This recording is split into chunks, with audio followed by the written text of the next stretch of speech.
This is Audible. Along Came a Spider by James Patterson. Read by Akko Mitchell. Prologue. Let's Play Make-Believe, 1932. New Jersey, near Princeton, March 1932. The Charles Lindbergh farmhouse glowed with bright orangish lights. It looked like a fiery castle, especially in that gloomy, fir-wooded region of Jersey. Shreds of misty fog touched the boy as he moved closer and closer to his first moment of real glory, his first kill. It was pitch dark and the grounds were soggy and muddy and thick with puddles. He had anticipated as much. He'd planned for everything, including the weather. He wore a size 9 man's work boot. The toe and heel of the boots were stuffed with torn cloth and strips of the Philadelphia Inquirer. He wanted to leave footprints. Plenty of footprints. A man's footprints. Not the prints of a 12-year-old boy. They would lead from the county highway called the Stoutsburg-Wirtsville Road, up to, then back from, the farmhouse. He began to shiver as he reached a stand of pines not 30 yards from the sprawling house. The mansion was just as grand as he had imagined. 7 bedrooms and 4 baths on the second floor alone. Lucky Lindy and Ann Morrow's place in the country. Cool beans, he thought. The boy inched closer and closer toward the dining room window. He was fascinated by this condition known as fame. He thought a lot about it, almost all the time. What was fame really like? How did it smell? How did it taste? What did fame look like close up? The most popular and glamorous man in the world was right there sitting at the table. Charles Lindbergh was tall, elegant, and fabulously golden-haired with a fair complexion. Lucky Lindy truly seemed above everyone else. So did his wife, Ann Morrow Lindbergh. Ann had short hair. It was curly and black, and it made her skin look chalky white. The light from the candles on the table appeared to be dancing around her. Both of them sat very straight in their chairs. Yes, they certainly looked superior, as if they were God's special gifts to the world. They kept their heads high, delicately eating their food. He strained to see what was on the table. It looked like lamb chops on their perfect china. "I'll be more famous than either of you pitiful stiffs," the boy finally whispered. He promised that to himself. Every detail had been thought through 1,000 times, at least that often. He very methodically went to work. The boy retrieved a wooden ladder left near the garage by working men. Holding the ladder tightly against his side, he moved toward a spot just beyond the library window. He climbed silently up to the nursery. His pulse was racing, and his heart was pounding so loud he could hear it. Light cast from a hallway lamp illuminated the baby's room. He could see the crib and the snoozing little prince in it. Charles Jr., the most famous child on earth. On one side, to keep away drafts, was a colorful screen with illustrations of barnyard animals. He'd felt sly and cunning. "Here comes Mr. Fox," the boy whispered, as he quietly slid open the window. Then he took another step up the ladder and was inside the nursery at last. Standing over the crib, he stared at the princeling. Curls of golden hair like his father's, but fat. Charles Jr. was gone to fat at only 20 months. The boy could no longer control himself. Hot tears streamed from his eyes. His whole body began to shake from frustration and rage, only mixed with the most incredible joy of his life. "Well, Daddy's little man, it's our time now," he muttered to himself. He took a tiny rubber ball with an attached elastic band from his pocket. He quickly slipped the odd-looking looped device over Charles Jr.'s head, just as the small blue eyes opened. As the baby started to cry, the boy plopped the rubber ball right into the little drooly mouth. He reached down into the crib and took baby Lindbergh into his arms and went swiftly back down the ladder, all according to plan. The boy ran back across the muddy fields with the precious struggling bundle in his arms and disappeared into the darkness. Less than 2 miles from the farmhouse, he buried the spoiled, rotten Lindbergh baby, buried him alive. That was only the start of things to come. After all, he was only a boy himself. He, not Bruno Richard Hauptmann, was the Lindbergh baby kidnapper. He had done it all by himself. Cool beans. Part 1. Maggie Rose and Shrimpy Goldberg, 1992. Chapter 1.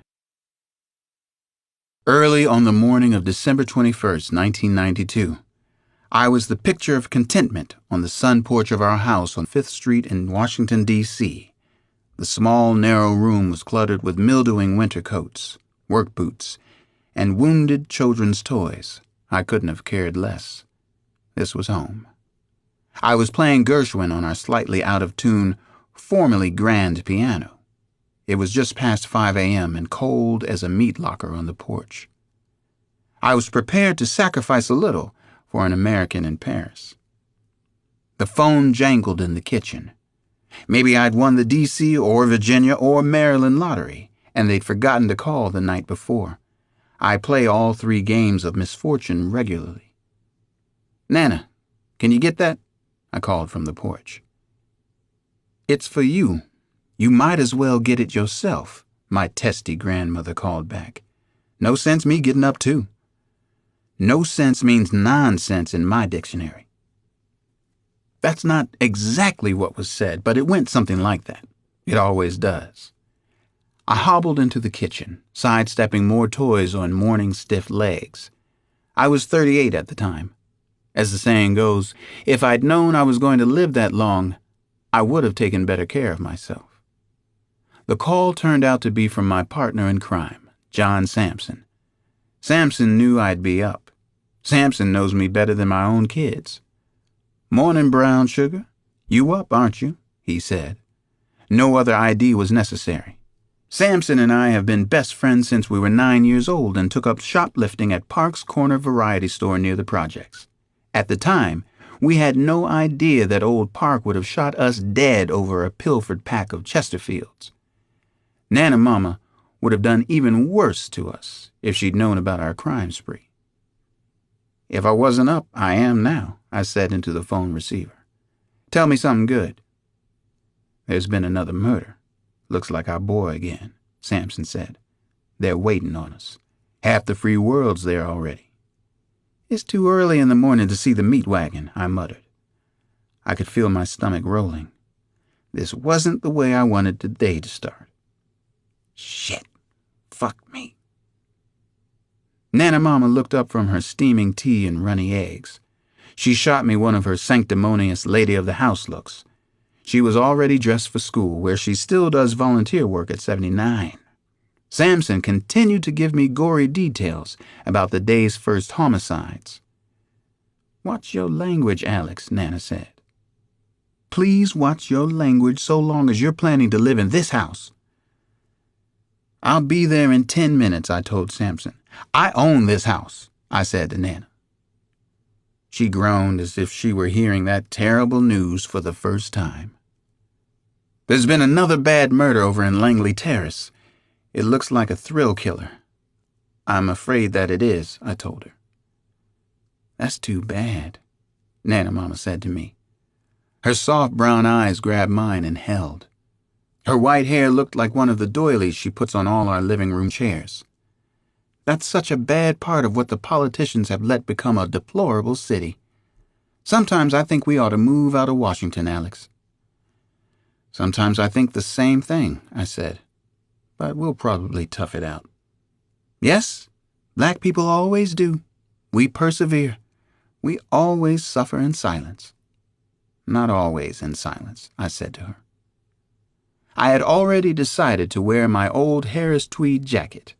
It was a murder day, and that meant I'd be seeing white people. Over the sport coat, I put on my Georgetown warm-up jacket. It goes better with the neighborhood. On the bureau by the bed was a picture of Maria Cross. 3 years before, my wife had been murdered in a drive-by shooting. That murder, like the majority of murders in Southeast, had never been solved. I kissed my grandmother on the way out the kitchen door. We've done that since I was 8 years old. We also say goodbye, just in case we never see each other again.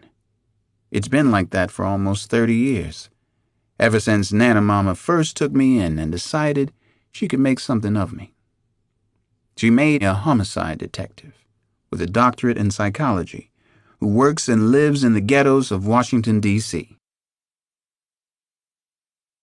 Chapter 2. I am officially a deputy chief of detectives, which, in the words of Shakespeare and Mr. Faulkner, is a lot of sound and fury, signifying nada. The title should make me the number 6 or 7 person in the Washington Police Department. It doesn't. People wait for my appearance at crime scenes in D.C., though. A trio of D.C. Metro blue and whites were parked helter-skelter in front of 4115 Benning Road. A crime lab van with blackened windows had arrived. So had an EMS ambulance. Mortuary was cheerfully stenciled on the door. There were a couple of fire engines at the murder house. The neighborhood's ambulance chasers, mostly eye-fucking males, were hanging around. Older women with winter coats thrown over their pajamas and nightgowns, and pink and blue curlers in their hair, were up on their porches shivering in the cold. The row house was dilapidated clapboard, painted a gaudy Caribbean blue. An old Chevette with a broken taped-up side window looked as if it had been abandoned in the driveway. "Fuck this. Let's go back to bed," Sampson said. "I just remembered what this is going to be like. I hate this job lately."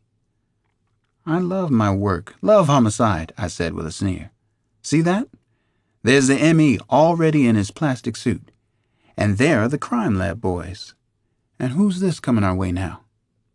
A white sergeant in a puffy blue-black parka with a fur collar came waddling up to Sampson and me as we approached the house. Both his hands were jammed in his pockets for warmth. "Sampson, Detective Cross?" The sergeant cracked his lower jaw the way some people do when they're trying to clear their ears in airplanes. He knew exactly who we were. He knew we were SIT. He was busting our chops. "What's up, man?" Sampson doesn't like his chops being busted very much. "Senior Detective Sampson," I answered the sergeant. "I'm Deputy Chief Cross." The sergeant was a jelly-roll-belly Irish type, probably left over from the Civil War. His face looked like a wedding cake left out in the rain. He didn't seem to be buying my tweed jacket ensemble. "Everybody's freezing their tushes off," he wheezed. "That's what's up." "You could probably lose a little of them tushes," Sampson advised him. "Might give Jenny Craig a call." "Fuck you," said the sergeant. It was nice to meet the white Eddie Murphy. "Master of the riposte," Sampson grinned at me. "You hear what he said? Fuck you?" Sampson and I are both physical. We work out at the gym attached to St. Anthony's, St. A's. Together we weigh about 500 pounds. We can intimidate if we want to. Sometimes it's necessary in our line of work. I'm only 6'3". John is 6'9" and growing. He always wears Wayfarer sunglasses. Sometimes he wears a raggy Kangol hat or a yellow bandana. Some people call him John John because he's so big he could be 2 Johns. We walked past the sergeant toward the murder house. Our elite task force team is supposed to be above this kind of confrontation. Sometimes we are. A couple of uniforms had already been inside the house. A nervous neighbor had called the precinct around 4:30. She thought she'd spotted a prowler. The woman had been up with the night jitters. It comes with the neighborhood. The two uniformed patrolmen found 3 bodies inside. When they called it in, they are instructed to wait for the Special Investigator Team, SIT. It's made up of 8 black officers supposedly slated for better things in the department. The outside door to the kitchen was ajar. I pushed it all the way open. The doors of every house have a unique sound when they open and close. This one whined like an old man. It was pitch black in the house, eerie. The wind sucked through the open door, and I could hear something rattling inside. "We didn't turn on the light, sir," one of the uniforms said from behind me.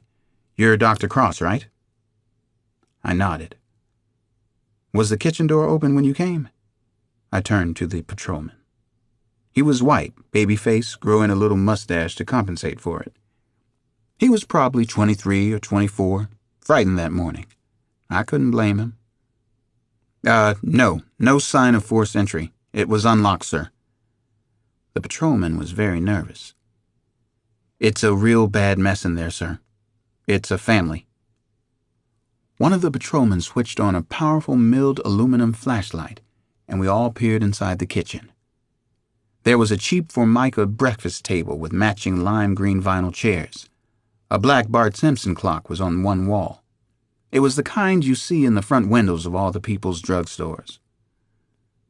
The smells of Lysol and burnt grease melded into something strange to the nose, though not entirely unpleasant. There were a lot worse smells in homicide cases. Sampson and I hesitated, taking it all in the way the murderer might have just a few hours earlier. "He was right here," I said. "He came in through the kitchen. He was here, where we're standing." "Don't talk like that, Alex," Sampson said. "Sound like Gene Dixon. Creep me out." No matter how many times you do this kind of thing, it never gets easier. You don't want to have to go inside. You don't want to see any more horrible nightmares in your lifetime. "They're upstairs," the cop with the mustache said. He filled us in on who the victims were. A family named Sanders, 2 women and a small boy. His partner, a short, well-built black man, hadn't said a word yet. His name was Butchie Dykes. He was a sensitive young cop I'd seen around the station. The 4 of us entered the death house together. We each took a deep breath. Sampson patted my shoulder. He knew that child homicide had me shook. The 3 bodies were upstairs in the front bedroom, just off the top of the stairs. There was the mother, Jean Pooh Sanders, 32. Even in death, her face was haunting. She had big brown eyes, high cheekbones, full lips that already turned purplish. Her mouth was stretched open in a scream. Pooh's daughter, Suzette Sanders, 14 years on this earth. She was just a young girl but had been prettier than her mother. She wore a mauve ribbon in her braided hair and a tiny nose earring to prove she was older than her years. Suzette was gagged with a dark blue pantyhose. A baby son, Mustapha Sanders, 3 years old, was lying face up, and his little cheeks seemed stained with tears. He was wearing a pajama bag like my own kids wear. Just as Nana Mama had said, it was a bad part of what somebody had let become a bad city in this big bad country of ours. The mother and the daughter were bound to an imitation brass bedpost, satin underwear, black and red mesh stockings, and flowery bed sheets that had been used to tie them up. I took out the pocket recorder I carry and began to put down my first observations. Homicide cases H234914 through 916. A mother, teenage daughter, little boy. The women have been slashed with something extremely sharp, a straight razor possibly. Their breasts have been cut off. The breasts are nowhere to be found. The pubic hair of the women have been shaved. There are multiple stab wounds, what the pathologists call patterns of rage. There is a great deal of blood, fecal matter. I believe the 2 women, both the mother and daughter, were prostitutes. I've seen them around. My voice was a low drone. I wondered if I'd be able to understand all the words later. The little boy's body seems to have been casually tossed aside, Mustaf Sanders has on hand-me-down pajamas that are covered with Care Bears. He is a tiny incidental pile in the room. I couldn't help grieving as I looked down at the little boy, his sad, lifeless eyes staring up at me. Everything was very noisy inside my head. My heart ached. Poor little Mustaf, whoever you were. I don't believe he wanted to kill the boy, I said to Samson. He or she. Or it. Samson shook his head.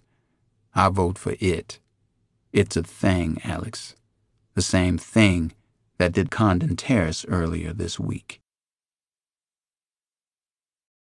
Chapter 3. Since she had been 3 or 4 years old, Maggie Rose Dunn was always watched by people. At 9, she was used to special attention, to strangers gawking at her as if she was Maggie Scissorhands or Girl Frankenstein. That morning she was being watched, but she didn't know it.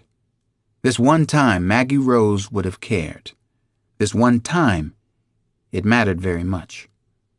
Maggie Rose was at Washington Day School in Georgetown, where she was trying to blend in with the other 130 students.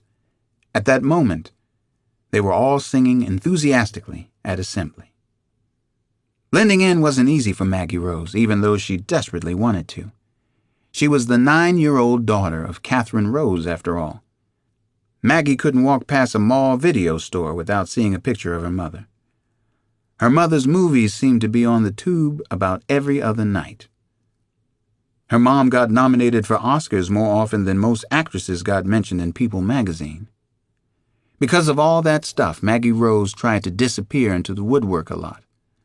That morning she had on a beat-up Fido Dido sweatshirt with strategic holes front and rear. She'd picked out grungy, wrinkled Guess jeans. She wore old pink Reebok sneakers, her trusty Dusties, and Fido socklets, picked out from the bottom of her closet. She purposely hadn't washed her long blonde hair before school. Her mom's eyes had bugged when she spotted the get-up. She said, "Quadruple yuck." But she let Maggie go to school that way anyway. Her mom was cool. She really understood the tough deal Maggie had to live with. The kids in the crowded assembly, 1st through 6th grade classes, were singing Fast Car by Tracy Chapman. Before she played the folk rock song on the auditorium's gleaming black Steinway, Miss Kaminsky had tried to explain the message of it for everybody. This moving song by a young black woman from Massachusetts is about being dirt poor in the richest country in the world. It's about being black in the 1990s. The petite, rail-thin music and visual arts teacher was always so intense. She felt it was a good teacher's duty not only to inform, but to persuade, to mold the important young minds at the prestigious day school. The kids liked Miss Kaminsky, so they tried to imagine the plight of the poor and disadvantaged. Since the tuition at Washington Day was $12,000, it took some imagination on their part. "You got a fast car," they sang along with Miss Kay and her piano. "And I got a plan to get us out of here." As Maggie sang Fast Car, she really tried to imagine what it would be like to be poor like that. She'd seen enough poor people sleeping in the cold on Washington streets. If she concentrated, she could visualize terrible scenes around Georgetown and DuPont Circle, especially the men with dirty rags who washed your windshield at every stoplight. Her mother always gave them $1, sometimes more. Some of the beggars recognized her mom and went ape-man crazy. They smiled like their day had been made, and Catherine Rose always had something nice to say to them. "You got a fast car," Maggie Rose sang out. She felt like letting her voice really get up there. "But is it fast enough so we can fly away? We gotta make a decision. We leave tonight or live and die this way." The song finished to loud applause and cheers from all the kids at assembly. Miss Kaminsky took a queer little bow at her piano. "Heavy duty," Michael Goldberg muttered. Michael was standing right next to Maggie. He was her best friend in Washington, where she'd moved less than a year ago, coming from L.A. with her parents. Michael was being ironic, of course, as always. That was his East Coast way of dealing with people who weren't as smart as he was, which meant just about everybody in the free world. Michael Goldberg was a genuine brainiac, Maggie knew. He was a reader of everything and anything, a gonzo collector, a doer, always funny if he liked you. He'd been a blue baby, though, and he still wasn't big or very strong. That had gotten him the nickname Shrimpy, which kind of brought Michael down off his brainiac pedestal. Maggie and Michael rode to school together most mornings. That morning they'd come in a real Secret Service town car. Michael's father was Secretary of the Treasury, as in the Secretary of the Treasury. Nobody was really just normal at Washington Day. Everybody was trying to blend in, one way or another. As the students filed out of morning assembly, each of them was asked who was picking them up after school. Security was tremendously important at Washington Day. Mr. Devine, Maggie started to tell the teacher monitor posted at the door from the auditorium. His name was Mr. Gestier, and he taught languages, which included French, Russian, and Chinese at the school. He was nicknamed Le Prick. And Jolly Charlie Chakley, Michael Goldberg finished for her. Secret Service Detail 19, Lincoln Town Car, license number SC59, North Exit, Pelham Hall. They're assigned to moi because the Colombian cartel has made death threats against my father. Au revoir, mon professeur. It was noted in the school log for December 21st, M. Goldberg and M.R. Dunn, Secret Service pickup, North Exit, Pelham, at 3. Come on, Dweebo Dido. Michael Goldberg poked at Maggie Rose sharply in her ribcage. I got a fast car. And I got a plan to get us out of here. No wonder she liked him, Maggie thought. Who else would call her a dweebo? Who else but Shrimpy Goldberg? As they walked out of the assembly hall, the two friends were being watched. Neither of them noticed anything wrong, anything out of the ordinary. They weren't supposed to. That was the whole idea. It was the master plan. Chapter 4. At 9 o'clock that morning, Miss Vivian Kim decided to recreate Watergate in her Washington Day School classroom. She would never forget it. Vivian Kim was smart, pretty, and a stimulating American history teacher. Her class was one of the students' favorites. Twice a week, Miss Kim acted out a history skit. Sometimes she let the children prepare one. They got to be really good at it, and she could honestly say her class was never boring. On this particular morning, Vivian Kim had chosen Watergate. In her third grade class were Maggie Rose Dunn and Michael Goldberg. The classroom was being watched. Vivian Kim alternately played General Haig, H.R. Holdeman, Henry Kissinger, G. Gordon Liddy, President Nixon, John and Martha Mitchell, and John and Maureen Dean. She was a good mimic and did an excellent job on Liddy, Nixon, General Haig, and especially the Mitchells and Modine. During his annual State of the Union message, President Nixon spoke to the entire nation on television, Miss Kim told the children. Many people feel that he lied to us. When a high government official lies, he commits a horrible crime. We've put our trust in that person, based on his solemn word, his integrity. Hiss. Boo. A couple of kids in class participated in the lesson. Within reason, Vivian Kim encouraged this kind of involvement. Boo is absolutely right, she said. His too. Anyway, at this moment in our history, Mr. Nixon stood before the nation, before people like you and me. Vivian Kim arranged herself as if she were at a speaking podium. She began to do her version of Richard Nixon for the class. Miss Kim made her face dark and gloomy. She shook her head from side to side. I want you to know that I have no intention whatever of ever walking away from the job that the American people elected me to do for the people of the United States. Vivian Kim paused on the actual words from Nixon's infamous speech. It was like a held note in a bad but powerful opera. The classroom of 24 children was silent. For the moment, she had completely won their attention. It was a teacher's nirvana, however short-lived. Nice, Vivian Kim thought to herself. There was a brittle tap, tap, tap on the glass pane of the classroom door. The magical mood was broken. Boo! Hiss! Vivian Kim muttered. "Yes, who's there? Hello? Who is it?" she called. The glass and polished mahogany door slowly opened. One of the kids hummed from the score of Nightmare on Elm Street. Mr. Sanji hesitantly, almost shyly, stepped inside. Nearly every child's face in the classroom brightened instantly. "Anybody home?" Mr. Sanji piped in a thin, squeaky voice. The children erupted with laughter. "Oh, look, everybody's home," he said. Gary Sanji taught mathematics, and also computer science, which was even more popular than Vivian Kim's class. He was balding, with a droopy mustache, and English schoolboy glasses. He didn't look like a matinee idol, but he was one at the school. In addition to being an inspired teacher, Mr. Sanji was the grand master of Nintendo video games.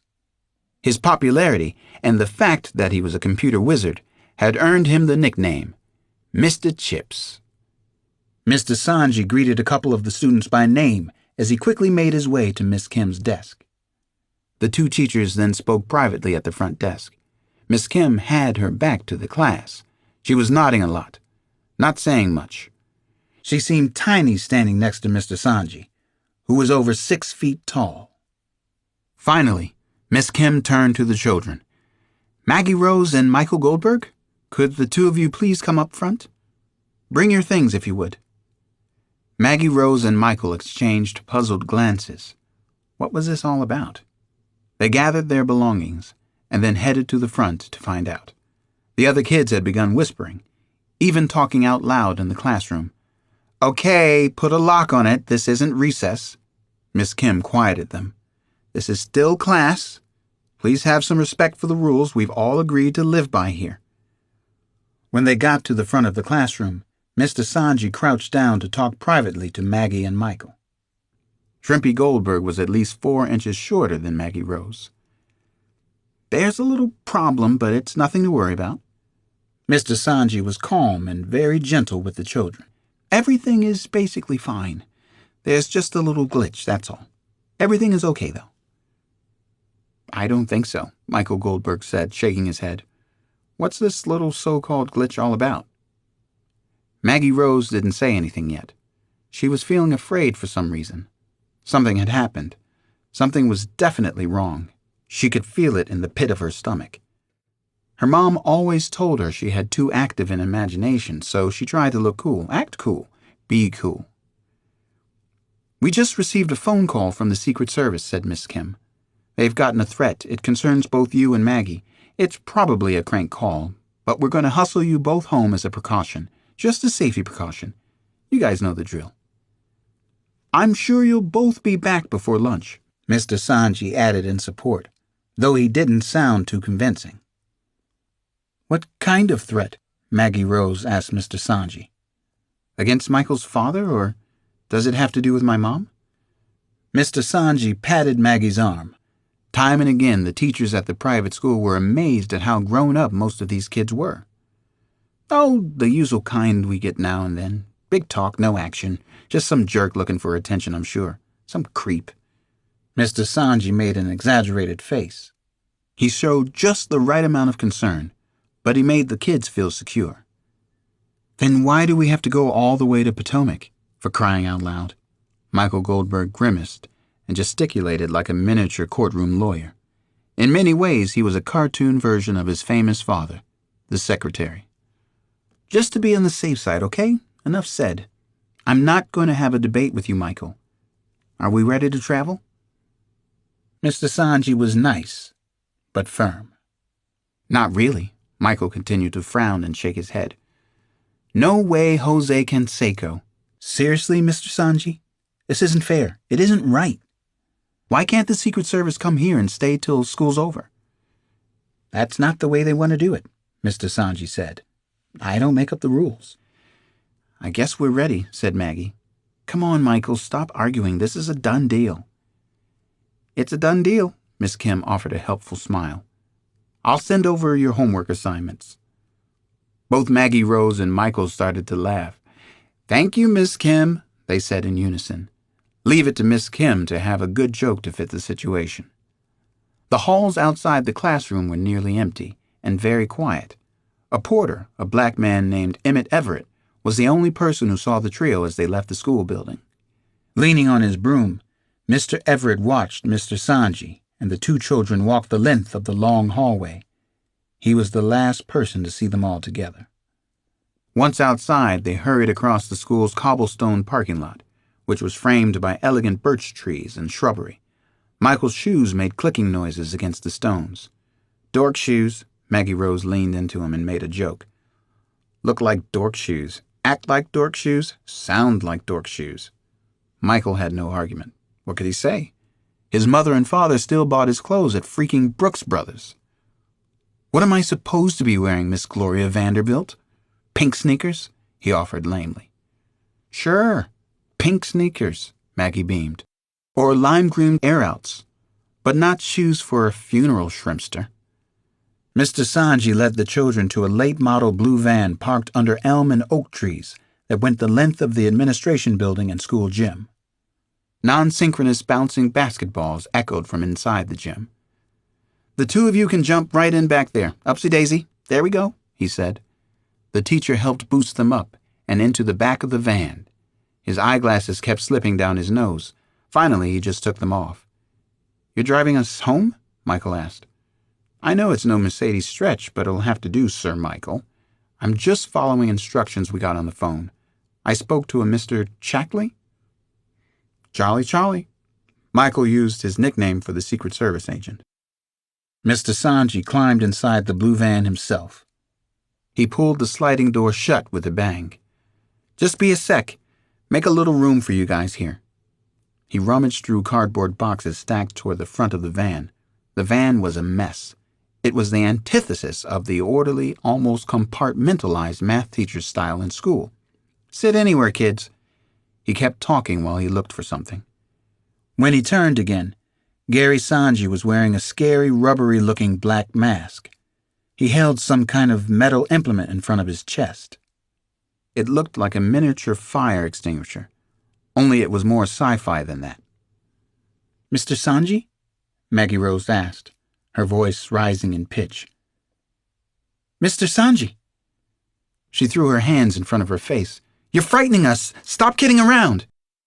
Sanji was pointing the small metal nozzle right at Maggie Rose and Michael. He took a fast step toward them. He planted both of his rubber-soled black brogans firmly. "What's that thing?" Michael said, not even sure why he said it. "Hey, I give up. Take a whiff, boy genius. You tell me." Sanji hit them with a blast of chloroform spray. He kept his finger on the trigger for a full 10 seconds. Both children were covered with mist as they collapsed into the back seat of the van. Out, bright lights," Mr. Sanji said in the quietest, gentlest voice. "Now, no one will ever know." That was the beauty of it. No one would ever know the truth. Sanji climbed into the front and fired up the blue van. As he drove from the parking area, he sang "Magic Bus" by The Who. He was in an awfully good mood today. He was planning to be America's first serial kidnapper, among other things. Chapter 5. I got an emergency call at the Sanders house at about 11:15. I didn't want to talk to anybody with more emergencies. I had just spent 10 minutes with the news folks. At the time of the project murders, some of the newsies were my buddies. I was a press pet. I'd even been featured in the Washington Post Sunday magazine section. I talked about the murder rate among black people in D.C. once again. This past year there had been nearly 500 killings in our capital. Only 18 victims were white. A couple of reporters actually made a note of that. Progress. I took the phone from a young, smart SIT detective, Rakeem Powell. I was absently palming a bitty basketball that must have belonged to Mustaf. The ball gave me a funny feeling. Why murder a beautiful little boy like that? I couldn't come up with an answer, not so far anyway. "It's the Jefe, the chief," Rakeem frowned. "He's concerned." "This is Cross," I said into the Sanders telephone. My head was still spinning. I wanted to get this conversation over with real fast. The mouthpiece smelled of cheap musk perfume. Pooh's or Suzette's fragrance, maybe both of theirs. On a table near the phone were photos of Mustaf in a heart-shaped frame. Made me think of my own 2 kids. "This is Chief of Detectives Pittman. What's the situation over there?" "I think we have a serial killer. Mother, daughter, a little boy, second family in less than a week. Electricity was shut off in the house. He likes to work in the dark." I ticked off a few gory details for Pittman. That was usually enough for him. The chief would leave me alone with this one. Homicides in Southeast don't count for much in the greater scheme. A beat or two of uneasy silence followed. I could see the Sanders family Christmas tree in the TV room. It had been decorated with obvious care. Tinsel, shiny dime store decorations, strings of cranberries and popcorn. There was a homemade tinfoil angel on top. "I heard it was a dealer got hit. Dealer and 2 prostitutes," the Jefe said. "No, that's not true," I said to Pittman. "They've got a nice Christmas tree up." "Sure it is. Don't bullshit me, Alex. Not today, not right now." If he was trying to get a rise out of me, he got one. "One victim is a 3-year-old little boy in his pajamas. He may have been dealing. I'll check into it." I shouldn't have said that. I shouldn't say a lot of things. Lately I'd been feeling I was on the edge of exploding. Lately means for about 3 years or so. "You and John Sampson hustle over to Washington Day," Pittman said. "All hell has broken loose here. I'm serious." "I'm serious, too," I said to the chief of detectives. I tried to keep my voice down. "I'm sure this is a signature killer. It's bad here. People are crying in the streets. It's almost Christmas." Chief Pittman ordered us to come to the school in Georgetown anyway. All hell had broken loose, he kept repeating. Before I left for Washington Day, I phoned the serial killer unit inside our own department, then the super unit at the FBI's Quantico base. The FBI has computer files of all known cases of serial killings, complete with psychiatric profiles matching MOs up with a lot of unpublished serial killing details. I was looking for a match on age, sex, type of disfigurement. One of the techies handed me a report to sign as I left the Sanders house. I signed my usual way, with a cross. Cross. Tough guy from the tough part of town, right? Chapter 6. The private school surroundings were a little intimidating for Sampson and me. This was a long, long way from the schools and people of Southeast. We were 2 of only a few blacks inside the Washington Day School lobby. I'd heard there were supposed to be African kids, the children of diplomats at the private school, but I didn't see any. Just clusters of shocked teachers, children, parents, police. People were crying openly on the front lawns and inside the school's lobby. 2 little kids, 2 little babies had been kidnapped from one of Washington's most prestigious private schools. I understood that it was a sad, tragic day for everybody involved. Leave it at that, I told myself. Just do your job. We went about our police business. We tried to suppress the fury we were feeling, but it wasn't easy. I kept seeing the sad eyes of little Mustaf Sanders. A uniform told us we were wanted in the headmaster's office. Chief of Detectives Pittman was there waiting for us. "Be cool," Sampson advised. "Live to fight another day." George Pittman usually wears a gray or blue business suit on the job. He favors pinstripe dress shirts and striped silver and blue neckties. He's a Johnson & Murphy shoe and belt man. His gray hair is always slicked back so it fits his bullet head like a tight helmet. He is known as the Jefe, the boss of bosses, Il Duce, The Pits, Georgie Porgy. I think I know when my trouble with Chief of Detectives Pittman began. It was after the Washington Post ran that story on me in the Sunday magazine section. The piece detailed how I was a psychologist, but working homicide and major crimes in D.C., I had told the reporter why I continued to live in Southeast. It makes me feel good to live where I live. Nobody's going to drive me out of my own house. Actually, I think it was the title chosen for the article that pushed Chief Pittman and some others in the department over the edge. The young journalist had interviewed my grandmother while researching the piece. Nana had been an English teacher, and the impressionable writer ate that up. Nana had proceeded to fill his head with her notion that because black people are basically traditionalists, they would logically be the very last people in the South to give up religion, morals, and even formal manners. She said that I was a true Southern man, having been born in North Carolina. She also questioned why it was that we idolized near-psychotic detectives in films, TV, books, and newspaper articles. The title of the piece, which ran over my brooding photograph, was The Last Southern Gentleman. The story caused big problems inside our very uptight department. Chief Pittman especially took offense. I couldn't prove it, but I believed the story had been placed by someone in the mayor's office. I gave a 1-2-3 rap on the door of the headmaster's office, and Sampson and I walked in. Before I could say a word, Pittman held up his right hand. "Cross, you just listen to what I have to say," he said as he came over to us. "There's been a kidnapping at this school. It's a major kidnapping." "That's a real bad thing," I buttoned in immediately. "Unfortunately, a killer has also struck the Condon Terrace and Langley neighborhoods. The killer's hit 2 times already. 6 people are dead so far. Sampson and I are the senior people on that case. Basically, we're it." "I'm apprised of the situation in the Condon and Langley projects. I've already made contingencies. It's taken care of," Pittman said. 2 black women had their breasts sliced off this morning. Their pubic hair was shaved while they were tied up in bed. "Were you apprised of that?" I asked him.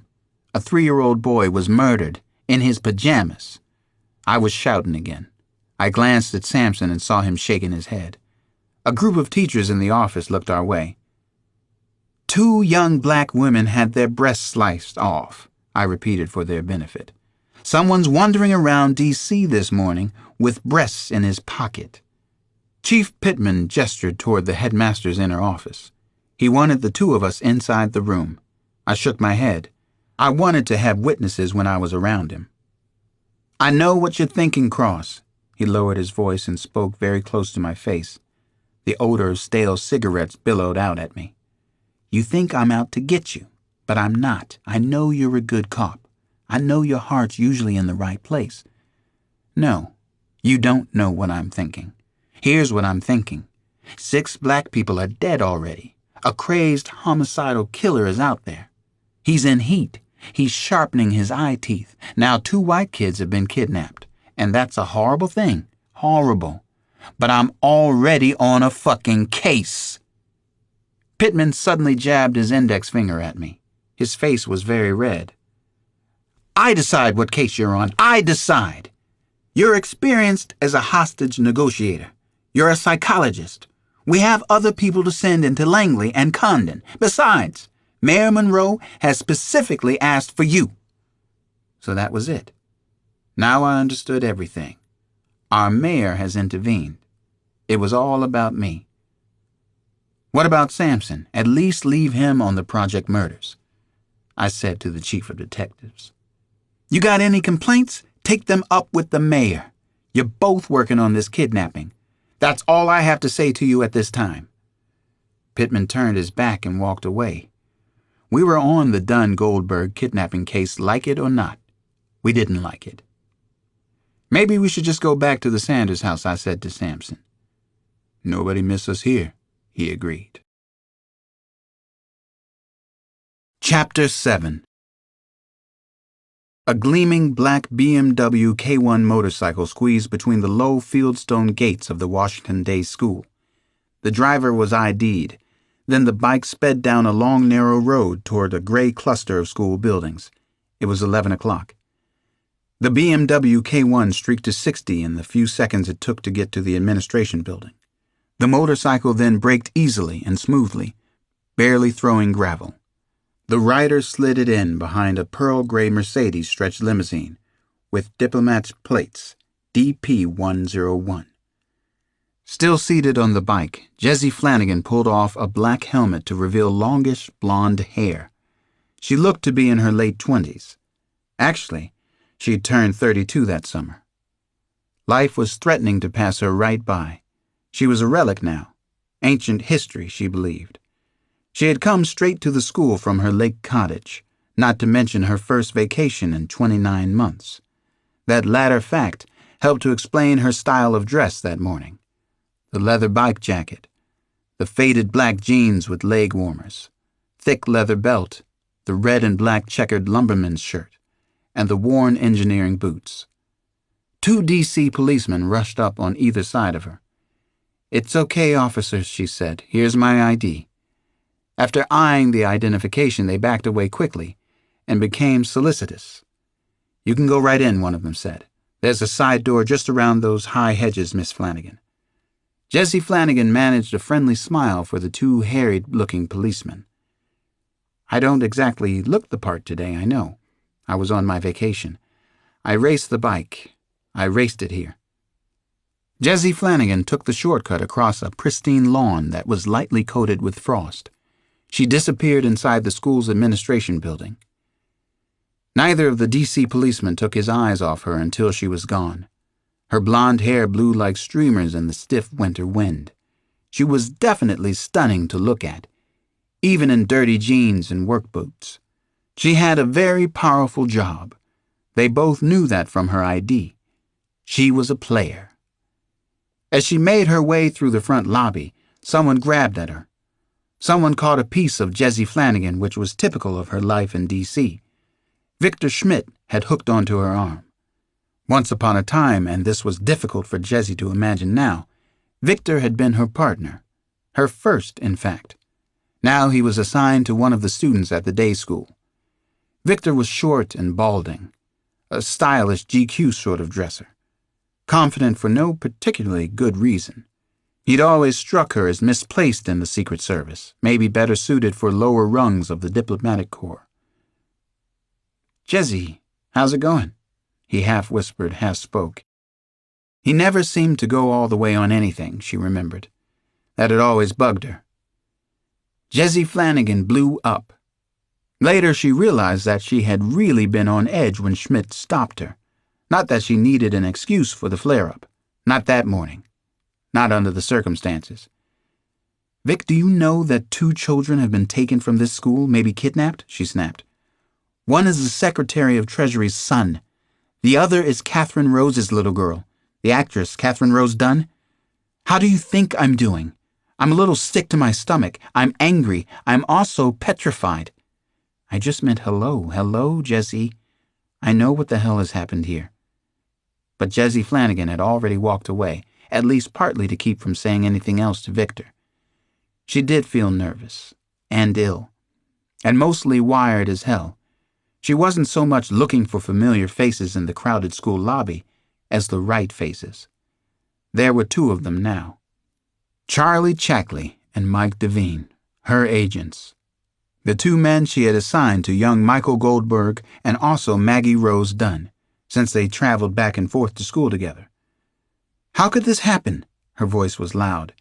She didn't care that the talk nearby had stopped and people were staring. A black hole was cut into the noise and chaos of the school lobby. Then she lowered her voice to a whisper as she questioned the agents about what had happened so far. She listened quietly as she let them explain. Apparently, she didn't like what they had to say. "Get the hell out of here," she exploded a second time. "Get out right now, out of my sight."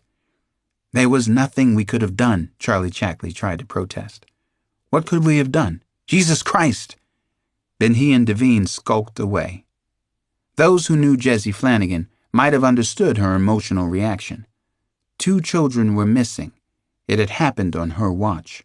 She was an immediate supervisor of the Secret Service agents who guarded just about everyone other than the president, key cabinet members and their families, about 6 senators, including Ted Kennedy. She reported to the Secretary of the Treasury himself. She had worked unbelievably hard to get all that trust and responsibility, and she was responsible.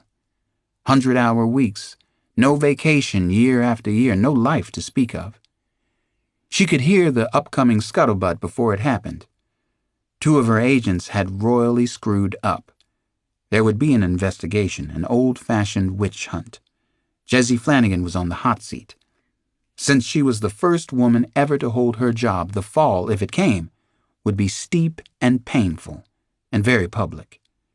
She finally spotted the one person she'd been looking for in the crowd and hoping not to find. Secretary of the Treasury Gerald Goldberg had already arrived at his son's school. Standing with the secretary were Mayor Carl Monroe, an FBI special agent she knew named Roger Graham, and two black men she didn't recognize right off. Both of the blacks were tall, one of them extremely so. Huge. Jessie Flanagan took a deep breath and walked quickly over to Secretary Goldberg and the others.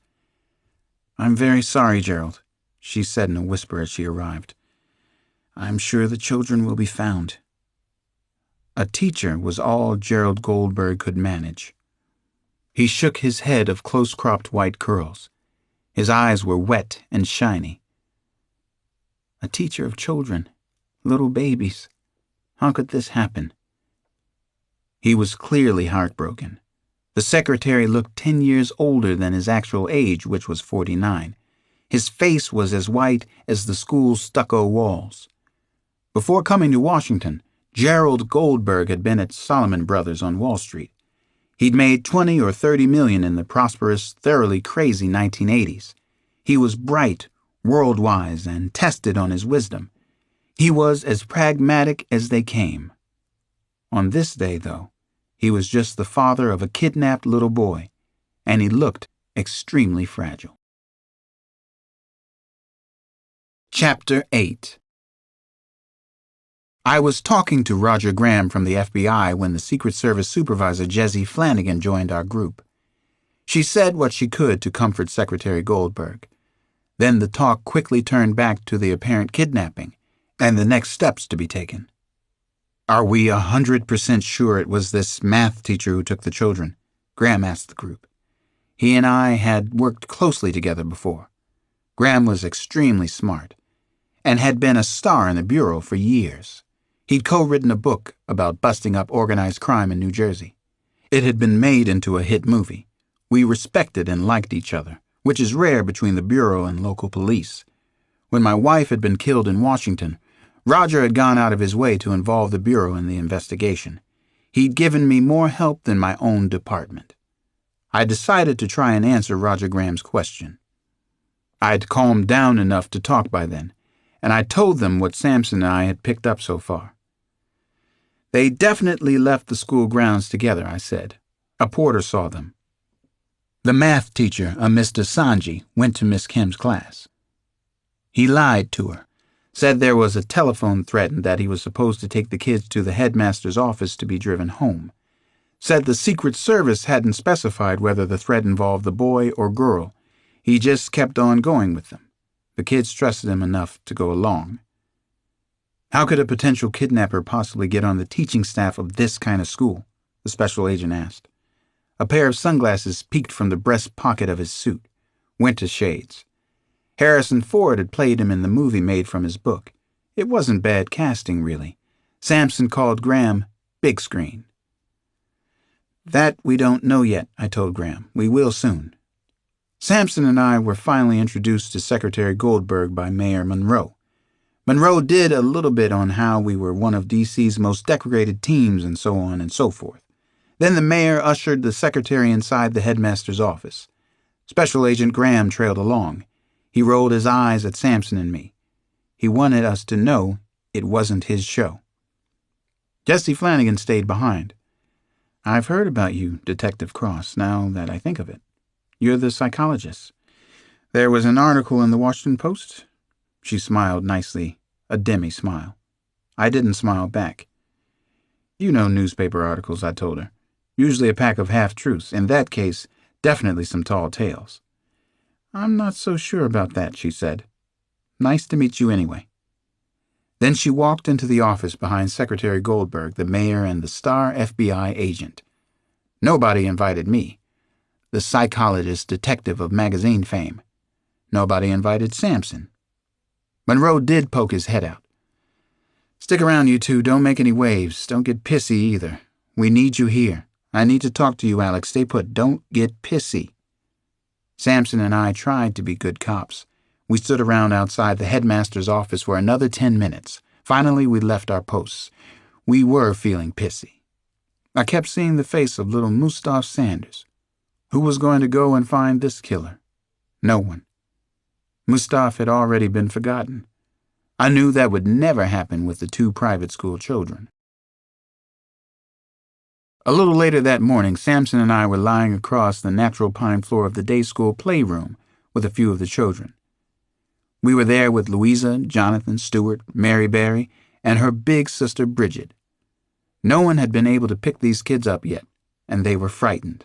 Some of the children at the school had wet their pants, and there was one case of severe vomiting.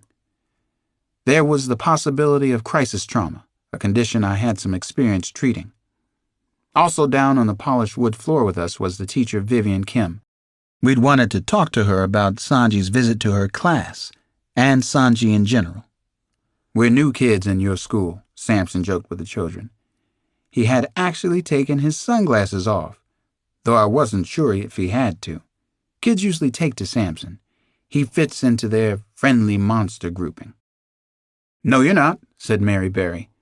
Samson had gotten her to smile already, a good sign. "That's right, we're really policemen," I told the kids. "We're here to make sure everybody's okay now. Phew, what a morning." Miss Kim smiled at me from across the floor. She knew I was trying to give the kids some reassurance. The police were there and it was safe again. No one could hurt them now. Order had been restored. "Are you a good policeman?" Jonathan asked me. He seemed very serious and earnest for such a small boy. "Yes, I am. So is my partner here, Detective Samson." "You're big. You're awfully big," said Louisa. "Big, big, big as my house." "So we can protect everybody better," Samson said to the little girl. Samson had caught on fast. "Do you have any kids?" Bridget asked me. She'd carefully observed us both before speaking. She was wonderfully bright-eyed, and I liked her already. "I have 2 children," I said, "a boy and a girl." "And what are their names?" asked Bridget. She had neatly reversed our roles. "Janelle and Damon," I told her. "Janelle's 4 and Damon's 6. "What's your wife's name?" asked Stuart. "I don't have a wife," I told him. My, Mr. Rogers," Samson said under his breath. "Are you divorced?" Mary Berry asked me. "Is that the deal?" Miss Kim laughed out loud. "What a question to ask our nice friend, Mary." "Are they going to hurt Maggie Rose and Michael Goldberg?" Jonathan the serious wanted to know. It was a good, fair question. It deserved an answer. "I hope they won't, Jonathan. I will tell you one thing. Nobody will hurt you. Detective Samson and I are here just to make sure." "We're tough, in case you couldn't tell," Samson grinned. "Grrr. Nobody will ever hurt these kids. Grrr." Louisa started to cry a few minutes later. She was a cute kid. I wanted to hug her, but I couldn't. "What's the matter, Louisa?" Miss Kim asked. "Your mom or dad will be here soon." "No, they won't." The little girl shook her head. "They won't come. They never pick me up at school." "Someone will come," I said in a quiet voice. "And tomorrow, everything will be fine again." The door to the playroom slowly opened. I looked away from the children. It was Mayor Carl Monroe, come for a visit to our city's schools for the advantaged. "You keeping out of trouble, Alex?" Mr. Mayor nodded and smiled as he took in the unusual playroom scene. Monroe was in his mid-40s and ruggedly handsome. He had a full head of hair and a thick black mustache. He looked businesslike in a navy blue suit, white shirt, and bright yellow tie. "Oh, yeah. I'm just trying to do something worthwhile with my spare time here. Both Samson and I are." That got a mayoral chuckle. "Looks like you've succeeded. Let's take a ride. Come with me, Alex. We've got to talk over a few things." I said goodbye to the kids and Miss Kim and walked with Monroe out of the school building. Maybe I'd find out what was really going on now, and why I was on the kidnapping instead of my homicide cases, and if I had any choice in the matter. "You come in your own car, Alex?" Monroe asked as we jogged down the school's front steps. "Mine and HFC Finances," I said. "We'll take your car. How's the SIT group working out for you?" "The concept's strong," he said as we continued toward the parking area. He had apparently already sent his own driver a car ahead. A man of the people. Our mayor. What exactly is the concept of SIT? I asked him. I had been pondering my current job situation, especially reporting in to George Pittman. Carl Monroe smiled broadly. He can be very slick with people, and he's actually very smart. He always appears to be caring and benevolent, and maybe he is. He can even listen when he needs to. The main idea is to make sure that the strongest black men and women in the Metro Police Force rise to the top, as they should, not just the ass-kissers, Alex. That hasn't always happened in the past. I think we'd be all right without too much affirmative action. You heard about the murders in Condon and Langley Terrace? I asked Monroe. He nodded, but didn't say anything more about the signature murders. They were not a priority with the mayor today. Mother, daughter, 3-year-old little boy, I persisted, starting to get angry again. Nobody gives a shit about them. So what's new, Alex? Nobody cared about their lives. Why should anybody care about their deaths?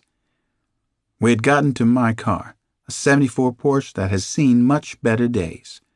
The doors creaked, and there was a faint odor of past fast food lunches. I drove it during the 3 years I was in private practice. We both got in. You know, Alex, Colin Powell is head of the Joint Chiefs now. Louis Sullivan was our Secretary of Health and Human Services.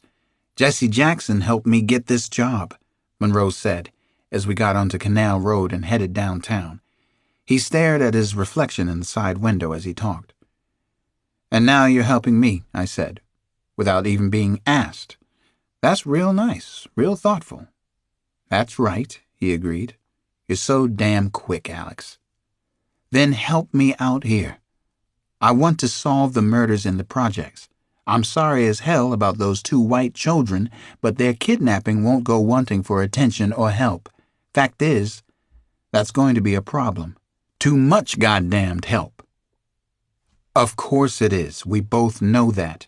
Monroe nodded in agreement. Those dumb bastards will be tripping all over one another. Listen to me, Alex. Will you just listen? When Carl Monroe wants something from you, he'll talk you into submission if he has to. I had seen this before, and now he started up with me again. As the legend of Alex Cross has it, you're broke now. I'm doing fine, I said. Roof over our heads, food on the table. You stayed in Southeast when you could easily have gotten out. He continued with this broken record I'd heard before. You still working over at St. A's? Yeah, super grade. Some free therapy sessions. The Black Samaritan. You know, I saw you in a play once at St. A's. You can act, too. You have real presence. Athol Fugard's The Blood Knot. I remembered the time Maria had lured me into her theater group. The play is powerful. It can make anybody look all right. You follow what I'm saying? You listening to me at all? You want to marry me? I laughed out loud at Monroe. You want to go out on a date with me first, though? Something like that, Monroe roared back. You're doing it just the right way, Carl. I like to be sweet-talked before I get fucked. Monroe laughed some more, a little harder than he should have. He could be buddies with you, then stare right through you the next time you met. Some people called him Coconut around the department. I was one of them. Brown on the outside, white inside. I had the feeling that he was actually a lonely man. I still wondered exactly what he wanted from me. Monroe was quiet for a moment. He spoke again as we turned onto the Whitehurst Freeway. Traffic was heavy, and slushy streets didn't help. This is a tragic, tragic situation we're facing. This kidnapping is also important for us. Whoever solves it will be important. I want you to help solve it, to be a player. I want you to establish a reputation with this case. I don't want a reputation, I said flat out to Monroe. Don't want to be a fucking player. I know you don't, and that's one of the reasons you should be. I'll tell you something that is the truth. You're smarter than us, and you are going to be a big deal in this city. Stop being such a stubborn bastard about it. Let the walls come down now. I don't agree. Not if I can help it. Not if I can get in the way of it. Your idea of being a success isn't mine. Well, I know what's right here for both of us, he said. This time Carl Monroe didn't smile one bit.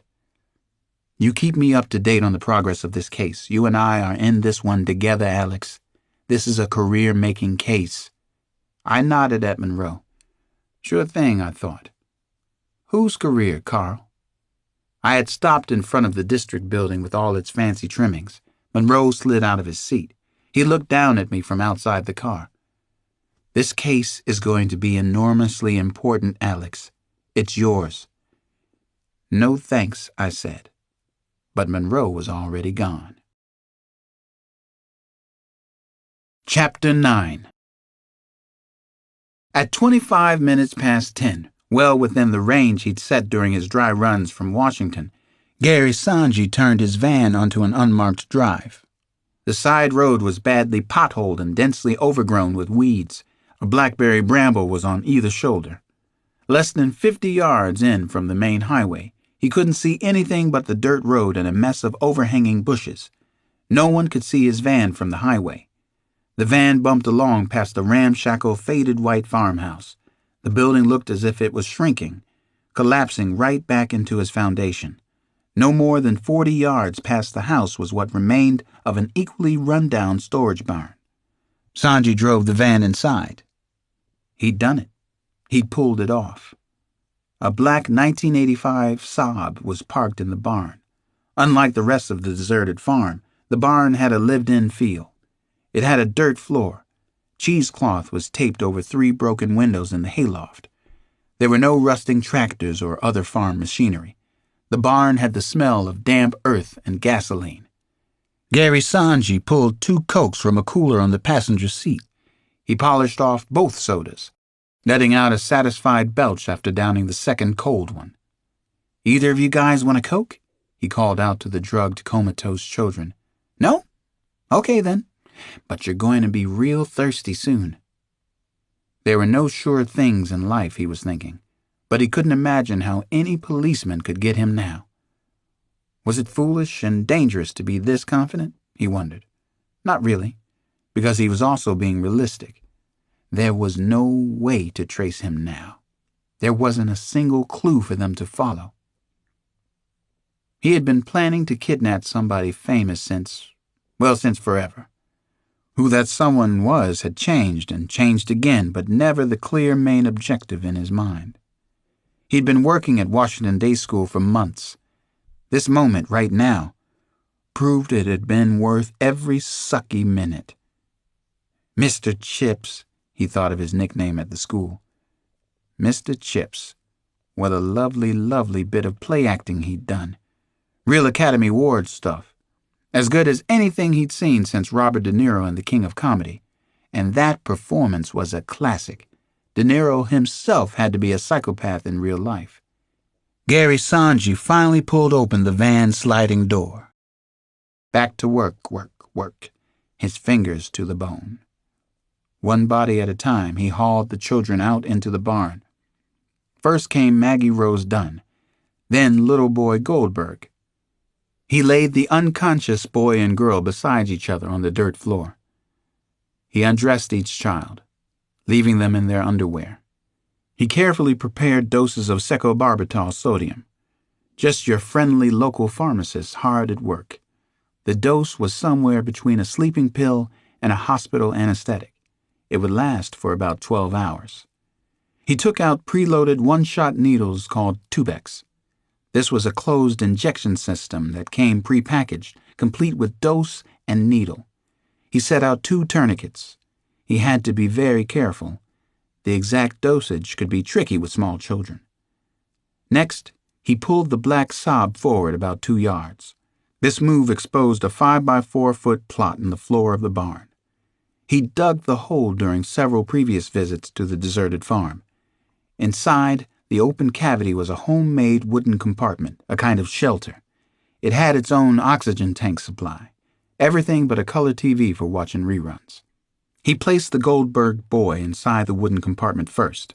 Michael Goldberg weighed next to nothing in his arms, which was exactly what he felt about him. Nothing. Then came the little princess, the little pride and joy, Maggie Rose Dunn, all the way from La La Land originally. He slid the Tubex needles into each child's arm. He was extra careful to give each dose slowly over a 3-minute period. The doses were measured by weight, 0.25 milligrams per kilogram of body weight. He checked the breathing of each child. Sleep tight, my multi-million-dollar babies. Gary Sanji shut the trap door with a bang. Then he buried the wooden compartment under half a foot of fresh soil, inside the deserted storage barn, in the middle of God-forsaken Maryland farm country, just like little Charlie Lindbergh, Jr. had been buried 60 years before. No one would find them out here, not until he wanted them found, if he wanted them found. Big if. Gary Sanji trudged back up the dirt road to what remained of the ancient farmhouse. He wanted to wash up.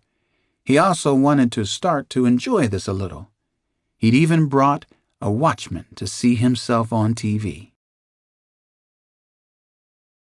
Chapter 10.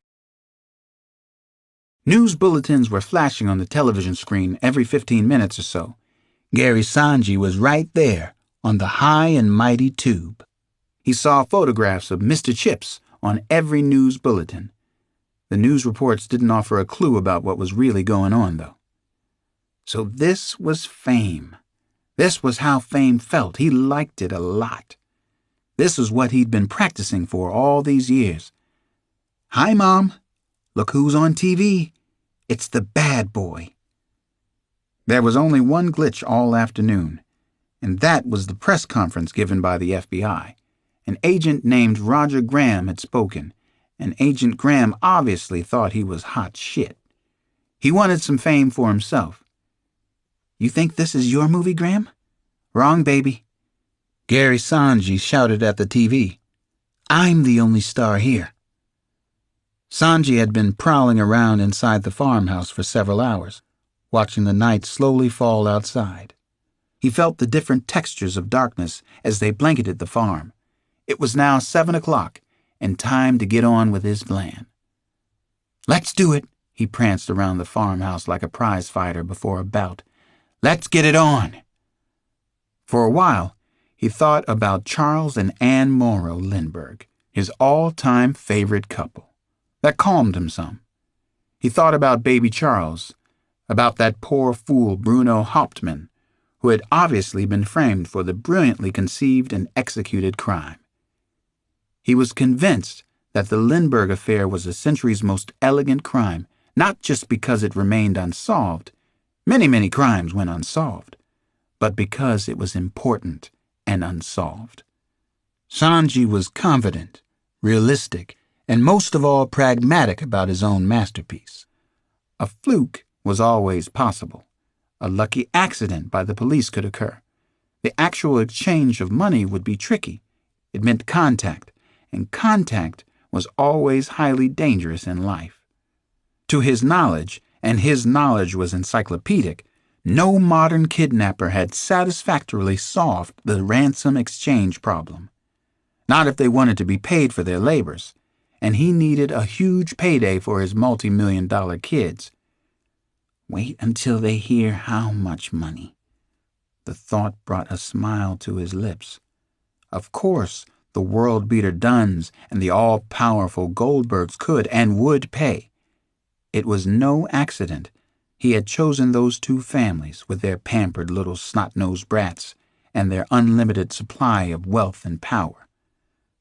Sanji lit one of the white candles he kept in a side pocket of his jacket. He sniffed a pleasant whiff of beeswax. Then he made his way to the small bathroom off the kitchen. He was remembering an old Chambers Brothers song. Time. It was time. Time. Time to pull the rug out from under everybody's feet. Time. Time. Time for his first little surprise. The first of many. Time, time, time to start to build his own legend. This was his movie. The room, the whole house, was freezing cold in late December. Gary Sanji could see his breath wisping out as he set up shop in the bathroom. Fortunately, the abandoned house had well water, which was still running in the bathroom. Very cold water indeed. Gary Sanji lit some candles and began to work. It would take him a full half-hour before he was through. First, he removed the dark brown balding half-wig. He'd purchased it 3 years before at a theatrical costume store in New York City. That same night, he'd gone to see Phantom of the Opera. He'd loved the Broadway musical. He identified with the Phantom so much that it frightened him. It sent him off to read the original novel, first in French, then in English. "Well, well, what do we have here?" He spoke to the face in the mirror. With the glue and other schmutz off, a full head of blonde hair was revealed, long and wavy blonde curls. "Mr. Sanji? Mr. Chips? Is that you, fella?" Not a bad-looking sort, actually. Good prospects? On a roll, maybe? Clearly on a roll, yes. And nothing at all like Chips. Nothing like our Mr. Sanji. Away came the thick mustache that Gary Sanji had worn since the day he'd arrived to interview at the Washington Day School. Then the contact lenses were removed. His eyes changed from green back to chestnut brown. Gary Sanji held the dwindling candle up to the dingy, cracked bathroom mirror. He rubbed one corner of the glass clean with the sleeve of his jacket. "There, just look at you. Look at you now. Genius is in the details, right?" That insipid nerd from the private school was almost completely eradicated. The wimp and the do-gooder. Mr. Chips was dead and gone forever. What a wondrous farce it had been. What a daring plan of action, and how well executed. A shame no one would ever know what had really happened. But whom could he tell?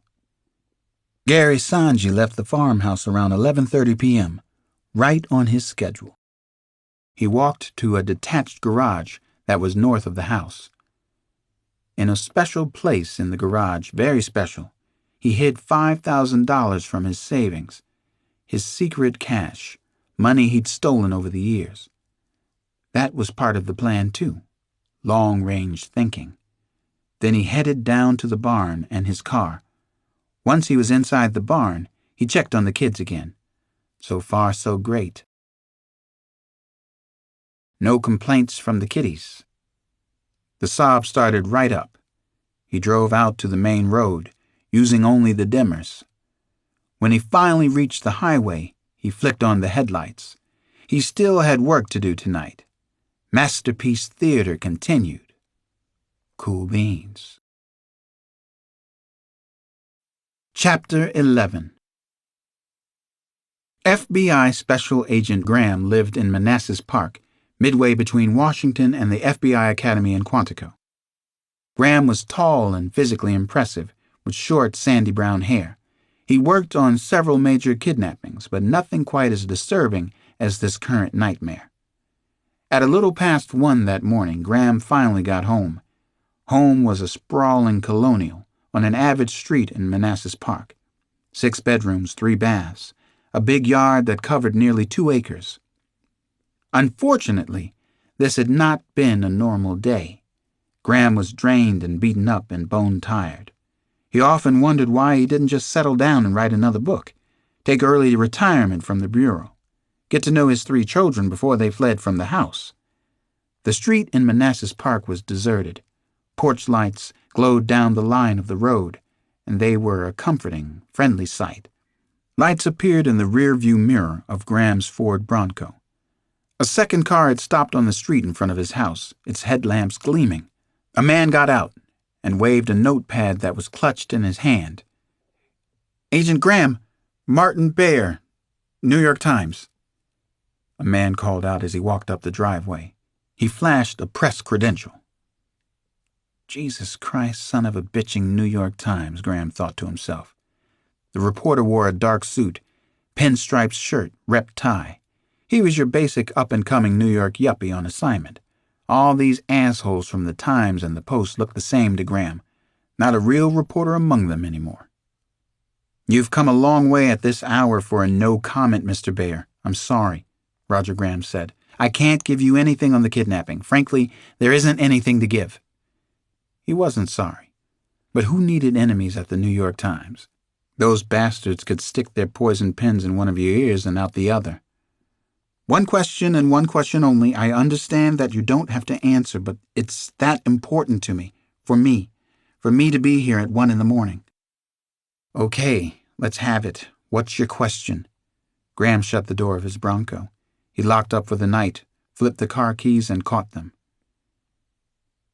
Are all of you this incredibly insipid and stupid?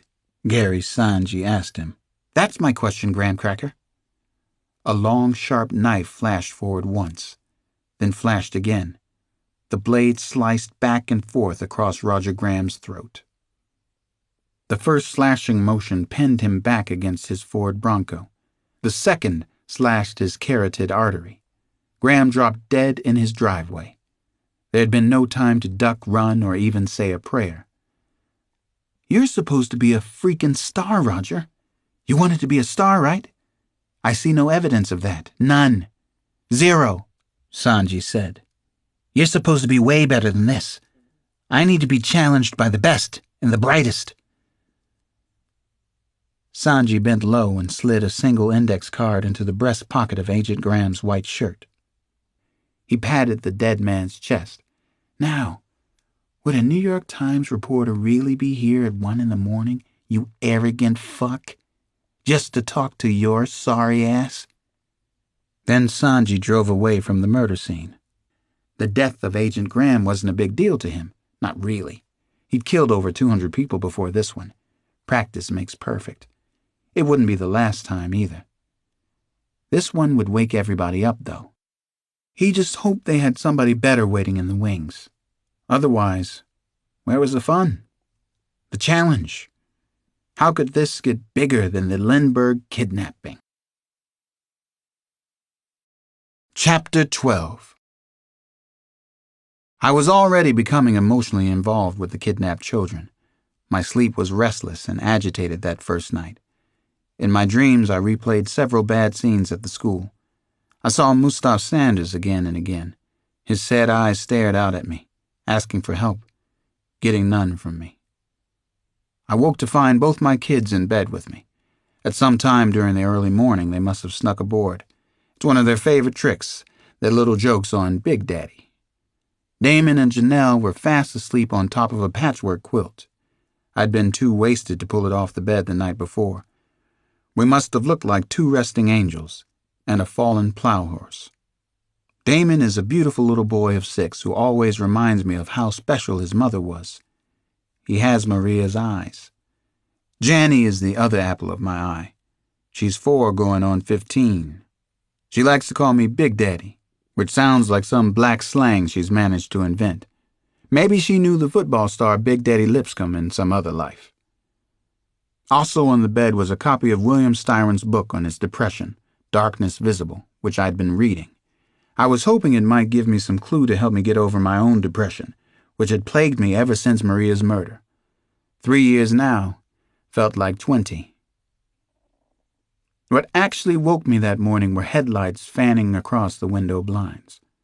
I heard a car door bang and the fast crunch of feet on gravel in the driveway. Careful not to wake the kids, I slipped over to the bedroom window. I peered down on 2 Metro DC patrol cars parked behind the old Porsche on our drive. It looked miserably cold outside. We were just entering the deepest hollow of DC's winter. Give me a break, I mumbled into the chilly window blinds. Go away! Samson was heading for the back door to our kitchen. It was 20 to 5 on the clock next to the bed. Time to go to work. Just before 5 that morning, Samson and I pulled up in front of a crumbling pre-war brownstone in Georgetown, a block west of M Street. We had decided to check out Sanji's apartment ourselves. The only way to get stuff done right is to do it yourself. Lights are all on. Looks like somebody's home, Samson said as we climbed out of the car. Now who could it be? 3 guesses. The first 2 don't count, I mumbled. I was suffering from early morning queasiness. A visit to the monster's den wasn't going to help. The FBI. Maybe Ephraim Zimbalist Jr. is up there, Samson guessed. Maybe they're filming real stories from the FBI. Let's go see. We entered the building and took the narrow, winding stairway up. On the second floor, yellow crime scene tape had been placed in a crisscross pattern across the doorway to Sanji's apartment. It didn't look like the place where a Mr. Chips would live, more like a Richard Ramirez or a Green River Killer. The scarred wooden door was open. I could see 2 FBI techies working inside. A local DJ called the Grease Man was screeching from a radio on the floor. "Hey, Pete, what's doing?" I called inside. I knew one of the FBI techies on the job, Pete Schweitzer. He looked up at the sound of my voice. "Well, look who's here. Welcome to the inner sanctum." "We came over to bother you, see how it's done," Sampson said. We'd both worked with Pete Schweitzer before, liked and trusted him as much as you could any FBI personnel. "Come in and make yourselves at home at Casa Sanji. This is my fellow fly shit finder and bagger, Todd Toohey. Todd likes to listen to the Grease Man in the AM. These two are ghouls like us, Toddy." "The best," I told Todd Toohey. I had already started to nose around the apartment. Everything was feeling unreal again. There was this cold, damp spot inside my head. Eerie time. The small studio apartment was a mess. There wasn't much furniture, a bare mattress on the floor, an end table and lamp, a sofa that looked as if it had been picked up off the street, but the floor was covered with things. Wrinkled sheets and towels and underwear were a large part of the general chaos. 2 or 3 loads of laundry spilled out on the floor. Most of the clutter was books and magazines, though. Several hundred books, and at least that many magazines, were piled in the single small room. "Anything interesting so far?" I asked Schweitzer. "You looked through his library?" Schweitzer talked to me without looking up from a pile of books he was dusting. "Everything is interesting. Check out the books along the wall. Also, consider the fact that our fine feathered friend wiped down this whole fucking apartment before he split." "You do a good job? Up to your standards?" "Excellent job. I couldn't have done much better myself. We haven't found a partial print anywhere. Not even on any of those goddamn books." "Maybe he reads with plastic gloves on," I offered. "I think he might. I shit you not. Place was dusted by a pro, Alex." I was crouched near several stacks of the books now. I read the titles on several of the spines. Most of it was nonfiction from the last 5 years or so. "True crime fan," I said. "Lots and lots of kidnapping stories," Schweitzer said. He looked up and pointed. "Right side of the bed, near the reading lamp. That's the kidnapping section." I walked over and looked at the volumes. Most of the books had been stolen from the library at Georgetown. I figured he must have had an ID to get into the stacks there. Was he a past student? Maybe a professor? Several computer printouts were taped to the bare wall over his private library on kidnapping. I started to read down the lists. Aldo Moro, kidnapped in Rome. 5 bodyguards killed during abduction. Moro's body found in a parked car. Jack Teague, released after payment of $750,000. J. Reginald Murphy, editor of the Atlanta Constitution, released after payment of $700,000. J. Paul Getty III, released in southern Italy after $2.8 million ransom paid. Mrs. Virginia Piper of Minneapolis, released after her husband paid $1 million. Victor E. Samuelson, released in Argentina after payment of $14.2 million ransom. I whistled as I spotted the amounts on his list. What was he going to ask for Maggie Rose Dunn and Michael Goldberg? It was a really small place, and there hadn't been much room for Sanji to wipe off fingerprints. Still, Schweitzer said he hadn't left anything. I wondered if Sanji could have been a cop. That was one way to plan a crime, and maybe improve your chances of getting away with it. "Come in here for a minute." Sampson was in the bathroom that was off to one side of the tiny studio. The walls were papered with photos from magazines, newspapers, record albums, book jackets. He'd left a final surprise for us. There were no fingerprints, but he had scrawled a message. Just over the mirror was a typeset headline, "I want to be somebody." Up on the walls was an exhibition. I saw River Phoenix and Matt Dillon. There were photos from Helmut Newton books. I recognized Lennon's murderer, Mark David Chapman. And Axl Rose. Pete Rose was up on the wall, too. And Neon Deion Sanders. Wayne Williams was there. And newspaper stories. The Happy Land Social Club fire in New York City. A New York Times story of the Lindbergh kidnapping. A story about the kidnapping of Samuel Bronfman, the Seagram's heir. And a story about the missing child, Eaton Patz. I thought about Sanji the kidnapper, all alone in his desolate apartment. He had carefully wiped every inch of space for fingerprints. The room itself was so small, so monkish. He was a reader, or at least liked to have books around. Then there was his photo gallery. What did it tell us? Leads, mixed directions. I stood in front of the mirror that was over the sink and stared into it, as I knew he had many, many times. What was I supposed to see? What had Gary Sanji seen? This was his picture on the wall, the face in this mirror. I offered a theory to Samson. It's the key picture here, the central one. He wants to be the star in all of this. Samson was leaning against a wall of photos and news clippings. Why no fingerprints, Dr. Freud? He must know we have his fingerprints on file somewhere. Makes me think he may have been wearing some kind of disguise at the school. Maybe he put on makeup right here before he went off to school. He could be a stage actor. I don't think we've seen his face yet. I think the boy has big plans. He definitely wants to be a star, Samson said. I want to be somebody. Chapter 13. Maggie Rose Dunn had awoken from the strangest sleep of her life. Horrible and indescribable bad dreams. She felt as if everything around her were moving in slow motion. She was thirsty. She needed to pee awfully bad. I'm too tired this morning, Mom. Please, I don't want to get up. Don't want to go to school today. Please, Mom, I don't feel so good. Honest, I really don't, Mommy. Maggie Rose opened her eyes. At least she thought she had opened her eyes. But she couldn't see anything. Nothing at all. Mommy, Mommy, Mommy! Maggie finally screamed, and couldn't stop screaming. For an hour after that, at least that long, she floated in and out of consciousness. She felt weak all over. She floated like a leaf on the hugest river. The currents just took her wherever they wanted. She thought about her mom. Did she know Maggie was gone? Was she looking for her now? She had to be looking for her. Maybe someone took her arms and legs off. She couldn't feel them.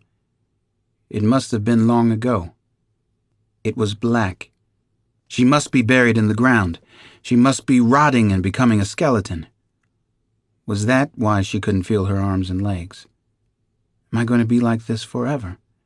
She couldn't stand that, and she was crying again. She was so confused, she couldn't think at all. Maggie Rose could open and close her eyes, though. At least she thought she could. But there was just no difference with her eyes open or closed. Everything was darkness, either way. If she did it over and over, opened and closed her eyes real fast, she saw color. Now, inside the blackness, she saw streaks and tiers of color, mostly red and bright yellow. Maggie wondered if she might be strapped or tied down. Was that what they really did to you inside a casket? Did they strap you down? Why would they do that? To stop you from getting out of the ground? To keep your spirit under the earth forever and ever? Suddenly she remembered something. Mr. Sanji. A little of the fog that swirled around her cleared away for a second. Mr. Sanji had taken her out of school. When had it happened? Why? Where was Mr. Sanji now? And Michael? What had happened to Michael? They had left school together. She remembered that much. She moved then, and the most amazing thing happened. She discovered that she could roll herself over. That's what Maggie Rose did. She rolled over and was suddenly up against something. She could feel her whole body again. She still had a body to feel. She was absolutely certain she had her body and that she wasn't a skeleton. and Maggie screamed. She had rolled into someone or something. Someone else was there in the dark with her. Michael? It had to be Michael. Michael! Maggie's voice was so low it was barely a whisper. Michael, is that you? She waited for an answer. Michael! She whispered louder. Michael, come on, please talk to me. Whoever it was wouldn't answer. It was more terrifying than being alone. Michael, it's me. Don't be afraid, it's Maggie. Michael, please wake up. Oh, Michael, please, Shrimpy. I was just kidding about your dopey school shoes. Come on, Michael. Talk to me, Shrimpy. It's Dweebo Dido. Chapter 14.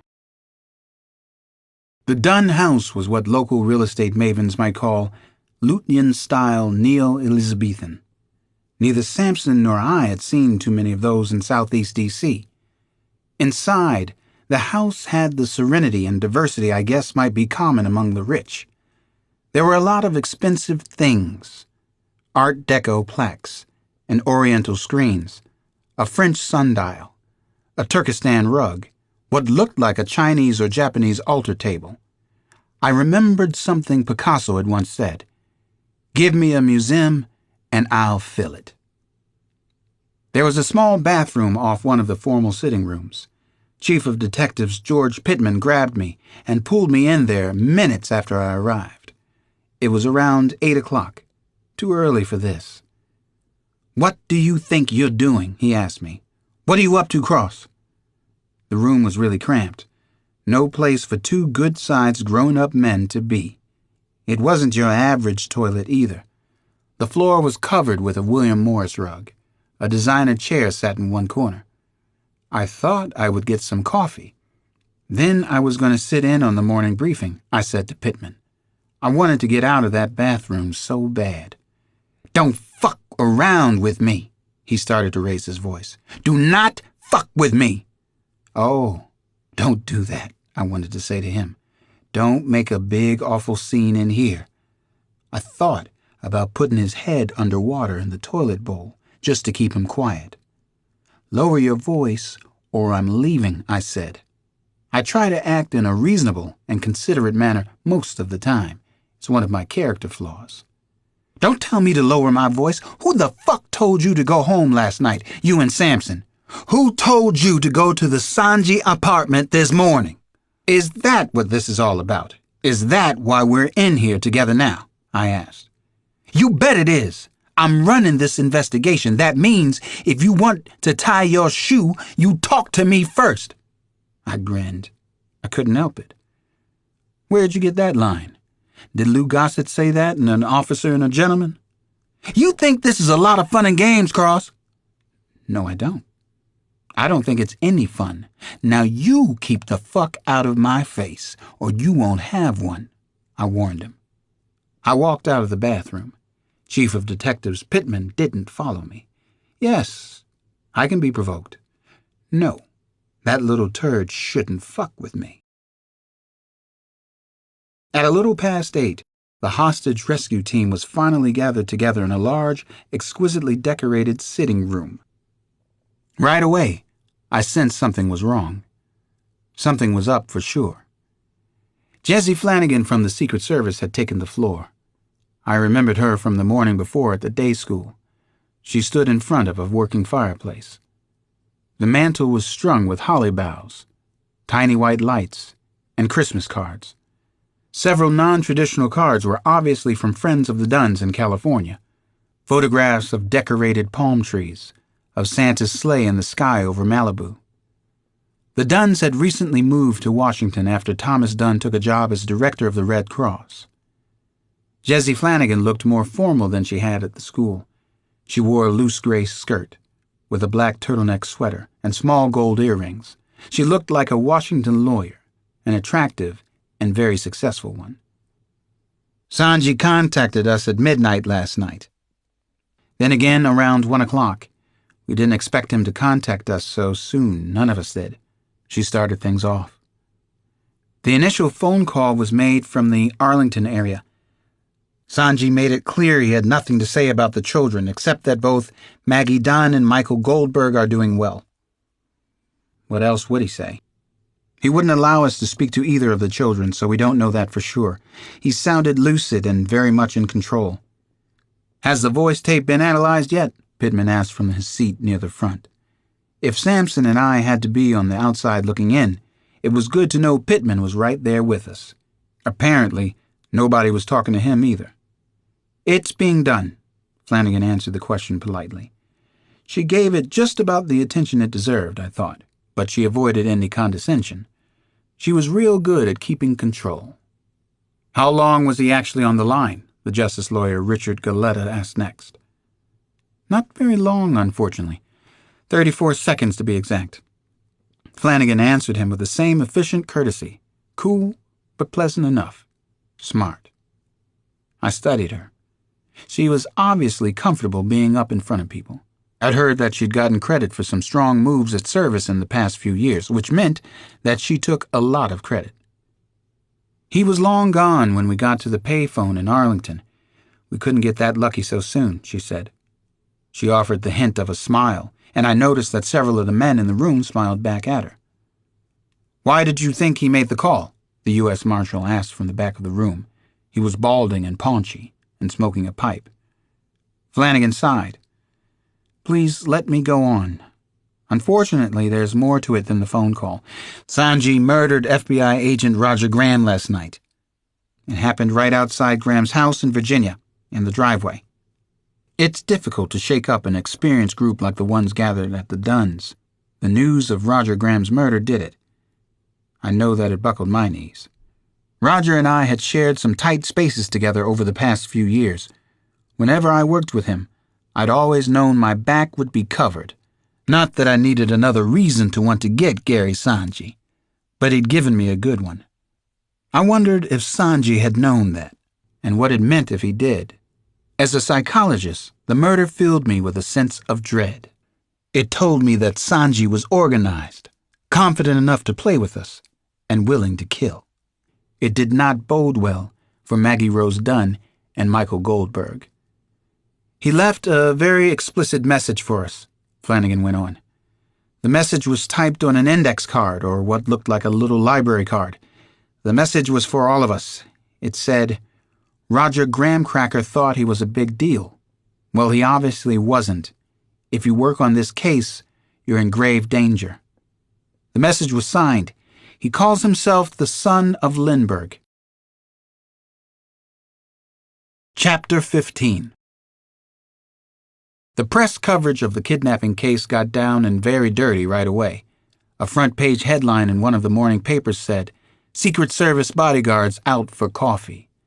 The press hadn't gotten the news about FBI agent Roger Graham yet. We were trying to sit on it.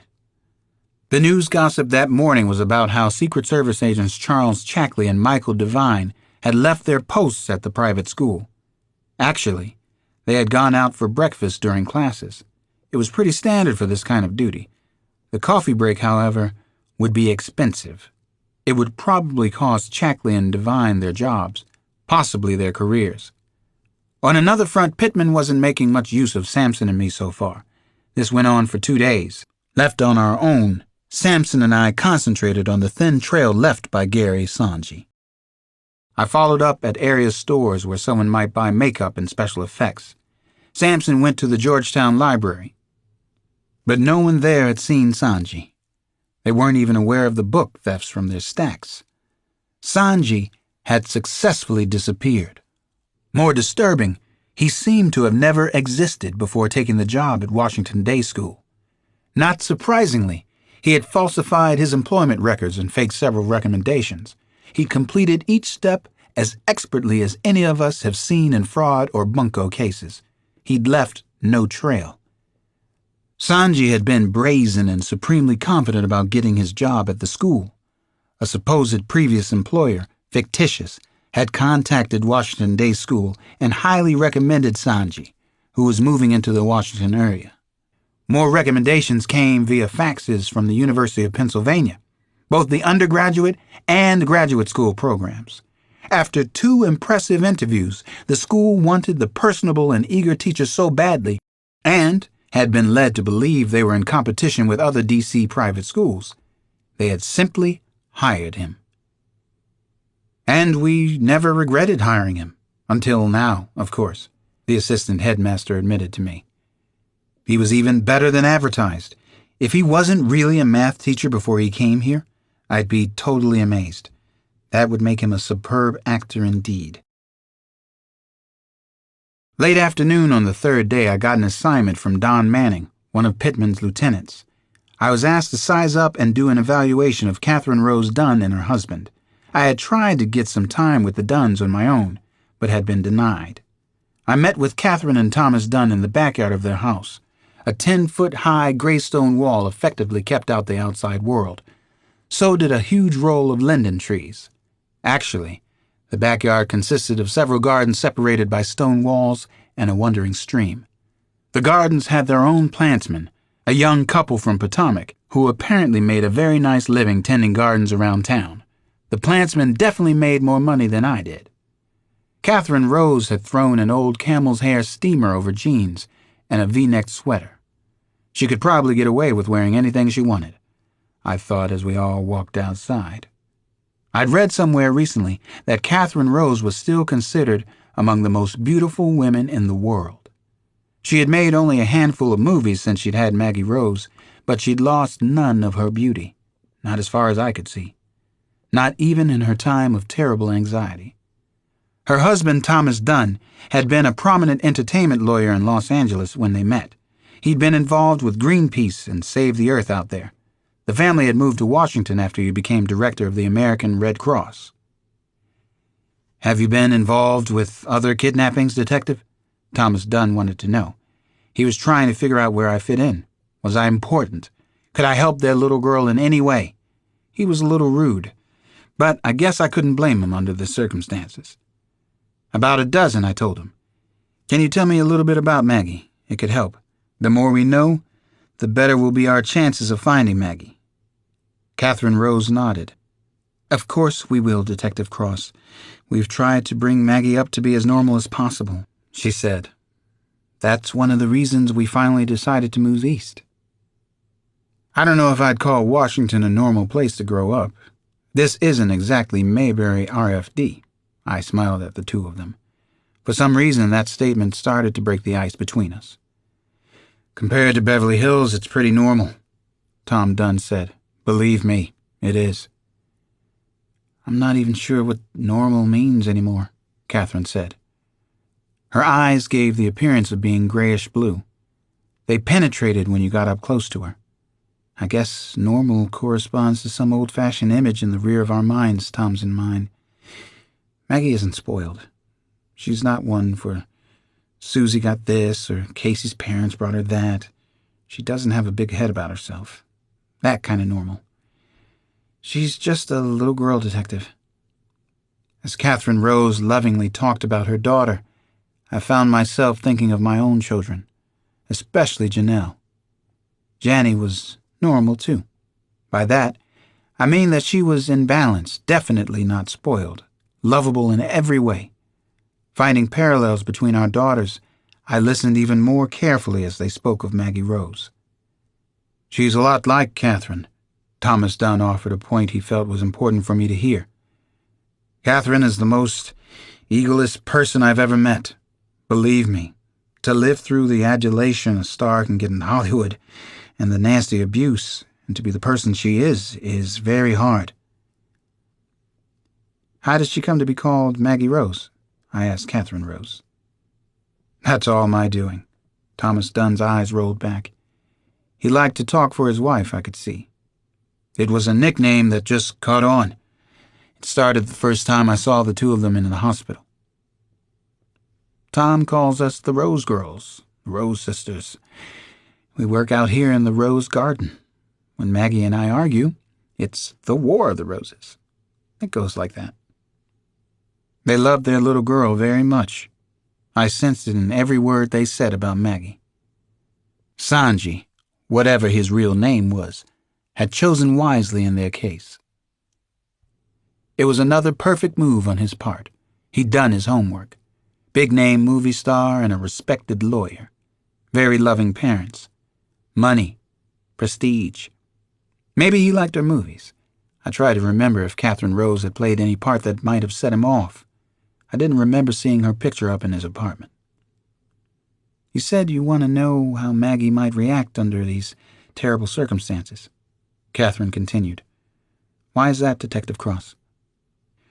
We know from talking to her teachers that she's well behaved. That may have been a reason for Sanji choosing her. I was candid with them. What else can you think of? Free associate all that you can. Maggie's mind seems to shift between being serious, very strict and rule-abiding, to having a lot of fantasies, Catherine said. Do you have children? She asked me. I flinched. I'd been thinking of Janny and Damon again. Parallels. 2 children. I also do some work with kids in the projects, I said. Does Maggie have many friends at school? Tons of them, her father said. She likes kids who have a lot of ideas but aren't too self-centered. All except Michael, who's intensely self-absorbed. Tell me about the 2 of them, Maggie and Michael. Catherine Rose smiled for the first time since we'd been talking. It was so strange, this smile that I had seen many times in movies. Now I was seeing it in person. I was mesmerized. I felt a little shy and embarrassed that I was having that kind of reaction. They've been best friends ever since we moved here. They're the oddest couple, but inseparable, she said. We call them Felix and Oscar sometimes. How do you think Michael would react under these circumstances? I asked. Difficult to judge, Thomas Dunn shook his head. He seemed to be a very impatient man, probably used to getting what he wanted, when he wanted it. Michael always has to have a plan. His life's very orderly, very structured. What about his physical problems? Michael had been a blue baby, I knew. He still had a slight problem with a heart murmur. Catherine Rose shrugged her shoulders. Apparently it wasn't much of an issue. He tires sometimes. He's a little small for his age. Maggie's bigger than Michael. They all call him Shrimpy, which I think he likes. It makes him a little more of the gang, said Tom Dunn. Basically, he's a whiz-kid type. Maggie calls him a brainiac. That's fairly descriptive of Michael. Michael is definitely a brainiac. How is he when he gets tired? I went back to something Catherine had said, maybe something important. Is he ever short-tempered? Catherine thought about my question before answering. He just gets pooped. Occasionally he'll take a nap. One time, I remember the 2 of them fell asleep near the pool. This little odd couple sprawled out on the grass. Just 2 little kids. She stared at me with those gray eyes of hers and started to cry. She had been trying hard to control herself, but finally had to let go. However reluctant I may have been at first, I was becoming a flesh and blood part of the terrible case. I felt for the Dunns and the Goldbergs. I had made connections between Maggie Rose and my own kids. I was involved in a way that isn't always useful. The anger I had felt about the killer in the projects was being transferred to the kidnapper of these 2 innocent kids. Mr. Sanji. Mr. Chips. I wanted to reach out, to tell both of them everything would be okay, to convince myself everything would be okay. I wasn't sure it would be. Chapter 16.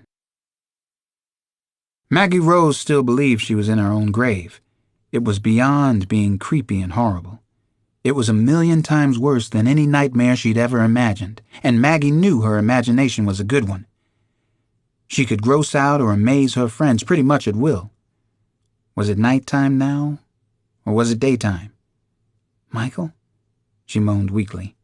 Her whole mouth, her tongue especially, felt like a lot of cotton swabs. Her mouth was unbelievably dried out. She was so thirsty. Sometimes she would gag on her tongue. She kept imagining that she was swallowing her tongue. Nobody had ever been this thirsty before, not even in the deserts of Iraq and Kuwait. Maggie Rose kept drifting in and out of sleep. Dreams came to her constantly. Another one had just started. Someone was pounding on a heavy wooden door nearby. Whoever it was called out her name. "Maggie Rose! Maggie Rose! Talk to me!" Then Maggie wasn't sure that it was a dream at all. Someone was really there. Was someone breaking into her grave? Was it her mom and dad or the police finally? Suddenly light from above blinded her. Maggie Rose was sure it was really light. It was as if she were looking straight into 100 flashbulbs, all of them going off at once. Her heart beat so fast and so hard that Maggie Rose knew she must be alive, in some terrible, terrible place. Someone had put her there. Maggie Rose whispered up into the light. "Who is it? Who's there? Who's up there right now? I see a face." The light was so very bright that Maggie Rose couldn't really see anything. For the second or third time, it had gone from pitch black to blinding, blinding white. Then someone's silhouette blocked out most of the light. Maggie still couldn't see who was there. Light radiated behind the person. Maggie clamped shut her eyes tightly, then opened them. She did this over and over again. She couldn't really see anything, couldn't focus on whoever or whatever it was. She had to keep blinking. Whoever was up there had to see the blinking, had to know she was alive. "Mr. Sanji, please help me," she tried to call out. Her throat was so dry. Her voice came out raspy and unrecognizable. "Shut up! Shut up!" a voice from above shouted. Someone was up there now. Someone was really up there and could get her out. It sounded like a very old woman's voice. "Please help me, please," Maggie begged. A hand came flying down and slapped her face hard. Maggie cried out. She was more frightened than hurt, but the blow hurt too. She'd never been slapped before. It set off a loud roar inside her head. "Stop your crying!" The eerie voice was closer. Then the person climbed down into the grave and was right over her. Maggie could smell strong body odor and someone's bad breath. She was being pinned down now, and she was too weak to fight back. "Don't fight me, you little bastard! Don't ever fight me! Who do you think you are, you little bastard? Don't you ever raise your hand at me, you hear me? Don't you ever!" Please, God, what was happening? "You're that famous Maggie Rose, aren't you? The rich, spoiled brat. Well, let me tell you a secret. Our secret. You're gonna die, little rich girl. You're gonna die." Chapter 17. The next day was Christmas Eve. It didn't feel like the season to be merry, and it was going to get a whole lot worse before Christmas Day. None of us had been able to make any of the usual festive holiday preparations with our family. It added to the tension the hostage rescue team was feeling. It magnified the misery of the depressing task. If Sanji had chosen the holiday season for this reason, he'd chosen well. He had turned everyone's Christmas to shit. Around 10 o'clock in the morning, I walked down Sorrel Avenue to the Goldberg house. Samson, meanwhile, had sneaked off to do a little work on the murders in Southeast. We planned to get back together around noon to compare horror stories. I talked with the Goldbergs for over an hour. They weren't holding up well. In a lot of ways, they were even more forthcoming than Catherine and Thomas Dunn. They were stricter parents than the Dunns, but Gerald and Laurie Goldberg loved their son dearly. 11 years earlier, Laurie Goldberg had been told by doctors that she couldn't have children. Her uterus had been scarred. When she found herself pregnant with Michael, it had seemed a miracle. Had Sanji known about that? I wondered. How carefully had he picked out his victims? Why Maggie Rose and Michael Goldberg? The Goldbergs allowed me to see Michael's bedroom, and to spend some time there by myself. I shut the door to the room and sat quietly for several moments. I had done the same thing in Maggie's room at the Dunns. The boys' room was amazing. It was a treasure chest of state-of-the-art computer hardware and software. Macintosh, Nintendo, Prodigy, Windows. The AT&T labs had less equipment than Michael Goldberg. Posters of Catherine Rose from her films Taboo and Honeymoon were taped up on the walls. A poster of Skid Row's lead singer, Sebastian Bach, was centered over the bed. A picture of Albert Einstein with a mauve punk haircut stared out from Michael's private bathroom. Also a Rolling Stone magazine cover that asked, "Who killed Pee Wee Herman?" A framed photograph of Michael and Maggie Rose was propped up on the boys' work desk. Posed arm in arm, the two kids looked like the greatest friends. What had inspired Sanji? Was it something about their special friendship? Neither of the Goldbergs had ever met Mr. Sanji, although Michael had talked a lot about him. Sanji was the only person, child or adult, who had ever beaten Michael at Nintendo games like Ultima and Super Mario Bros. It suggested that Sanji might be a brainiac himself, another whiz kid, but not willing to let a 9-year-old beat him at video games for the sake of the cause, not willing to lose at any game. I was back in the library with the Goldbergs, looking out a window, when everything went completely and forever crazy on the kidnapping case. I saw Samson running down the street from the Dunns. Each of his strides covered about a third of a block. I raced out of the Goldbergs' front door at the same time that Samson made it to the lawn. He broke stride like the San Francisco 49ers' Jerry Rice in the end zone. He called again? Samson shook his head. No. There's been a break, though. Something happened, Alex. The FBI is keeping it under wraps, Samson said. They've got something. Come on. A police roadblock had been set up just off Sorrel Avenue at the end of nearby Plately Bridge Lane. The roadblock of half a dozen wooden horses effectively stopped the press from following cars that had left the Dunns just past 2 that afternoon. Samson and I rode in the third car. 70 minutes later, the 3 sedans were speeding through the low hills surrounding Salisbury, Maryland. The cars circled down a winding road to an industrial park nestled in thick pine woods. The contemporary-looking complex was deserted on Christmas Eve. It was eerily quiet. Snow-blanketed lawns led the way to 3 separate white stone office buildings. Half a dozen local police cars and ambulances had already arrived at the mysterious scene. Some minor tributary that had to empty into Chesapeake Bay flowed behind the cluster of office buildings. The water was brownish-red and looked polluted. Royal blue signs on the building read, J. Cad Manufacturing, the Razor Becton Group, Technosphere. Not a clue so far, not a word had been uttered about what had happened in the industrial park. Samson and I joined the group that headed down toward the river. 4 more FBI agents were at the site, and they looked worried. There was a patch of winter-thin, pale yellow weeds between the industrial park and the water.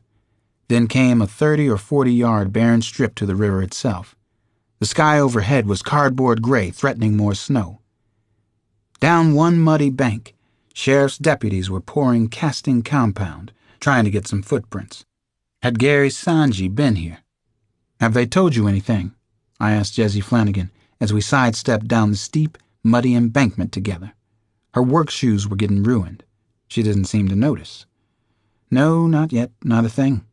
She was as frustrated as Samson and I were. This was the first opportunity for the team not to act like one. The Federal Bureau had their chance to cooperate. They blew it. Not a good sign. Not a promising beginning. Please don't let it be those kids, Jessie Flanagan muttered as we reached the flatter ground. 2 Bureau agents, Riley and Jerry Scorse, were at the riverside. Snow flurries drifted down. A bracing cold wind blew over the slate-gray water, which smelled like burning linoleum. My heart was in my throat the whole time. I couldn't see anything down along the shoreline. Agent Scorse made a short speech, which I think was meant to mollify the rest of us. Listen, this close-to-the-vest approach has nothing to do with any of you. Because of the wide press coverage this case has received, we were ordered, not to say anything until we all got out here, until we could see for ourselves. See what? Samson asked the FBI special agent. You going to tell us what the hell is going on? Let's cut down on the verbal diarrhea. Scorse signaled to one of the FBI agents and spoke to him briefly. His name was McGooey, and he was from the director's office in D.C. He'd been in and out of the Dunn house. We all thought that he was the replacement for Roger Graham, but that was never verified. McGooey nodded at whatever Scorse had told him, then stepped forward. He was a solemn-looking fat man with big teeth and a short white crew cut. He looked like an old military man who was close to retirement. The local police out here found a child floating in the river around 1 o'clock today, McGooey announced. They have no way of knowing if it's one of the 2 kidnapped children or not. Agent McGooey then walked all of us about 70 yards farther down the muddy riverbank. We stopped past a hump covered with moss and cattails. There wasn't a sound from anyone, just the bitter wind whistling over the water. We finally knew why we had been brought here. A small body had been covered over with gray wool blankets from one of the EMS wagons. It was the tiniest, loneliest bundle in the universe. One of the local policemen was asked to give us the necessary details. When he began to speak, his voice was thick and unsteady. I'm Lieutenant Edward Mahoney. I'm with the force here in Salisbury. About an hour and 20 minutes ago, a security guard with Razor Becton discovered the body of a child down here. We walked closer to the spread of blankets. The body was laid on a mound of grass that sloped into the brackish water. Beyond the grass and to the left was a black-looking tamarack swamp. Lieutenant Mahoney knelt down beside the tiny body. His gray, uniform knee sank into the wet mud. Flecks of snow floated around his face, sticking to his hair and cheeks. Almost reverently, he pulled back the wool blankets. It seemed as if he were a father, gently waking a child for some early morning fishing trip. Just a few hours ago, I had been looking at a photo of the 2 kidnapped children. I was the first to speak over the murdered child's body. It's Michael Goldberg, I said in a soft but clear voice. I'm sorry to say that it's Michael. It's poor little Shrimpy. Chapter 18.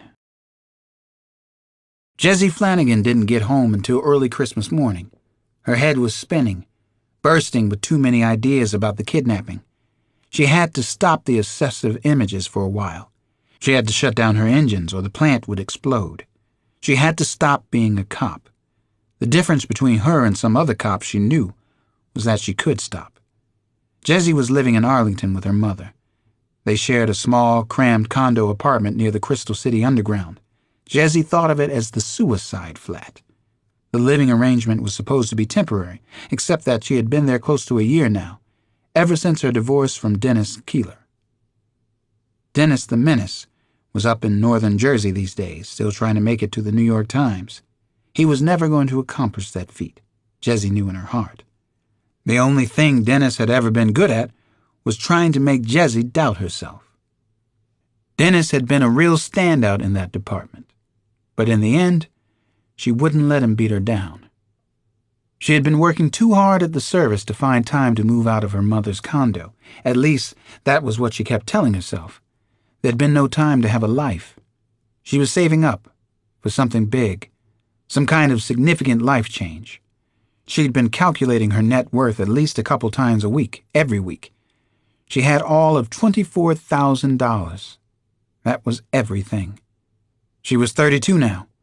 She knew she was good-looking, almost beautiful, the way Dennis Keeler was almost a good writer. Jessie could have been a contender, she often thought to herself. She almost had it made.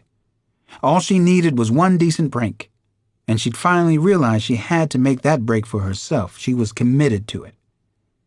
She drank a Smithwich, really fine ale from the old sod. Smitty's had been her father's favorite brand of poison in the world. She nibbled a slice of fresh cheddar. Then she had a second ale in the shower, down dreary hallway number 1 at her mother's. Michael Goldberg's little face flashed at her again. She wouldn't allow any more flash images of the Goldberg boy to come. She wouldn't feel any guilt, even if she was bursting at the seams with it. The 2 children had been abducted during her watch. That was how everything had started. Stop the images. Stop everything for now. Irene Flanagan was coughing in her sleep. Her mother had worked 39 years for C&P Telephone. She owned the condo in Crystal City. She was a killer bridge player. That was it for Irene. Jessie's father had been a cop in D.C. for 27 years. The end game came for Terry Flanagan on his beloved job, a heart attack in crowded Union Station, with hundreds of complete strangers watching him die, nobody really caring. Anyway, that was the way Jessie always told the story.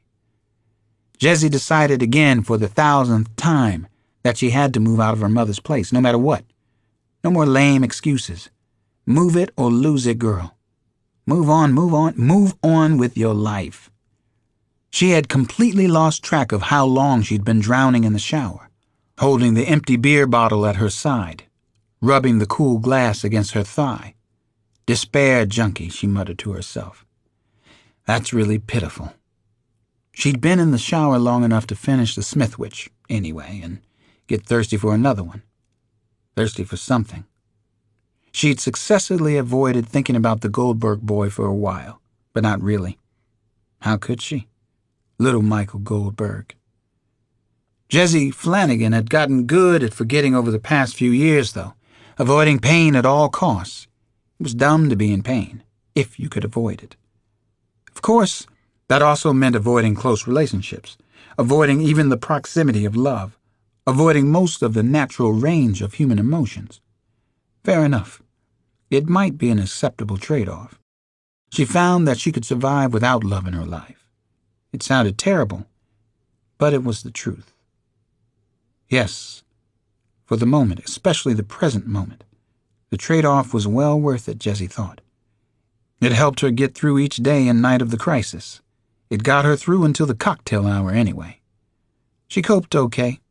She had all the right tools for survival. If she could make it as a woman cop, she could make it at anything. The other agents in the service said she had cojones. It was their idea of a compliment, so Jessie took it as one. Besides, they were spot on. She did have brass cojones. And the times that she didn't, she was smart enough to fake it. At 1 o'clock in the morning, Jessie Flanagan had to take the BMW bike for a ride. She had to get out of the suffocating tiny apartment in Arlington. Had to. Her mother must have heard the door opening out to the hallway. She called to Jessie from her bedroom, maybe right out of her sleep. Jessie, where are you going so late? Jessie, is that you? Just out, Mother. Christmas shopping at the mall. A cynical line bounced against the walls of her head. As usual, she kept it inside. She wished Christmas would go away. She dreaded the next day. Then she was gone into the night on the BMW K1, either escaping from or chasing after her personal nightmares, her devils. It was Christmas. Had Michael Goldberg died for our sins? Was that what this was about? She thought. She refused to let herself feel all the guilt. It was Christmas, and Christ had already died for everyone's sins. Even Jessie Flanagan's sins. She was feeling a little crazy. No, she was feeling a lot crazy. But she could take control, always take control. That's what she would do now. She sang Winter Wonderland at 110 miles an hour on the open highway heading out of Washington. She wasn't afraid of very much, but this time she was afraid. Chapter 19. In some parts of Washington and the nearby suburbs of Maryland and Virginia, house-by-house searches were conducted on Christmas morning. Police blue and whites toured the streets downtown. They loudly broadcasted over their PA systems. "We are looking for Maggie Rose Dunn. Maggie is 9 years old. Maggie has long blonde hair. Maggie is 4 feet 3 inches tall and weighs 72 pounds. A substantial reward is offered for any information leading to Maggie's safe return." Inside the house, a half-dozen FBI agents worked more closely than ever with the Dunns. Both Catherine Rose and Tom Dunn were terribly shaken by Michael's death. Catherine suddenly looked 10 years older. We all waited for the next call from Sanji. It had occurred to me that Gary Sanji was going to call the Dunns on Christmas Day. I was beginning to feel as if I knew him a little.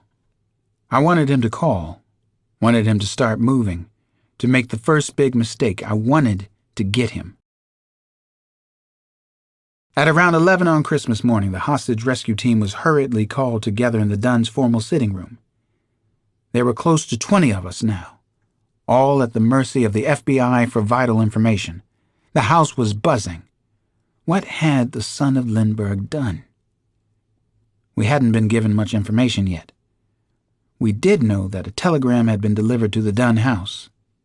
It wasn't being treated like any of the previous crank messages. It had to be Sanji. FBI agents had monopolized the house phones for the past 15 minutes or so. Special Agent Scorse arrived back at the house just before 11:30, probably coming from his own family's Christmas. Chief Pittman swept in 5 minutes later. The police commissioner had been called. "This is getting to be a real bad deal, being left in the dark all the time." Samson slouched against the room's mantel. When Samson slouches, he's only around 6'7". "The fibbers don't trust us. We trust them even less than we did at the get-go." "We didn't trust the FBI in the beginning," I reminded him. "You're right about that," Samson grinned. I could see myself reflected in his wayfarers, and I looked small. I wondered if the whole world looked tiny from Samson's vantage point. "Our boys send the Western Union?" he asked me. "That's what the FBI thinks. It's probably just his way of saying Merry Christmas. Maybe he wants to be part of a family." Samson peered at me over the tops of his dark glasses. "Thank you, Dr. Freud." Agent Scorse was working his way to the front of the room. Along the way, he picked up Chief Pittman. They shook hands. Good community relations at work. "We received another message that appears to be from Gary Sanji," Scorse announced as soon as he was in front of us. He had an odd way of stretching his neck and twisting his head from side to side when he was nervous. He did that a few times as he began to speak. "I'll read it to you. It's addressed to the Dunns. Dear Catherine and Tom, how about $10 million? 2 in cash. Rest in negotiable securities and diamonds. In Miami Beach. M.R. doing fine so far. Trust me. Tomorrow's big day. Have a merry son of L." Within 15 minutes of its arrival, the telegram had been traced to a Western Union office on Collins Avenue in Miami Beach. FBI agents immediately descended on the office to interview the manager and clerks. They didn't learn a thing, exactly the way the rest of the investigation had been going so far. We had no choice but to leave for Miami immediately. Chapter 20. The hostage rescue team arrived at Tom Miami Airport in Florida at 4:30 on Christmas afternoon. Secretary Gerald Goldberg had arranged for us to fly down in a private jet supplied by the Air Force.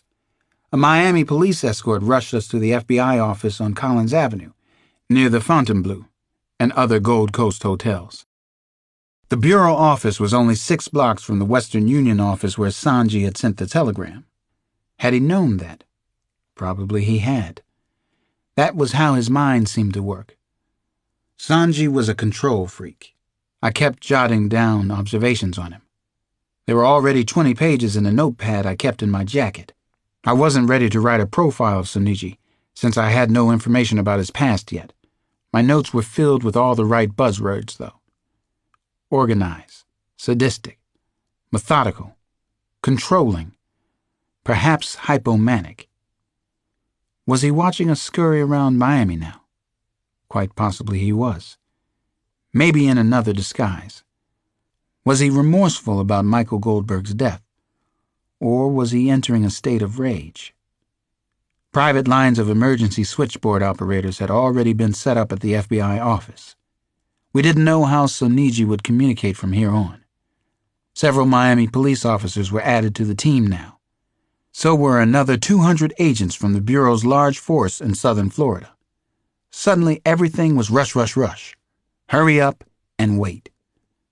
I wondered if Gary Soniji had any real idea about the state of chaos he was creating as his deadline approached. Was that part of his plan too? Was Maggie Rose Dunn really okay? Was she still alive? We would need some proof before the final exchange would be approved. At least we would ask Sanji for physical proof. M.R. fine so far. Trust me, he'd said. Sure thing, Gary. Bad news followed us down to Miami Beach. The preliminary autopsy report on Michael Goldberg had been faxed to the Miami Bureau office.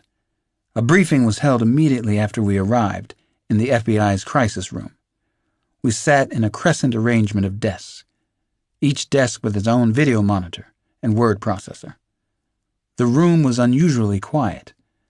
None of us really wanted to hear details about the little boy's death. A bureau technical officer named Harold Friedman was chosen to explain the medical findings to the group. Friedman was unusual for the bureau, to say the least. He was an Orthodox Jew, but with the build and look of a Miami Beach boy. He wore a multicolored yarmulke to the autopsy briefing. "We're reasonably certain the Goldberg's boy's death was accidental," he began in a deep, articulate voice. "It appears that he was knocked out with a chloroform spray first. There were traces of chloroform in his nasal passages and throat. Then he was injected with secobarbital sodium, probably about 2 hours later. Secobarbital is a strong anesthetic. It also has properties which can inhibit breathing. That seems to be what happened in this case. The boy's breathing probably became irregular, then his heart and breathing stopped altogether. It wasn't painful if he remained asleep. I suspect that he did, and that he died in his sleep." "There were also several broken bones," Harold Friedman went on. In spite of the Beach Boy appearance, he was somber and seemed intelligent in his reporting. "We believe that the little boy was kicked and punched, probably dozens of times. This had nothing to do with his death, though. The broken bones and dents on the skin were inflicted after the boy was dead. You should know that he was also sexually abused after the time of death. He was sodomized and ripped during the act. This Sanji character is a very sick puppy," Friedman offered as his first bit of editorializing. This was also one of the few real specifics we had about Gary Sanji's pathology. Evidently, he had flown into an angry rage when he discovered that Michael Goldberg was dead, or that something about his perfect plan wasn't so perfect after all. Agents and policemen shifted from buttock to buttock in their seats. I wondered if the frenzy with Michael Goldberg had a calming or insightful effect on Sanji. More than ever, I worried about the chances Maggie Rose had to survive. The hotel we were staying at was directly across the street from the Bureau branch office. It wasn't much by Miami Beach Gold standards, but it did have a large terraced pool on the ocean side. Around 11, most of us had knocked off for the night. The temperature was still in the 80s. The sky was full of bright stars, and an occasional jetliner arriving from the north. Sampson and I strolled across Collins Avenue. People must have thought the Lakers were in town to play the Miami Heat. "Want to eat first or just drink ourselves numb?" he asked me midway across the avenue. "I'm already pretty numb," I told Sampson. "I was thinking about a swim. When in Miami Beach." "You can't get a Miami Beach tan tonight." He was rolling an unlit cigarette between his lips. "That's another reason for a night swim." "I'll be operating in the lounge," Sampson said as we branched off in the lobby. "I'll be the one drawing the pretty women." "Good luck," I called to him. "It's Christmas. I hope you get a present." I got into a bathing suit and wandered out to the hotel pool. I've come to believe that the key to health is exercising, so I exercise every day, no matter where I am. I also do a lot of stretching, which can be done anytime, anywhere. The big swimming pool on the ocean side was closed, but that didn't stop me. Policemen are notorious for jaywalking, double parking, rule breaking in general. It's our only perk. Someone else had the same idea. Somebody was swimming laps so smoothly and quietly that I hadn't noticed until I was walking among the deck chairs, feeling the cool wetness under my feet. The swimmer was a woman, in a black or dark blue swimsuit. She was slender and athletic, with long arms and even longer legs. She was a pretty sight on a not-so-pretty day. Her stroke looked effortless, and it was strong and rhythmic. It seemed her private place, and I didn't want to disturb it. When she made her turn, I saw that it was Jessie Flanagan. That surprised me. It seemed out of character for the Secret Service supervisor. I finally climbed down very quietly into the opposite end of the pool and started my own laps. It was nothing beautiful or rhythmic, but my stroke gets the job done. I can usually swim for a long time. I did 35 laps easily. I felt as if I was loosened up for the first time in a few days.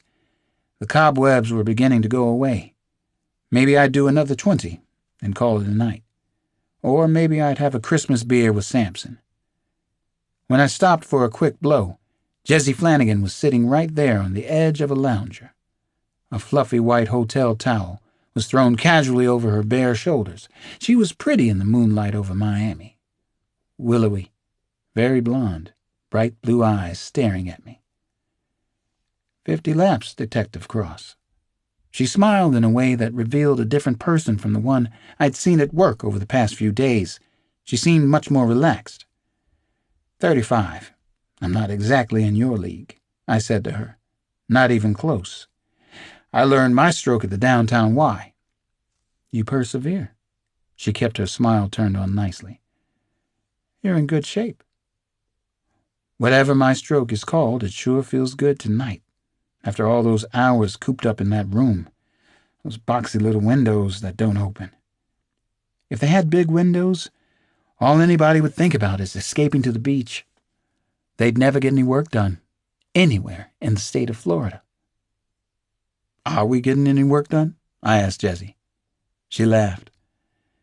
I had a friend who believed in the doing the best you can theory of police work.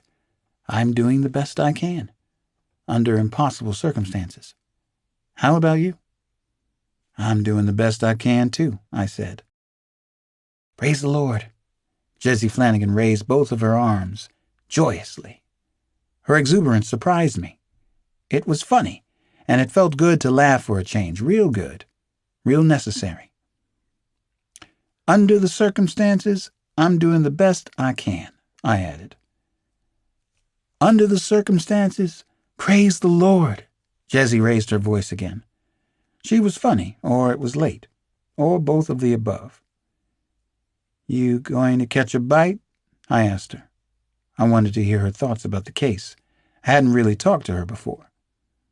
I'd like to eat something, she answered. I've skipped 2 meals already today. We agreed to meet up in the hotel's dining room, which was one of those slow-spinning affairs on the top floor. She changed in about 5 minutes, which I found impressive. Baggy tan trousers, a V-neck t-shirt, black Chinese slippers. Her blonde hair was still wet. She'd combed it back, and it looked good that way. She didn't wear her makeup and didn't need to. She seemed so different from the way she acted on the job, much looser and at ease.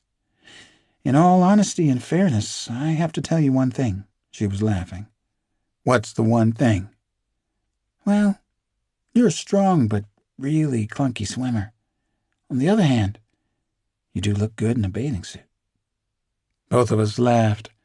Some of the long day's tension began to drain away. We were good at drawing each other out over beers and a snack. A lot of that was due to the peculiar circumstances, the stress and pressure of the past few days. It's also part of my job to draw people out, and I liked the challenge. I got Jessie Flanagan to admit that she'd once been Miss Washington, D.C., back when she was 18. She'd been in a sorority at the University of Virginia, but got kicked out for inappropriate behavior, a phrase that I loved. As we talked, though, I was surprised that I was telling her much more than I'd expected to. She was easy to talk to. Jessie asked about my early days as a psychologist in Washington. It was mostly a bad mistake, I told her, without getting into how angry it had made me, still made me. A whole lot of people didn't want any part of a black shrink. Too many black people couldn't afford one. There are no liberals on the psychiatrist's couch. She got me to talk about Maria, but only a little bit. She told me how it was to be a woman in the 90% macho male Secret Service. They like to test me, about once a day. They call me the man. She also had some entertaining war stories about the White House. She knew the Bushes and the Reagans. All in all, it was a comfortable hour that went by too quickly. Actually, more than an hour had passed. More like 2 hours. Jessie finally noticed our waitress hovering all by her lonesome near the bar. Shoot, we are the last ones in this restaurant. We paid our bill and got on the local elevator down from the Spinning Top restaurant.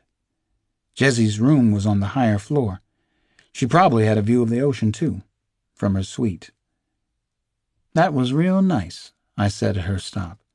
I think that's a snappy line out of a Noel Coward play. Thanks for the company. Merry Christmas. Merry Christmas, Alex, Jessie smiled. She tucked her blonde hair behind her ear, which was a tic of hers I'd noticed before. That was nice. Unfortunately, tomorrow probably won't be. Jessie pecked my cheek and went off to her room. I'm going to dream about you in swimsuits, she said as the elevator doors closed. I went down 4 more floors, where I took my Christmas cold shower, alone in my Christmas hotel room. I thought about Jessie Flanagan. Dumb fantasies in a lonely Miami Beach hotel room. We sure weren't going anywhere together, but I liked her. I kind of felt that I could talk to her about anything. I read some more about Styron's bout with depression until I could sleep. I had some dreams of my own. Chapter 21. Careful. Be oh so careful now, Gary boy. Gary Sanji watched the fat woman out of the extreme corner of his left eye. He watched the blubbery blob, the way a lizard watches an insect, just before mealtime. She had no idea that he was studying her. She was a policewoman, so to speak, as well as a toll collector, at exit 12 on the turnpike. She slowly counted out his change. She was enormous, black as the night, completely out of it, asleep at the switch. Sanji thought she looked like Aretha Franklin would have, if Aretha couldn't sing a note and she had to make it in the real workaday world. She didn't have a clue as to who was riding by in the monotonous stream of holiday traffic, even though she and all her cohorts were supposed to be desperately searching for him. So much for massive police dragnets and your basic nationwide manhunt. What a fucking letdown and disappointment. How could they possibly expect to catch him with people like this in the hunt? At least they could try to keep it interesting for him. Sometimes, especially at times like this, Gary Sanji wanted to proclaim the inescapable truth of the universe. Proclaim. Listen, you slovenly bimbo bitch cop. Don't you know who I am? Some paltry nothing disguise have you buffaloed? I'm the one you've been seeing in every news story for the past 3 days. You and half the world, Aretha baby. Proclaim. I planned and executed the crime of the century so perfectly. I'm already bigger than John Wayne Gacy, Jeffrey Dahmer, Juan Corona. Everything went right until the rich little boy got sick on me. Proclaim. Look real close. Take a good look at me. Be a goddamn hero for once in your life. Be something besides a fat black zero on the freeway of love. Look at me, will you? Look at me! She handed back his change. Merry Christmas, sir. Gary Sanji shrugged. Merry Christmas back at you, he said. As he pulled away from the blinking lights of the toll booth, he imagined the policewoman with one of those smiling, have a nice day heads on her. He mind-pictured a whole country full of those smiley, ballooned faces. It was happening, too. It was getting worse than the invasion of the body snatchers, actually. Drove him crazy if he thought about it, which he tried not to do. Country of smiling balloon heads. He loved Stephen King. Identified with his weirdness, he wished the king would write about all the smiley fools in America. He could just see the dust jacket for King's masterpiece. Balloon heads. 40 minutes later, Sanji pulled the trusty Saab off Route 413 in Crisfield, Maryland. He accelerated down the rutted dirt road to the old farmhouse. He had to smile, had to laugh at this point. He had them so completely fooled and bamboozled, completely turned inside out. So far, they didn't know which way was up, down, or sideways. He already had the Lindbergh thing topped, didn't he? Now it was time to pull the mat from under all the balloon heads again. Chapter 22. It was definitely showtime.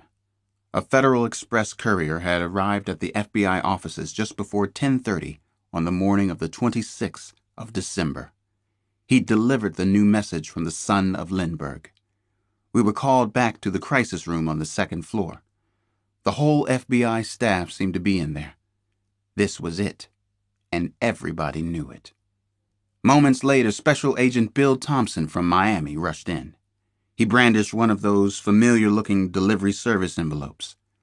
Thompson carefully opened the orange and blue envelope in front of the entire group. "He's going to let us see the message, only he's not going to read it to us," Jeb Kleppner from the Secret Service cracked under his breath.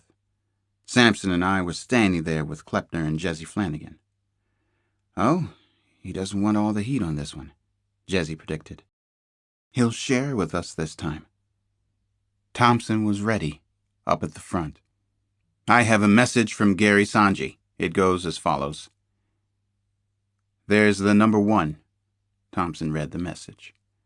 Then, spelled out in letters, 10 million. On the next line, the number 2. Then the words Disney World, Orlando, the Magic Kingdom. Next line, the number 3. Then, park at Pluto 24. Go across Seven Seas Lagoon on the ferry, not the monorail.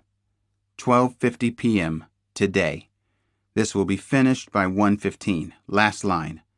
Detective Alex Cross will deliver the ransom. Alone. It's signed Son of Lindbergh. Bill Thompson looked up immediately. His eyes searched the crisis room. He had no trouble finding me in the audience. I can absolutely guarantee that his shock and surprise were nothing compared to mine. A hit of adrenaline had already mainlined its way into my system. What the hell did Sanji want with me? How did he know about me? Did he know how badly I wanted his ass now? "There's no attempt at any negotiation." Special Agent Scorse began to make a fuss. "Sanji just assumes we're going to deliver 10 million? "He does," I spoke up. "And he's right. It's ultimately the family's call how and when a kidnap ransom gets paid. The Duns had instructed us to pay Sanji, unconditionally. Sanji had probably guessed as much. That was undoubtedly the main reason why he'd chosen Maggie Rose. But why had he chosen me?" Standing at my side, Sampson shook his head and muttered, "The Lord, he sure does work in mysterious ways." Half a dozen cars were waiting for us in the sun-baked parking lot behind the Bureau building. Bill Thompson, Jesse Flanagan, Kleppner, myself, and Sampson traveled in one of the FBI sedans. The securities and money went with us. Detective Alex Cross will deliver the ransom. The money had been put together late the previous night. It was a tremendously complex deal to get it accomplished so quickly, but Citibank and Morgan Stanley had cooperated. The Duns and Gerald Goldberg had the power to get what they wanted, and had obviously exerted great pressure. As Sanji had requested, 2 million of the ransom was in cash. The rest was in small diamonds and securities.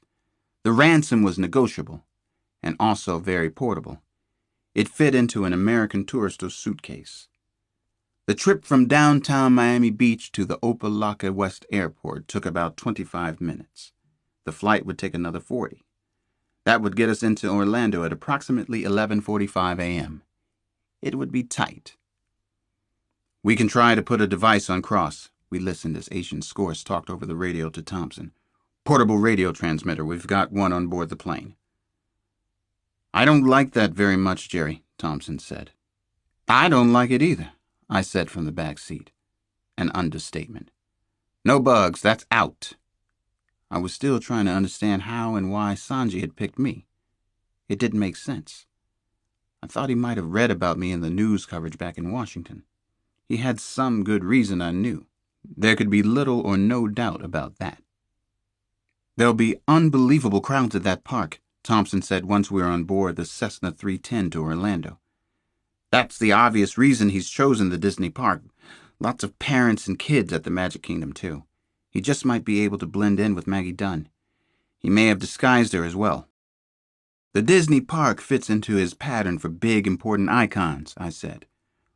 One theory in my notebooks was that Sanji might have been an abused child himself. If so, he'd have nothing but rage and disdain for a place like Disney World, where good little kids get to go with their good mommies and daddies.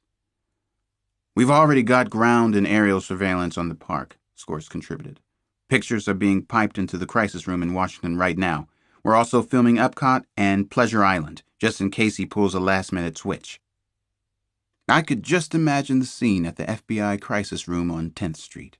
As many as a couple of dozen VIPs would be crowded in there. Each of them would have his own desk and closed-circuit TV monitor. The aerial photography of Walt Disney World would be playing on all the monitors at once.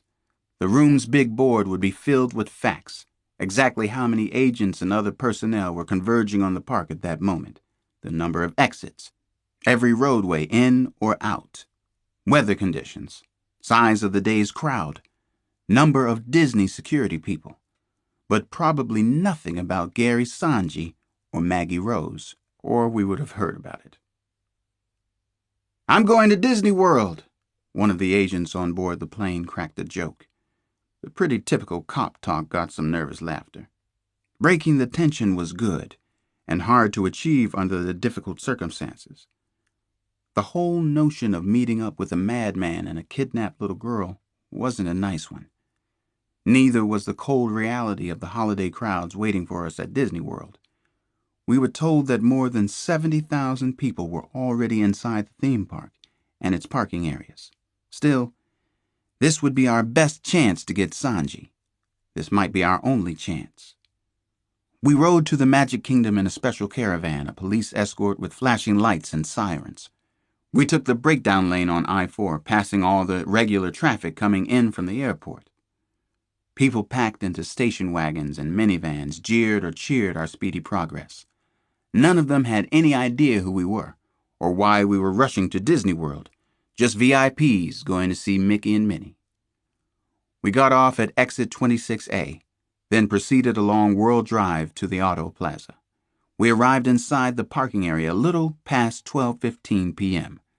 That was cutting it extremely close, but Sanji hadn't given us time to organize. Why Disney World? I kept trying to understand.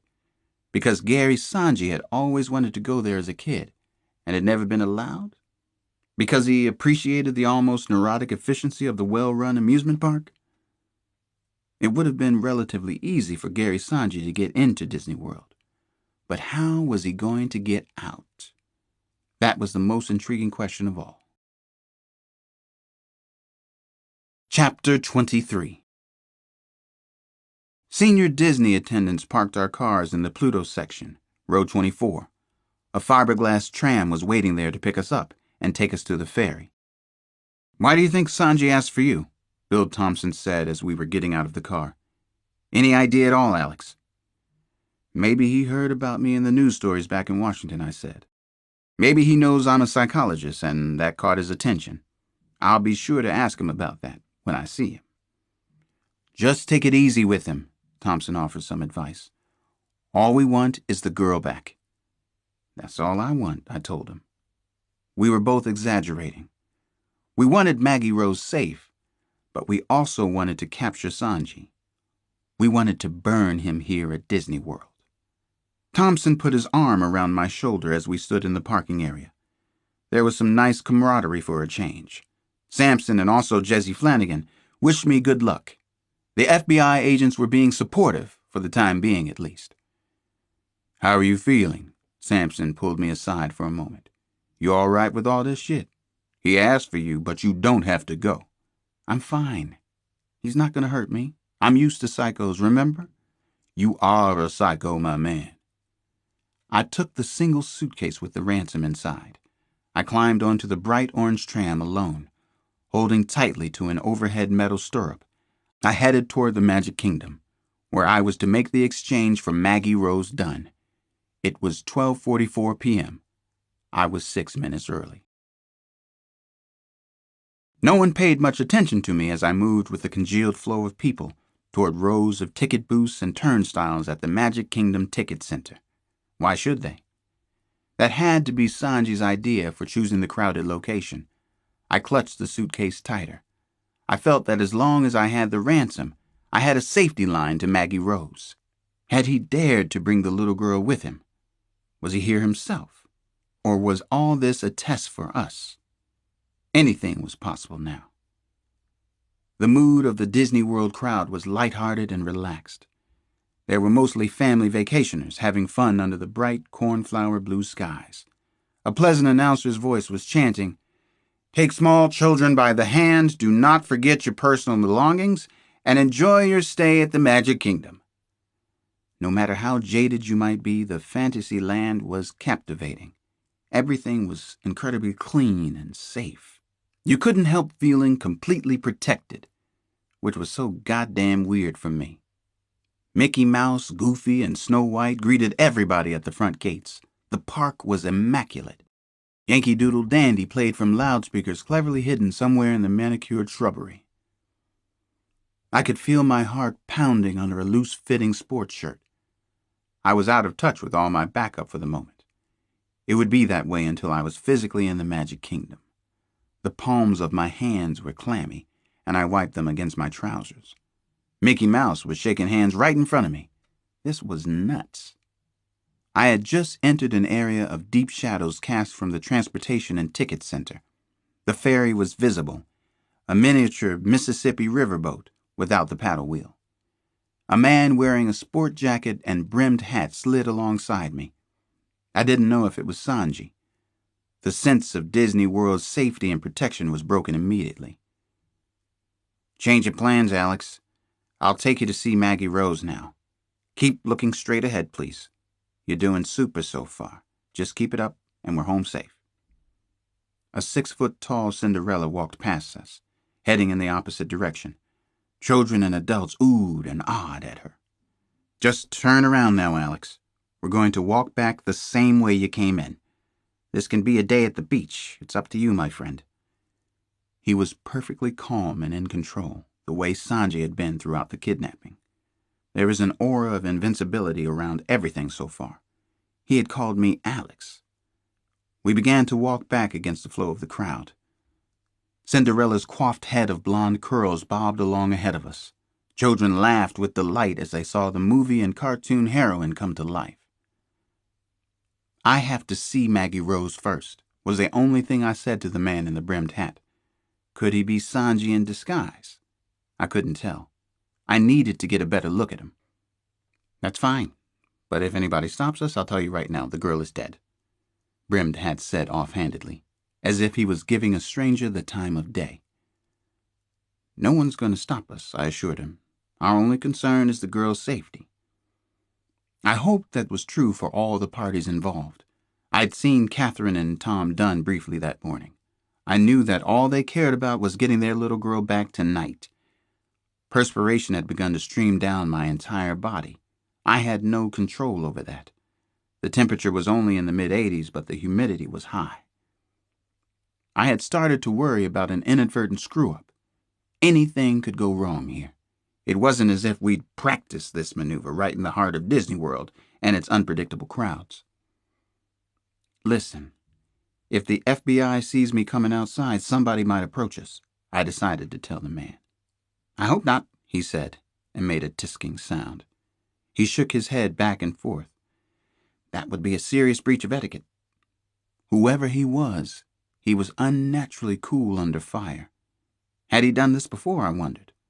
It seemed to me that we were headed back in the direction of the rows of orange trams. One of the trams would take us back to the parking area again. Was that the plan? The man was too heavy-set to be Sanji, I thought, unless he had on some kind of brilliant disguise and lots of padding. The actor angle came to mind again. I hoped to God he wasn't an imposter. Someone who'd found out what was going on in Florida, then contacted us to go for the ransom. It wouldn't be the first time that had happened in a kidnapping case. "Federal Bureau, hands high," I heard suddenly. It all happened gunshot quick. My heart went up into my throat. What the hell were they doing? What were they thinking? "Federal Bureau!" Half a dozen agents had surrounded us in the parking lot. They had their revolvers out. At least one rifle was aimed at the contact man and therefore at me. Agent Bill Thompson was there with the others. "We only wanted to get the girl back," he said to me just moments ago. "Back away! Back off!" I lost it and yelled at them. "Get the hell away from us! Get out of here!" I looked directly at Brimmed Hat now. It couldn't be Gary Sanji. I was almost certain of that. Whoever it was didn't care if he was recognized or even photographed in Orlando. Why was that? How could this guy be so cool? "If you take me, the girl's dead," he said to the FBI agent surrounding us. He was stone cold. His eyes looked dead. "There's nothing that'll stop it from happening. I can't do a thing. Neither can you. She's dead meat." "Is she alive now?" Thompson took a step toward the man. He looked as if he might hit him, which was what we all wanted to do. "She's alive. I saw her about 2 hours ago. She was home free unless you fucked this up, which you're doing big time. Now back off. Just like the detective said, back the fuck off, man." "How do we know you're partners with Sanji?" Thompson asked. 1, 10 million. 2, Disney World Orlando, the Magic Kingdom. 3, Park at Pluto 24. He reeled off the exact wording of the ransom message. Thompson stood his ground. "We'll negotiate for the girl's release. Negotiate. You do it our way." "What? And kill the girl?" Jesse Flanagan had come up directly behind Thompson and the rest of the FBI posse. "Put your guns down," she said firmly. "Let Detective Cross make the exchange. If you do it your way and the girl dies, I'll tell every reporter in the country. I swear I will, Thompson. I swear to God I will." "So will I said to the FBI special agent. "You have my word on it." "This isn't him. It isn't Sanji," Thompson finally said. He looked at Agent Scorse and shook his head in disgust. "Let them go," he ordered. "Cross and the ransom go to Sanji. That's the decision." The icy contact man and I started to walk again. I was shaking. People were staring at us as we continued our trip toward the orange motor trams. I felt completely unreal. Moments later, we were inside one of the trams. We both sat down. "Assholes," the contact man muttered. It was his first sign of any emotion. "They almost blew everything." We stopped at a new Nissan Z in Section Donald, row 6. The car was dark blue, with tinted gray glass. No one was inside the sports car. Brimmed Hat started the car, and we made our way out towards I-4 again. Traffic leaving the park at noon was almost non-existent. A day at the beach, he'd say. We headed back in the direction of Orlando International, due east. I tried to get him to talk, but he had nothing to say to me. Maybe he wasn't so cool and collected. Maybe he'd been scared shitless back there too. The Bureau had almost blown everything. It wouldn't be the first time. Actually, the move at the park was probably no more than a bluff. As I thought about it, I realized it was their last chance to negotiate for the release of Maggie Rose Dunn. A little more than half an hour had passed before we entered a private plane annex a few miles beyond Orlando's main terminal. It was past 1:30 now. The exchange wasn't going to be in Disney World. The note promised this would be over by 1:15, I said as we climbed out of the Nissan. A warm tropical breeze blew at us across the airfield. The smells of diesel fuel and baking macadam were thick. "The note lied," he said. He was as cold as ice again. "That's our plane. It's just you and me now. Try to be smarter than the FBI, Alex. It shouldn't be too hard." Chapter 24. "Sit back, relax, and enjoy the ride," he said once we were on board. "Seems like I'm your friendly pilot, too. Well, maybe not so friendly." He handcuffed me to an armrest of one of the plane's 4 passenger seats. Another hostage taken, I thought. Maybe I could jerk the armrest out. It was metal and plastic, flimsy enough. The contact man was definitely the plane's pilot. He got clearance, and then the Cessna bumped on down the runway, gathering speed slowly. Finally, it lifted off and was airborne, banking to the southeast, drifting out over the eastern section of Orlando and St. Petersburg. I was sure we were under surveillance thus far. From here on, though, everything depended on the contact man and on Sanji's master plan. The two of us were silent for the first few minutes of flight. I settled back and watched him work, trying to remember every detail of the flight so far. He was efficient and relaxed at the controls. There were still no signs of stress. A professional all the way. A strange possible connection entered my mind. We were in Florida now, heading further south. A Colombian drug cartel had originally threatened Secretary Goldberg's family. Was that a coincidence? I didn't believe in coincidences anymore. A rule of police work, especially police work in my experience, was passing back and forth through my mind. An important rule. Fully 95% of crimes were solved because somebody made a mistake. Sanji hadn't made any mistakes so far. He hadn't left us any openings. Now was the time for mistakes. The exchange would be a difficult time for him. "This has all been planned with a lot of precision," I said to Brimmed Hat. The plane was gliding farther out over the Atlantic now. Toward what destination? To make the final exchange for Maggie Rose? "You're so right. Everything's tight-assed as can be. You wouldn't believe how buttoned up things are." "Is the little girl really all right?" I asked him again. "I told you I saw her this morning. She hasn't been harmed," he said. "Not a hair on her chinny-chin-chin." "That's real hard for me to believe," I said. I remembered the way we found Michael Goldberg. The pilot shrugged his broad shoulders. "Believe what the hell you want." He didn't really care what I thought. Michael Goldberg was sexually abused. Why should we believe the girl's unharmed? I said. He looked at me. I had a gut feeling he hadn't known about the Goldberg boy's condition. It seemed to me that he wasn't a partner of Sanji's, that Gary Sanji wouldn't have any real partners.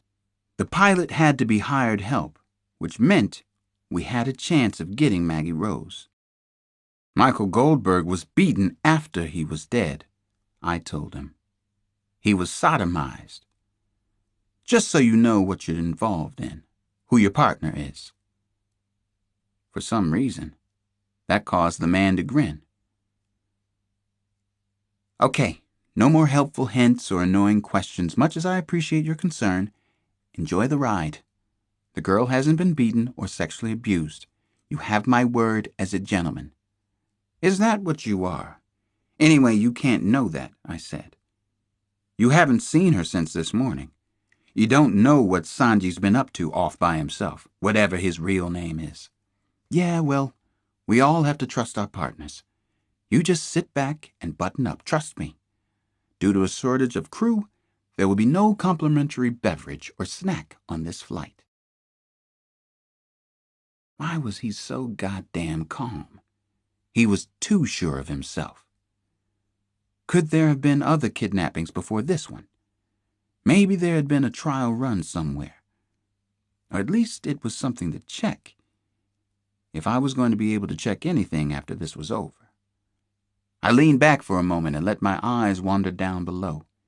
We were out over the ocean. I looked at my watch. A little more than 30 minutes from Orlando so far. The sea looked choppy, even with the bright sunny weather. An occasional cloud cast its shadow down on the stony-looking water surface. The wavering outline of the plane appeared and disappeared. The Bureau had to be tracking us on radar, but the pilot would know that too. He didn't seem concerned. It was a terrifying game of cat and mouse. How would the contact man react? Where were Sanji and Maggie Rose? Where were we going to make the exchange? "Where'd you learn to fly?" I asked. "In Vietnam." I'd been wondering about that. He seemed the right age, mid to late 40s, though badly gone to seed. I'd treated some Viet vets who would be cynical enough to get involved in a kidnapping. He wasn't bothered by the question, but he didn't answer me either. It was peculiar. He still didn't seem nervous or concerned. One of the kidnapped children was already dead. Why was he so smug and relaxed? What did he know that I didn't? Who was Gary Sanji? Who was he? What was their connection?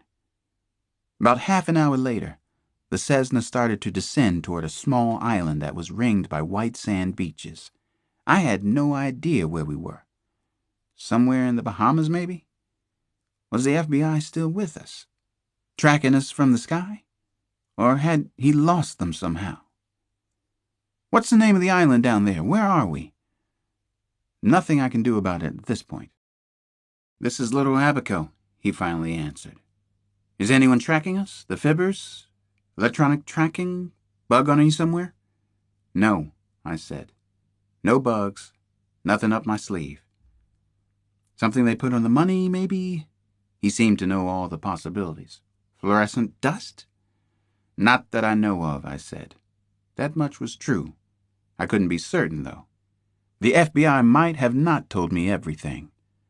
"I sure hope not. Hard to trust you people after what went on at Disney World. Place was crawling with cops and FBI. After we told you not to. Can't trust anybody nowadays." He was trying to be humorous. He didn't care whether I reacted or not. He seemed like a man who'd been desperately down and out, but he had been given a last chance at some money, the dirtiest money in the world. There was a narrow landing strip on the beach.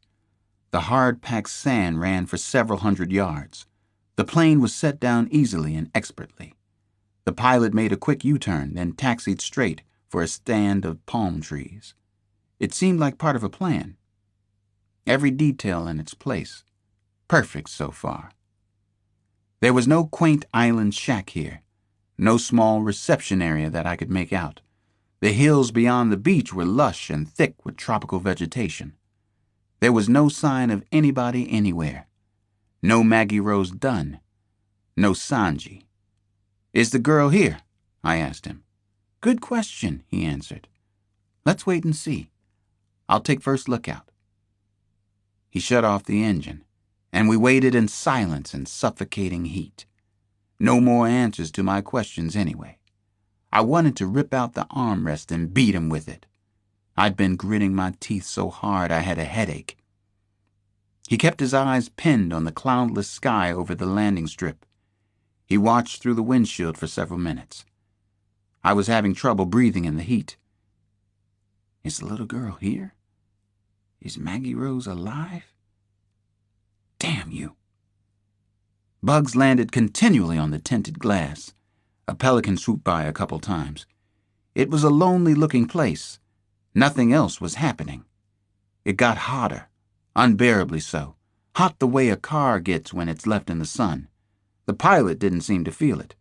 He was evidently used to this kind of weather. The minutes stretched on to an hour, then 2 hours. I was drenched in sweat and dying of thirst. I tried not to think about the heat, but that wasn't possible. I kept thinking that the FBI must be watching us from the air. Mexican standoff. What was going to break it? Is Maggie Rose Dunn here? I asked him a few more times. The longer this went on, the more I was afraid for her. No answer. No indication that he had even heard me. He never checked his watch. He didn't move around, didn't fidget. Was he in some kind of a trance? What was this guy? I stared for long stretches at the armrest he'd cuffed me to. I thought it was as close to a mistake as they'd made yet. It was old, rattled when I tested it. I might be able to rip it out of its socket. If it came to that, I knew I was in trouble, but I had to try. It was the only solution. Then, as abruptly and unexpectedly as we had landed, the Cessna rolled back out toward the beach runway. We took off again. We were flying low, under 1,000 feet. Cool air came into the plane. The roar of the propeller was growing hypnotic for me. It was getting dark. I watched the sun do its nightly disappearing act, slipping completely off the horizon that lay before us. The view was beautiful and eerie under the circumstances. I knew what he'd been waiting for now. Nightfall. He wanted to work by night. Sanji liked the night. About half an hour after dark, the plane began to descend again. There were twinkling specks and spots of light below us, what looked like a small town from the air. This was it. This was showdown time. The exchange for Maggie Rose was about to happen. "Don't ask, because I'm not telling you," he said without turning from the controls. "Now why doesn't that surprise me?" I said, trying to make it look like I was shifting positions in the seat. I gave the armrest a yank and felt something give. I was afraid to do more damage.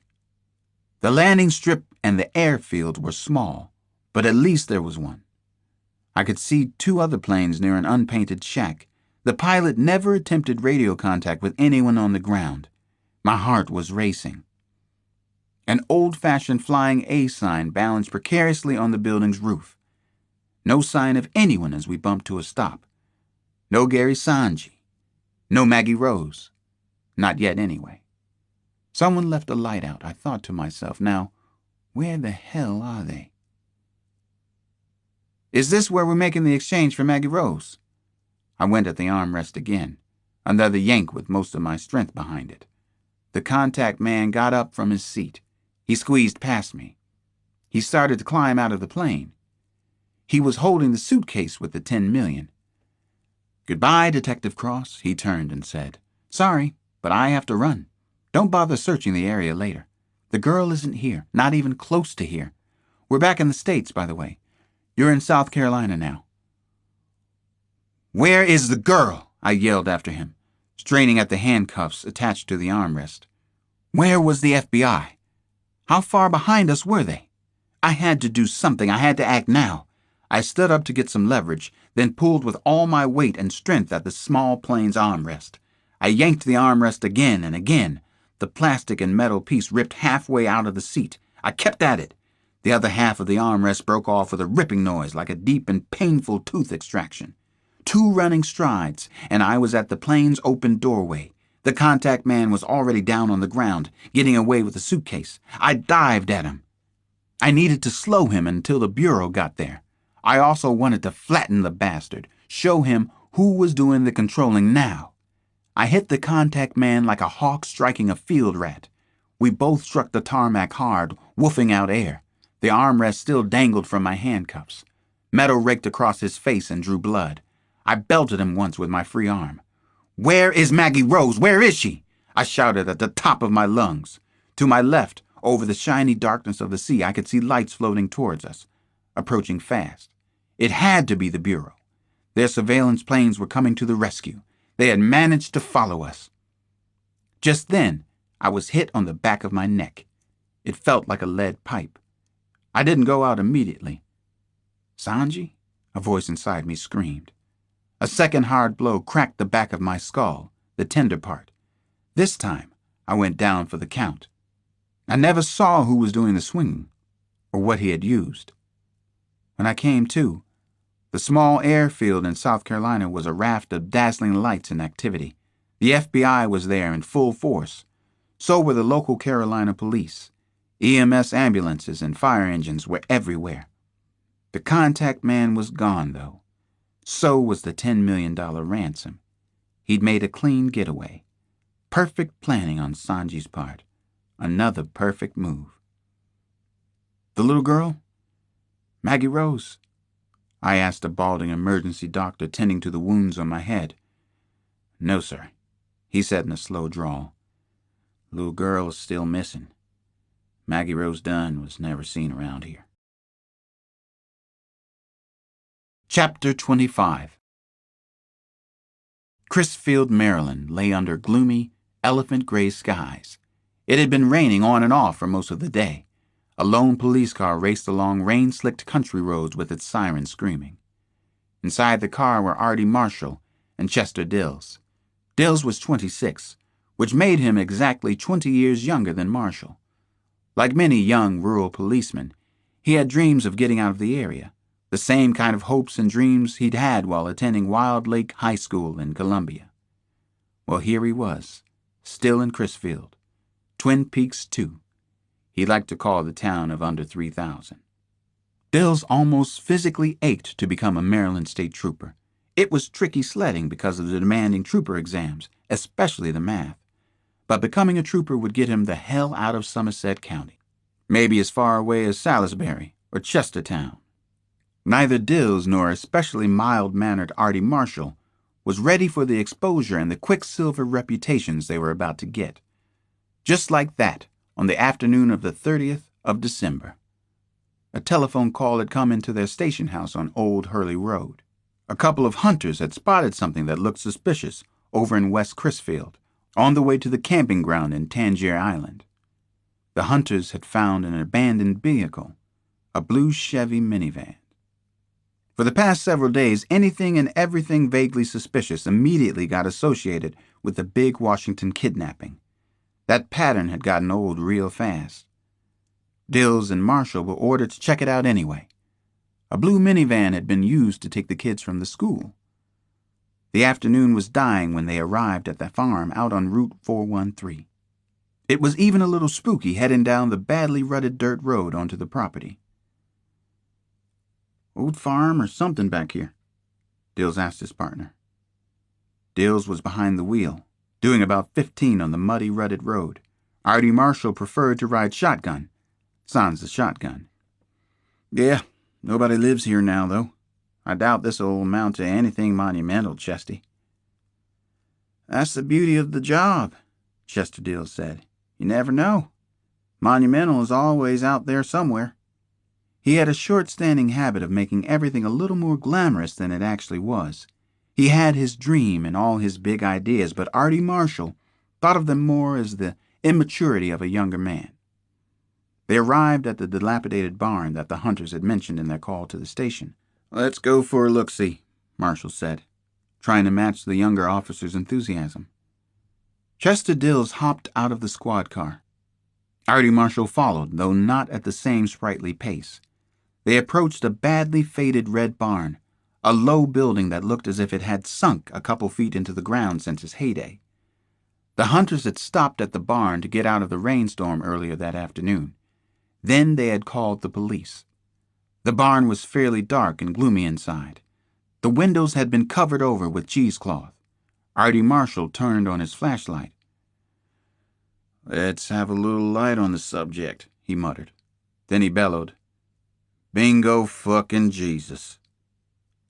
There it was, all right. A big sinkhole in the middle of the dirt floor. A dark blue van parked next to the hole. "Son of a bee, Artie."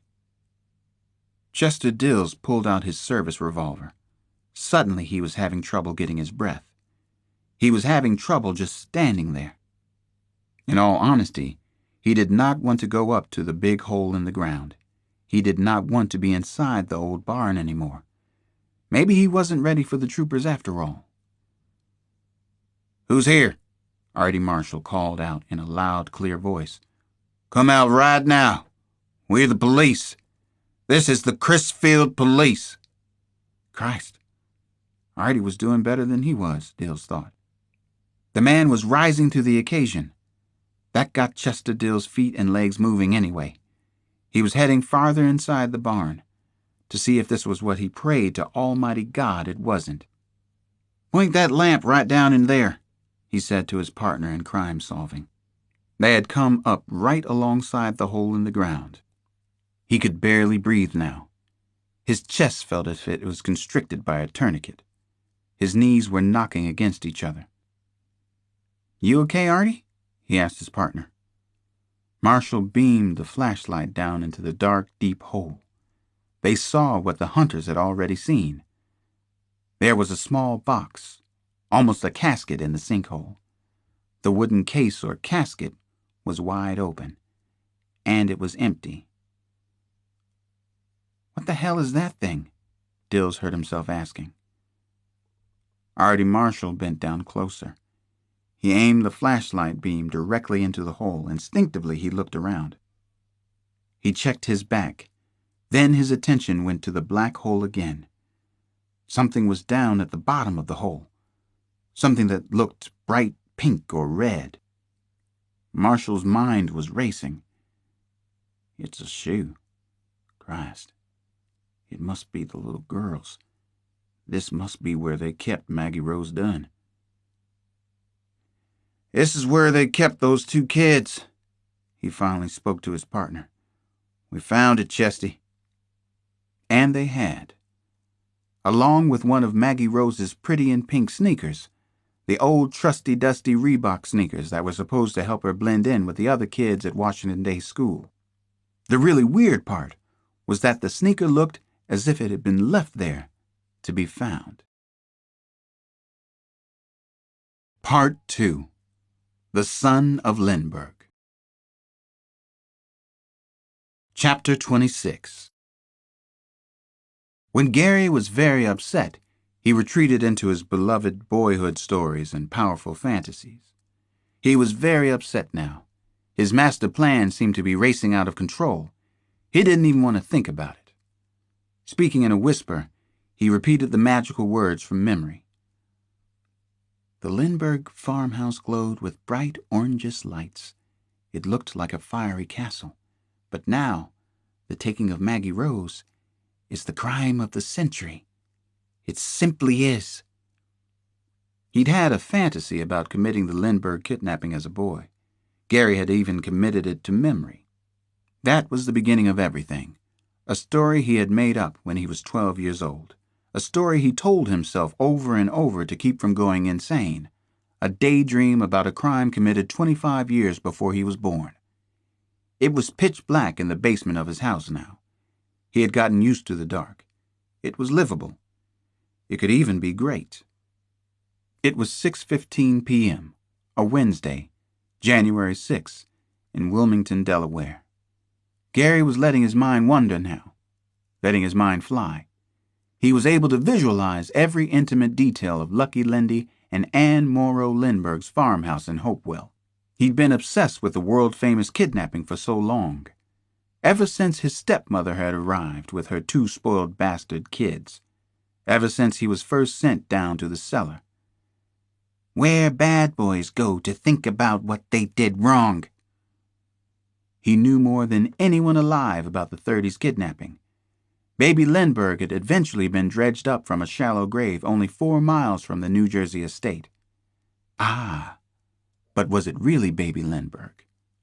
The corpse they'd found had been too tall, 33 inches, to only 29 for Charles Jr. No one understood the sensational unsolved kidnapping, to this day, and that was the way it would be with Maggie Rose Dunn and Michael Goldberg. No one was ever going to figure it out. That was a definite promise. No one had figured out any of the other murders he'd done, had they? They got John Wayne Gacy, Jr. after over 30 murders in Chi-Town. Jeffrey Dahmer went down after 17 in Milwaukee.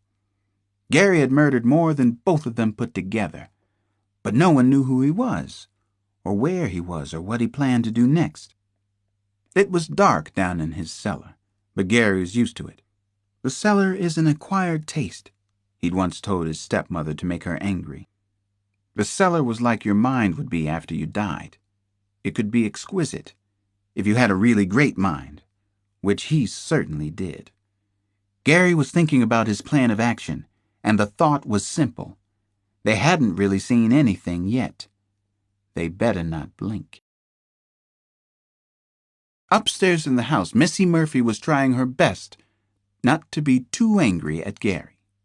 She was making cookies for their daughter, Ronnie, and the other neighborhood kids. Missy was really trying to be understanding and supportive. One more time. She had been trying not to think of Gary. Usually when she baked, it worked. This time it didn't. Gary was incorrigible. He was also lovable, sweet, and bright as a 1,000-watt bulb. That was why she had been attracted to him in the first place. She'd met him at a University of Delaware mixer. Gary had been slumming at Delaware. He'd come down there from Princeton. She'd never talked to anyone so smart in her life.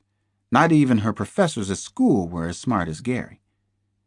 The really endearing part of him was why she had married him in 1982, against the advice of everybody. Her best friend, Michelle Lowe, believed in tarot cards, reincarnation, all of that stuff. She'd done their horoscopes, Gary's and hers. "Call it off, Missy," she'd said. "Don't you ever look in his eyes?" But Missy had gone ahead with the wedding, gone against everybody's advice. Maybe that's why she'd stuck with him through thin and thinner. Thinner than anyone had a right to expect her to put up with. Sometimes, it was if there were a couple of Garys to put up with. Gary and his unbelievable mind games. Something real bad was coming now, she was thinking as she spilled in a full bag of morsels. Any day now he was going to tell her he'd been fired from his job. The old awful pattern had started up again. Gary had already told her he was smarter than anybody at work. Undoubtedly, this was true.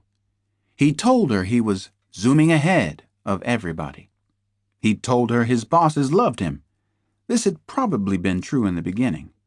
He told her they were going to make him a district sales manager soon. This was definitely one of Gary's stories. Then trouble. Gary said his boss was starting to get jealous of him. The hours were impossible. This was true enough. He was away all week and some weekends. The danger pattern was in full gear. The sad part was that if he couldn't make it at this job, with this boss, how could he possibly make it anywhere? Missy Murphy was certain that Gary would come home any day now and tell her he'd been asked to leave again. His days as a traveling sales rep for the Atlantic Heating Company were definitely numbered. Where would he find work after that? Who could possibly be more sympathetic than his current boss, her own brother, Marty? Why did it have to be so hard all the time? Why was she such an all-day sucker for the Gary Murphys of this world? Missy Murphy wondered if tonight was the night. Had Gary already been fired again? Would he tell her that when he got home from work tonight? How could such a smart man be such an unbelievable loser? She wondered. The first tear fell into the cookie mix. Then Missy let the rest of Niagara Falls come. Her whole body began to tremble and heave. Chapter 27. I'd never had much trouble laughing at my frustrations as a cop or a psychologist. This time it was a lot tougher to take in stride. Sanji had beaten us down south, in Florida and Carolina. We hadn't got Maggie Rose back. We didn't know if she was alive or dead. After I was debriefed for 5 hours by the Federal Bureau, I was flown up to Washington where I got to answer all the same questions from my own department. One of the last inquisitors was Chief of Detectives Pittman. The Jefe appeared at midnight. He was all showered and shaved for the occasion of our special meeting. "You look like absolute hell," he said to me. Those were the first words out of his mouth. "I've been up since yesterday morning," I explained. "I know how I look. Tell me something I don't already know." I knew that was a mistake before the words got out. I don't usually lead with my chin, but I was groggy and tired and generally fucked up by that time. The Jefe leaned forward on one of the little metal chairs in his conference room. I could see his gold fillings as he spoke to me. "Sure thing, Cross. I have to blow you off the kidnapping case. Right or wrong, the press is pinning a lot of what went haywire on you and us. The FBI isn't taking any of the heat. Thomas Dunn's making a lot of noise, too. Seems fair to me. The ransom's gone. We don't have his daughter." "Most of that is pure bullshit," I told Chief Pittman. Sanji asked for me to be the contact. Nobody knows why yet. Maybe I shouldn't have gone, but I did. The FBI blew the surveillance, not me. Now tell me something I don't already know, Pittman came back. Anyway, you and Sampson can go back to the Sanders and Turner murders, just the way you wanted it in the first place. I don't mind if you say in the background on the kidnapping. That's all there is to talk about. The Jefe said his piece, and then he left. Over and out. No discussion of the matter. Sampson and I had been put back in our place, Washington Southeast. Everybody had their priorities straight now. The murders of 6 black people mattered again. Chapter 28. 2 days after I returned from South Carolina, I woke to the noise of a crowd gathered outside our house in Southeast. From a seemingly safe place, the hollow of my pillow, I heard a buzz of voices. A line was sounding in my head. Oh no, it's tomorrow again. I finally opened my eyes. I saw other eyes. Damon and Janelle were staring down at me. They seemed amused that I could be sleeping at a time like this. Is that the TV kids? All that awful racket I hear? No, Daddy, said Damon. TV's not on. No, Daddy, repeated Janelle. It's better than TV. I propped my head up on an elbow. Well, are you two having a loud party with your friends outside? That it? Is that what I hear out my bedroom window? Serious head shaking came from the two of them. Damon finally smiled, but my little girl remained serious and a little afraid. Nah, Daddy, we aren't having a party, Damon said. Don't tell me the news people and the TV reporters are here again. They were just here a few hours ago, just last night. Damon stood there with his hands on top of his head. He does that when he's excited or nervous. Yes, Daddy. It's the Porters again. Piss me off, I muttered to myself. Piss me off, too, Damon said with a scowl. He partially understood what was going on. A very public lynching. Mine. The damn reporters again, the newsies. I rolled over and looked up at the ceiling. I needed to paint again, I saw. It never stops when you own. It was now a media fact that I had blown the exchange for Maggie Rose Dunn. Someone, maybe the Federal Bureau, maybe George Pittman, had hung me out to dry. Somebody had also leaked the false insider information that my psychological evaluations of Sanji had dictated actions in Miami. A national magazine ran the headline, D.C. Cop Lost Maggie Rose. Thomas Dunn had said in a TV interview that he held me personally responsible for failing to carry out the release of his daughter in Florida. Since then, I'd been the subject of several stories and editorials. Not one of them was particularly positive or close to being factual. If I had screwed up the ransom exchange in any way, I would have taken the criticism. I can take heat okay, but I hadn't screwed up. I'd put my life on the line in Florida. More than ever, I needed to know why Gary Sanji had picked me for the exchange in Florida. Why had I been part of his plans? Why had I been chosen? Until I found that out, there was no way I was coming off the kidnapping. It didn't matter what the Jefe said, thought, or did to me. Damon, you march right outside to the front porch, I told my little boy. Tell the reporters to beat it. Tell them to take a hike. Tell them to hit the road, Jack, okay? Yeah. Take a hike, Ike, Damon said. I grinned at Damon, who understood I was making the best of the situation. He smiled back. Janelle finally grinned, and she took Damon's hand. I was getting up. They sensed that action was coming. It sure was. I moseyed outside to the front porch. I was going to speak to the news people. I didn't bother to put on my shoes or shirt. I thought of the immortal words of Tarzan. How are you folks this fine winter morning? I asked, standing there in some baggy chinos. Anybody need more coffee or sweet rolls? Detective Cross, Catherine Rose and Thomas Dunn are blaming you for the mistakes made in Florida. Mr. Dunn released another statement last night. Someone gave me the morning news, free of charge, too. Yes, I was still the scapegoat of the week.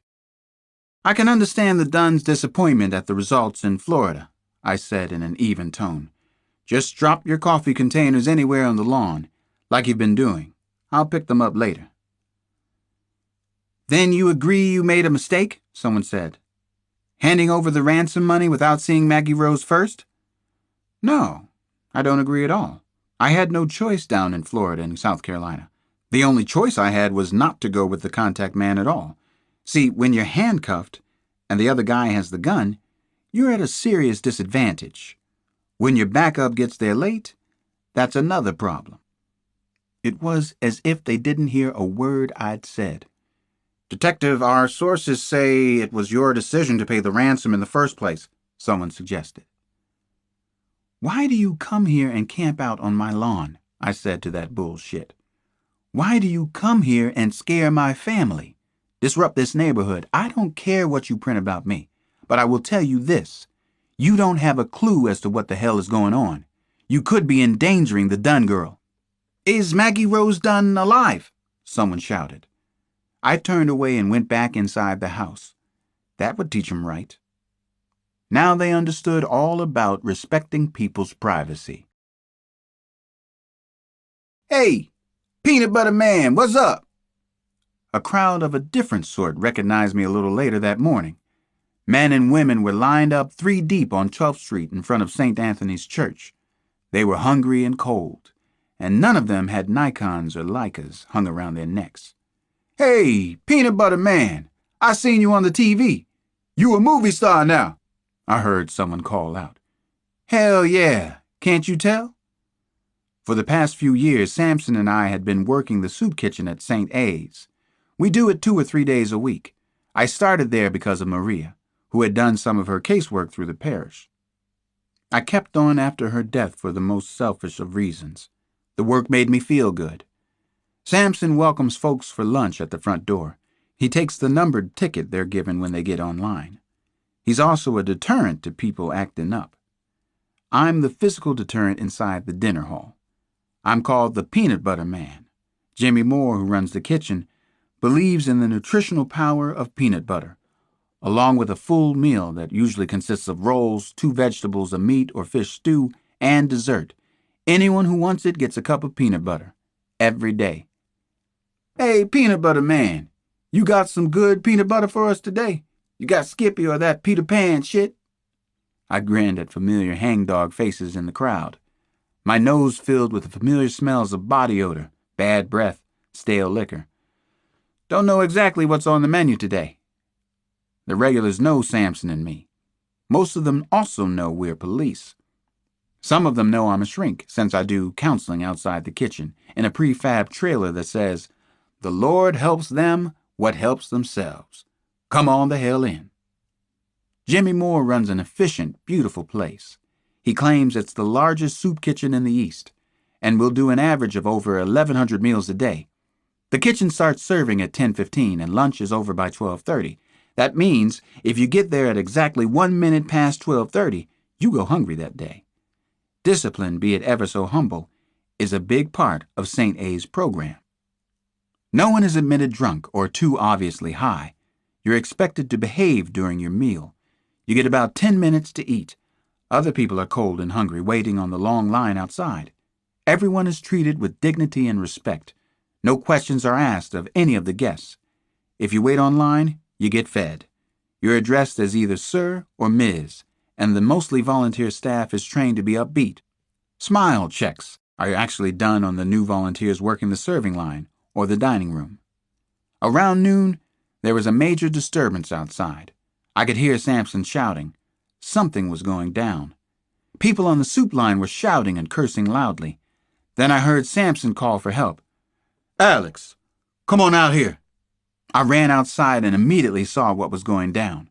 My fists were clenched into tight, hard anvils. The press had found us again. They had found me. A couple of squirrely news cameramen were filming folks on the soup kitchen line, and that's very unpopular, understandably. These people were trying to keep the last of their self-respect, and they didn't want to be seen on TV standing on a soup line for a handout. Jimmy Moore is a tough, rude Irishman who used to work on the D.C. police force with us. He was already outside, and it was Jimmy, actually, who was making most of the noise. "You cocksucking motherfucking sons of bitches!" I suddenly found myself yelling. "You're not invited here. You're not fucking welcome. Leave these people alone. Let us serve our lunch in peace." The photographers stopped shooting their pictures. They stared at me. So did Sampson and Jimmy Moore, and most everybody on the soup line. The press didn't leave, but they backed away. Most of them crossed 12th Street, and I knew they would wait for me to come out. We were serving people their lunch, I thought to myself as I watched the reporters and photographers waiting for me in a park across the street. Who the hell did the press serve these days, other than the wealthy business conglomerates and families they all worked for? Angry rumblings were starting up around us. "People are hungry and cold. Let's eat. People got a right to eat," someone yelled from the line. I went back inside to my post. We started to serve lunch. I was the peanut butter man. Chapter 29. In the city of Wilmington, Delaware, Gary Murphy was shoveling away 4 inches of snow. It was Wednesday afternoon, the 6th of January. He was thinking about the kidnapping. He was trying to keep under control. He was thinking about the little rich bitch Maggie Rose Dunn, when a shiny blue Cadillac pulled up alongside his small colonial-style house on Central Avenue. Gary cursed under the breath streaming from his mouth. 6-year-old Ronnie, Gary's daughter, was making snowballs, setting them out on the icy crust that topped the snow. She squealed when she saw her Uncle Marty climbing out of his car. "Who's that beautiful little girl?" Uncle Marty called across the yard to Ronnie. "Is that a movie star?" "It is, I think so." "Is that Ronnie?" "I think it is." "Uncle Marty! Uncle Marty!" Ronnie screamed as she ran toward the car. Every time Gary saw Marty Kasajian, he thought of the really putrid movie Uncle Buck. In Uncle Buck, John Candy was an unlikable, unwelcome, unlikely relative who kept showing up to torture a white-bread Midwestern family. It was an obnoxious flick. Uncle Marty Kasajian was rich and successful, and louder than John Candy, and he was here.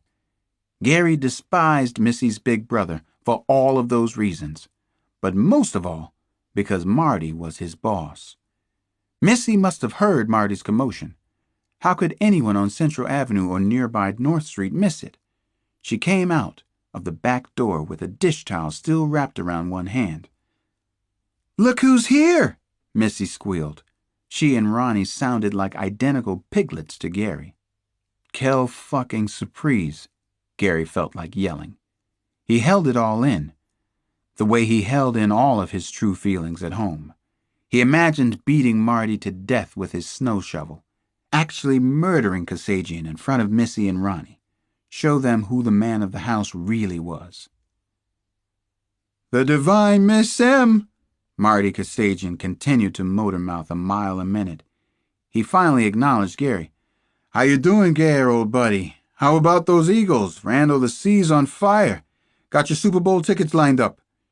"Sure thing, Marty. 2 tickets on the 50-yard line." Gary Murphy tossed his aluminum shovel into a low bank of snow. He trudged over to where Missy and Ronnie were standing with Uncle Marty. Then they all went inside the house together.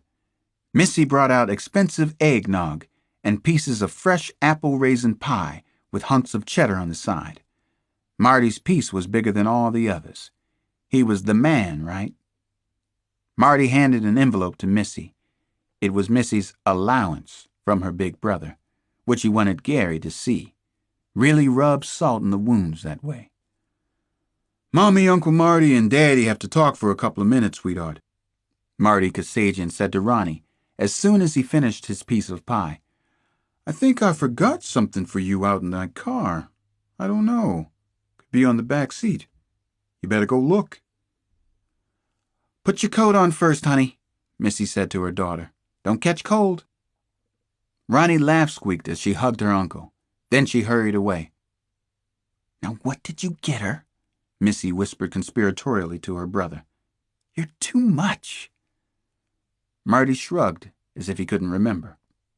With everybody else, Missy was okay. She reminded Gary of his real mom. She even looked like his real mom. It was only with her brother, Gary had noticed, that she changed for the worse. She even started picking up Marty's obnoxious habits and speech cadences. "Listen, kids." Marty hunched in closer to the two of them. "We have a little problema. Treatable, because we're catching it early. But something we have to deal with. Pretend like we're all adults, you know?" Missy was instantly on guard. "What is it, Marty? What's the problem?" Marty Kasajian looked genuinely concerned and uncomfortable now. Gary had seen him use this hangdog look 1,000 times with his customers, especially when he had to confront somebody over an overdue bill or fire somebody in the office. "Gare," he looked at Gary for help with this. "You want to say something here?" Gary shrugged, as if he didn't have clue one, right?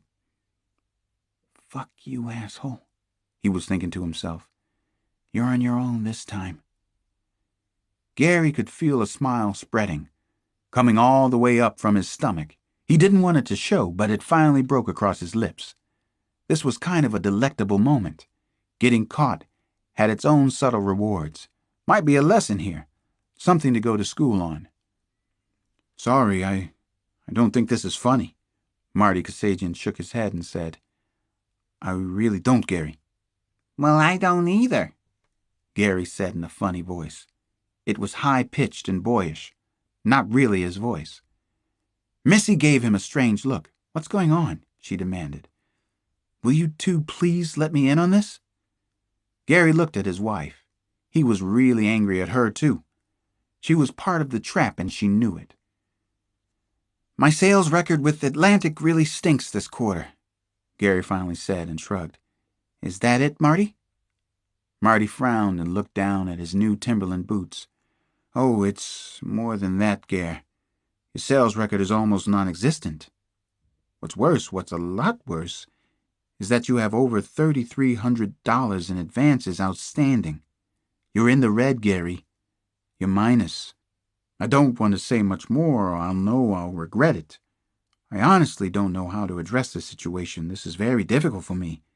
Embarrassing. I'm so sorry, Missy. I hate this." Missy covered her face with both hands, and she began to cry. She cried quietly at first, not wanting to cry. Then the sobs became louder. Tears came into her brother's eyes. "That's what I didn't want. I'm sorry, sis." Marty was the one to reach out and comfort her.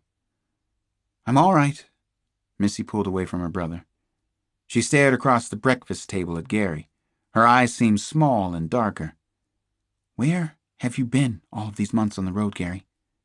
What have you been doing?" "Oh, Gary, sometimes I feel like I don't even know you. Say something to make this a little better. Please say something, Gary." Gary thought about it carefully before he said a word. Then he said, "I love you so much, Missy. I love you and Ronnie more than I love my life itself." Gary lied, and knew it was a pretty good one, extremely well told, well acted. What he wanted to do was laugh in their goddamn faces. What he wanted to do most was to kill all of them. That was the ticket to punch. Boom, boom, boom. Multiple homicide time in Wilmington. Get his master plan rolling again. Just then, Ronnie came running back inside the house. A new movie cassette was clutched in her hands, and she was smiling like a balloon head. "Look what Uncle Marty brought me." Gary held his head in both hands. He couldn't stop the screaming inside his brain. "I want to be somebody." Chapter 30. Life and death went on in Southeast. Sampson and I were back on the Sanders and Turner murder cases. Not surprisingly, little progress had been made in solving the 6 homicides.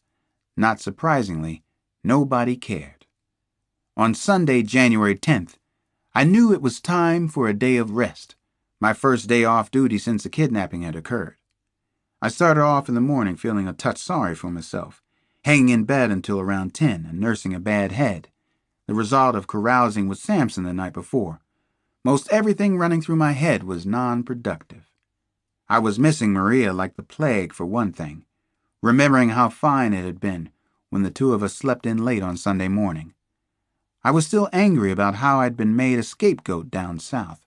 More important, I felt like shit that none of us had been able to help Maggie Rose Dunn. Early in the case, I'd drawn a parallel between the Dunn girl and my own kids. Every time I thought of her, probably dead now, my stomach involuntarily clenched up, which is not a good thing, especially on the morning after night on the town. I was mulling over staying in the sack until about 6. Lose a whole day. I deserved it. I didn't want to see Nana or hear her guff about where I was the night before. I didn't even want to see my kids that particular morning. I kept going back to Maria. Once upon a time, in another lifetime, she and I, and usually the kids, used to spend all of our Sundays together. Sometimes we'd hang out in bed until noon. Then we'd get dressed up and maybe go splurge for a brunch. There wasn't much that Maria and I didn't do together. Every night I came home from work as early as I could manage. Maria did the same. There was nothing either one of us wanted to do more. She had gotten me over my wounds after I wasn't widely accepted in private practice as a psychologist. She had nursed me back to some kind of balance after a couple years of too much cutting up and catting around with Samson and a few other single friends, including the fast crowd that played basketball with the Washington Bullets. Maria pulled me back to some kind of sanity, and I treasured her for it. Maybe it would have gone on like that forever, or maybe we would have split up by now. Who knows for certain? We never got the chance to find out. One night she was late coming home from her social work job. I finally got the call and rushed to Misericordia Hospital. Maria had been shot. She was in very bad shape, was all they would tell me over the phone. I arrived there a little past 8. A friend, a patrolman I knew, sat me down and told me that Maria was dead by the time they got her to the hospital. It had been a ride-by shooting outside the projects. No one knew why or who could have done the shooting. We never got to say goodbye. There was no preparation, no warning at all. No explanation. The pain inside was like a steel column that extended from the center of my chest all the way up into my forehead. I thought about Maria constantly, day and night. After 3 years, I was finally beginning to forget. I was learning how. I was lying in bed in a peaceful and resigned state when Damon came into the room as if his hair were on fire. Hey, Daddy, you awake?" "What's wrong?" I asked, absolutely hating the sound of those words lately. "You look like you just saw Vanilla Ice on our front porch." "Somebody to see you, Daddy," Damon announced with breathless excitement. "Somebody's here." "The Count from Sesame Street?" I asked. "Who's here? Be a touch more specific. Not another news reporter. If it's a news reporter..." "She says her name is Jesme. It's a lady, Daddy." I believe I sat up in bed, but I didn't like the view from there too much, and I lay down quickly again. "Tell her I'll be right down. Do not volunteer that I'm in bed. Tell her I'll be down directly." Damon left the bedroom, and I wondered how I was going to deliver on the promise I'd just made. Janelle and Damon and Jessie Flanagan were still standing in the foyer of our house when I made it downstairs. Janelle looked a little uncomfortable, but she was getting better at her job of answering our front door. Janelle used to be painfully shy with all strangers. To help her with this, Nana and I have gently encouraged her and Damon to answer the front door during the daytime hours. It had to be something important to have Jessie Flanagan come to the house. I knew that half the FBI was searching for the pilot who'd collected the ransom. So far, there had been nothing on any front. Whatever had been solved about the case, I had solved myself.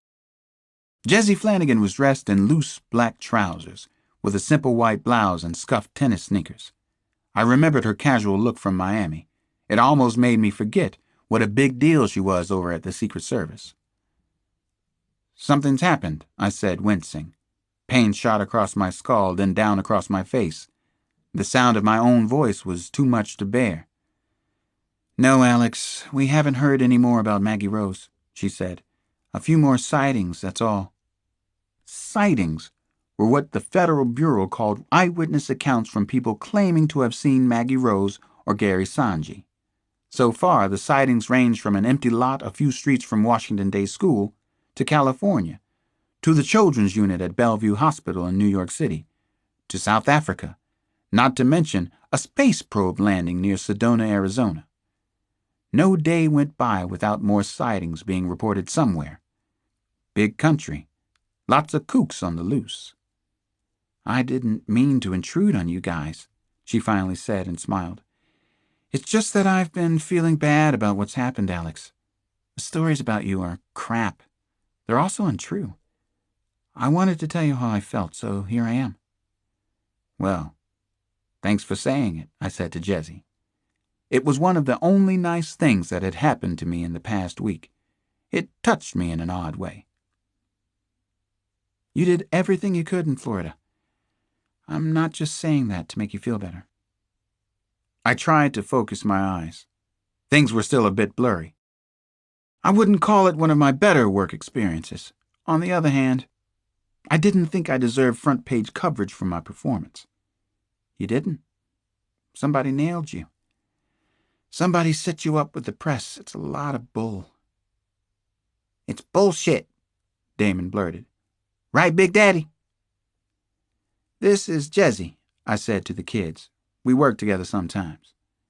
The kids were getting used to Jessie, but they were still a little shy. Janny was trying to hide behind her brother. Damon had both hands stuffed in his back pockets, just like his dad. Jessie went down on her haunches. She got down to their size. She shook hands with Damon, then with Janelle. It was a good, instinctive move on her part. "Your daddy is the best policeman I ever saw," she told Damon. "I know that." He accepted the compliment graciously. "I'm Janelle." Janelle surprised me by offering her name to Jessie. I could tell she wanted a hug. Janelle loves hugs more than anyone ever put on this earth. That's where she got one of her many nicknames, Velcro. Jessie sensed it too. She reached out and hugged Janny. It was a neat little scene to watch. Damon immediately decided to join in. It was the thing to do. It was as if their long-lost best friend had suddenly returned from the wars. After a minute or so, Jessie stood up again. At that moment it struck me that she was a real nice person, and that I hadn't met too many of those during the investigation. Her house visit was thoughtful, but also a little brave. Southeast is not a great neighborhood for white women to travel in, even one who was probably carrying a gun. "Well, I just stopped by for a few hugs," she winked to me. "Actually, I have a case not too far from here. Now I'm off to be a workaholic again." "How about some hot coffee?" I asked her. I thought I could manage the coffee. Nana probably had some in the kitchen that was only 5 or 6 hours old.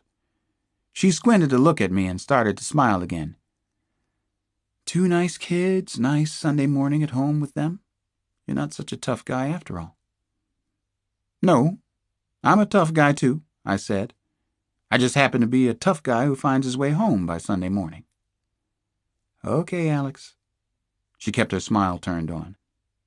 "Just don't let this newspaper nonsense get you down. Nobody believes the funny pages anyway. I've got to go. I'll take a rain check on the coffee." Jessie Flanagan opened the front door and started to leave. She waved to the kids as the door was closing behind her. "So long, Big Daddy," she said to me, and grinned. Chapter 31. After Jessie Flanagan had finished her business in Southeast, she drove out to the farm where Gary Sanji had buried the 2 children. She had been there twice before, but a lot of things still bothered her about the farm in Maryland. She was obsessive as hell anyway. She figured that nobody wanted to catch Sanji any more than she did. Jessie ignored the crime scene signage and sped down the rutted dirt road to a cluster of buildings in disrepair. She distinctly remembered everything about the place. There was the main farmhouse, a garage for machinery, and the barn where the kids had been kept. Why this place? She asked herself. Why here, Sanji? What should it tell her about who he really is? Jessie Flanagan had been a whiz-kid investigator since the day she'd first entered the Secret Service. She'd come there with an honors law degree from the University of Virginia, and Treasury had tried to steer her toward the FBI, where nearly half the agents had law degrees. But Jessie had surveyed the situation and chosen the service anyway, where the law degree would make her stand out more. She'd worked 80 and 100-hour weeks from the beginning, right up to the present. She'd been a shooting star for one reason. She was smarter and tougher than any of the men she'd worked with, or the ones she'd worked for. She was more driven. But Jessie had known from the beginning that if she ever made a big mistake, her starship would crash. She'd known it. There was only one solution. She had to find Gary Sanji somehow. She had to be the one. She walked the farmhouse grounds until darkness fell. Then she walked them again with a flashlight. Jessie scribbled down notes, trying to find some missing connection. Maybe it did have something to do with the old Lindbergh case, the so-called crime of the century from the 1930s. Son of Lindbergh. The Lindbergh place in Hopewell, New Jersey had been a farmhouse, too. Maybe Lindbergh had been buried not far from the kidnap site. Bruno Hauptmann, the Lindbergh kidnapper, had been from New York City. Could the kidnapper in Washington be some kind of distant relative? Could he be from somewhere near Hopewell? Maybe Princeton. How could nothing have turned up on Sanji so far? Before she left the farm, Jessie sat in her town car. She turned on the engine, the heat, and just sat there, obsessing, lost in her thoughts. Where was Gary Sanji? How had he disappeared? Nobody can just disappear nowadays. No one is that smart. Then she thought about Maggie Rose Dunn and Shrimpy Goldberg, and tears began to roll down her cheeks. She couldn't stop sobbing. That was the real reason she'd come out to the farmhouse, she knew. Jessie Flanagan had to let herself cry. Chapter 32. Maggie Rose was in complete darkness. She didn't know how long she had been there. A long, long time, though. She couldn't remember when she'd eaten last, or when she'd seen or talked to anybody, except the voices inside her head. She wished somebody would come right now. She held that thought in her head for hours. She even wished the old woman would come back and scream at her. She'd begun to wonder why she was being punished. What she'd done that was so wrong. Had she been bad and deserved all this to happen to her? She was starting to think that she must have been a bad person for all these terrible things to be happening. She couldn't cry again. Not even if she wanted to. She couldn't cry anymore. A lot of the time she thought she must be dead. Maggie Rose almost didn't feel things now. Then she would pinch herself really hard, even bite herself. One time she bit her finger until it bled. She tasted her own warm blood, and it was weirdly wonderful. Her time in the dark seemed to go on forever. The darkness was a tiny room like a closet. Suddenly, Maggie Rose heard voices outside. She couldn't hear well enough to understand what was being said, but there were definitely voices. The old woman? Must be. Maggie Rose wanted to call out, but she was frightened of the old woman. Her awful screaming, her threats, her scratchy voice that was worse than horror movies. Her mother didn't even like her to watch. Worse than Freddy Krueger by miles. The voices stopped. She couldn't hear anything. Not even when she pressed her ear against the closet door. They had gone away. They were leaving her in there forever. She tried to cry, but no tears would come. Then Maggie Rose started to scream. The door suddenly burst open, and she was blinded by the most beautiful light. Chapter 33. On the night of January 11th, Gary Murphy was cozy and safe in his basement. Nobody knew that he was down there, But if Snoopy Missy happened to open the basement door, he'd just flick on the lamp at his workbench. He was thinking everything through, one more time for good measure.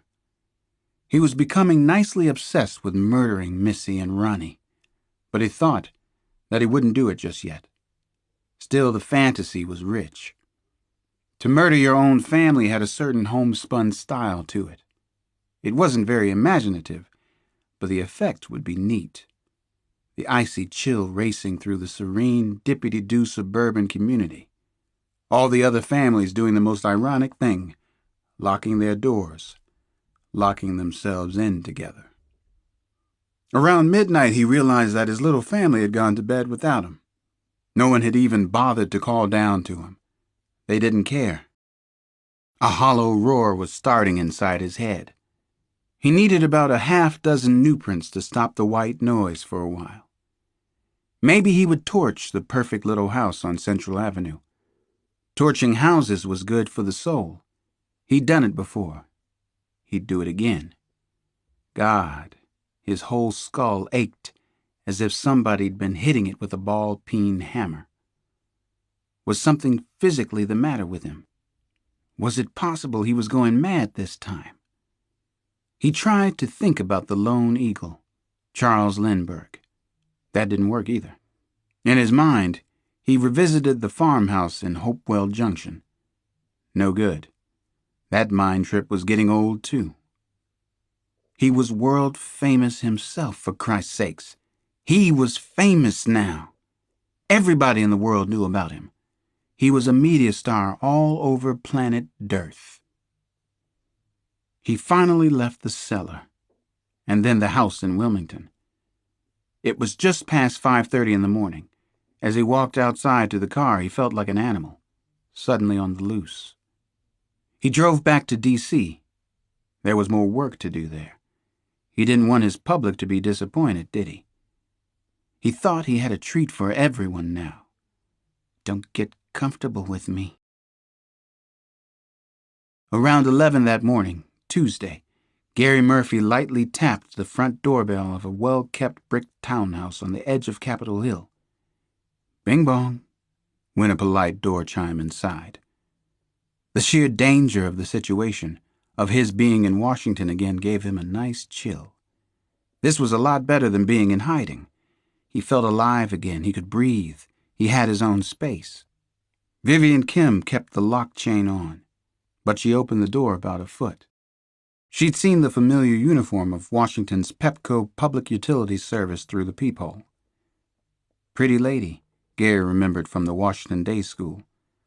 Long black braids, cute little upturned nose. She clearly didn't recognize him as a blonde. No mustache. Little flesh off his cheeks and chin. "Yes? What is it? Can I help you?" she asked the man standing on her porch. Inside the house, jazzy music was playing. Thelonious. "I hope it's the other way around," he smiled pleasantly. "Somebody called about an overcharge on the electric?" Vivian Kim frowned and shook her head. She had a tiny map of Korea hanging from rawhide around her neck. "I didn't call anybody. I didn't call Pepco." "Well, somebody called us, miss." "Come back some other time," Vivian Kim told him. "Maybe my boyfriend called? You'll have to come back, I'm sorry." Gary shrugged his shoulders. This was so delicious. He didn't want it to end. "I guess you can call us again if you like," he said. "Get on the schedule again. It's an overcharge, though. You paid too much." "Okay, I hear you. I understand." Vivian Kim slowly stripped away the chain and opened the door. Gary stepped into the apartment. He pulled a long hunting knife from under his work jacket. He pointed it at the teacher's face. "Don't scream. Do not scream, Vivian." "How do you know my name?" she asked. "Who are you?" "Don't raise your voice, Vivian. There's no reason to be afraid. I've done this before. I'm just your garden variety robber." "What do you want?" The teacher had begun to tremble. Gary thought for a second before he answered her scared rabbit question. I want to send out another message over the TV, I guess. I want the fame I so richly deserve, he finally said. I want to be the scariest man in America. That's why I work in the Capitol. I'm Gary. Don't you remember me, Viv? Chapter 34. Samson and I raced down C Street in the heart of Capitol Hill. I could hear the breath inside my nose as I ran. My arms and legs felt disjointed. Squad cars from the department and EMS ambulances had the street completely blocked off. We'd had to park on F Street and sprint the last couple of blocks. WJLA-TV was already there, so was CNN. Sirens screamed everywhere. I spotted a clique of reporters up ahead. They saw Samson and me coming. We're about as hard to miss as the Harlem Globetrotters in Tokyo. "Detective Cross! Dr. Cross!" the reporters called out, trying to slow us down. "No comment," I waved them off. "From either of us. Get the fuck out of the way." Inside Vivian Kim's apartment, Samson and I passed all the familiar faces. Techies Forensics, the DOA gang in their ghoulish element. "I don't want to do this anymore," Samson said. "Whole world's flowing down the piss tubes. It's too much even for me." "We burn out," I mumbled to him. "We burn out together." Samson grabbed my hand and held it. That told me he was as fucked up about this as he got. We went inside the first bedroom on the right side of the hallway. I tried to be still inside. I couldn't do it. Vivian Kim's bedroom was beautifully laid out. Lots of exquisite black and white family photographs and art posters covered most of the wall space. An antique violin was hung on one wall. I didn't want to look at the reason I was there. Finally, I had to. Vivian Kim was pinned to the bed with a long hunting knife. It was driven through her stomach. Both her breasts had been removed. Her pubic hair had been shaved. Her eyes had rolled back in her head, as if she had seen something unfathomable during her last moments. I let my eyes wander around the bedroom. I couldn't look at Vivian Kim's mutilated body. I stared at a splash of bright color on the floor. I caught my breath. Nobody had said anything about it on the way up. Nobody had noticed the most important clue. Fortunately, nobody had moved the evidence. "Look at this here," I showed Samson. Maggie Rose Dunn's second sneaker was lying on Vivian Kim's bedroom floor. The killer was leaving what the pathologists call artistic touches. He'd left an overt message this time, the signature of signatures. I was shaking as I bent down over the little girl's sneaker. Here was the most sadistic humor at work. The pink sneaker, in shocking contrast to the bloody crime scene. Gary Sanji had been in the bedroom. Sanji was the project killer, too. He was the thing. And he was back in town. Chapter 35. Gary Sanji was still in Washington indeed. He was sending out special delivery messages to his fans. There was a difference now. He was baiting us, too. Samson and I got a dispensation from the Jefe. We could work on the kidnapping as long as it was linked to the other murder investigations. It definitely was.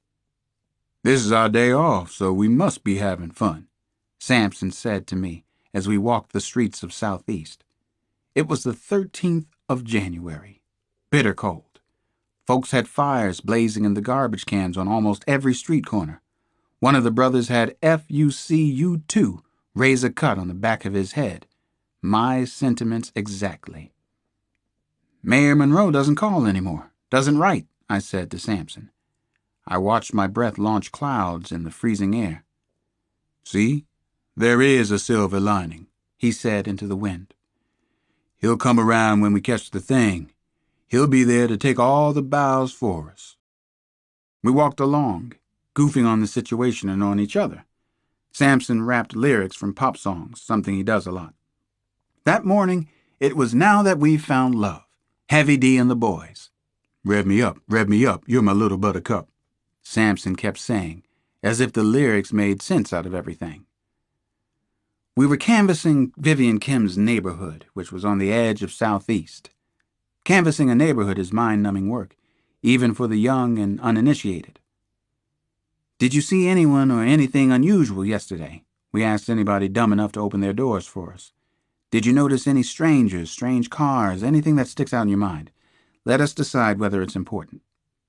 As usual, nobody had seen a thing. Nada de nada. Nobody was happy to see us either, especially as we moved into Southeast on our canvas.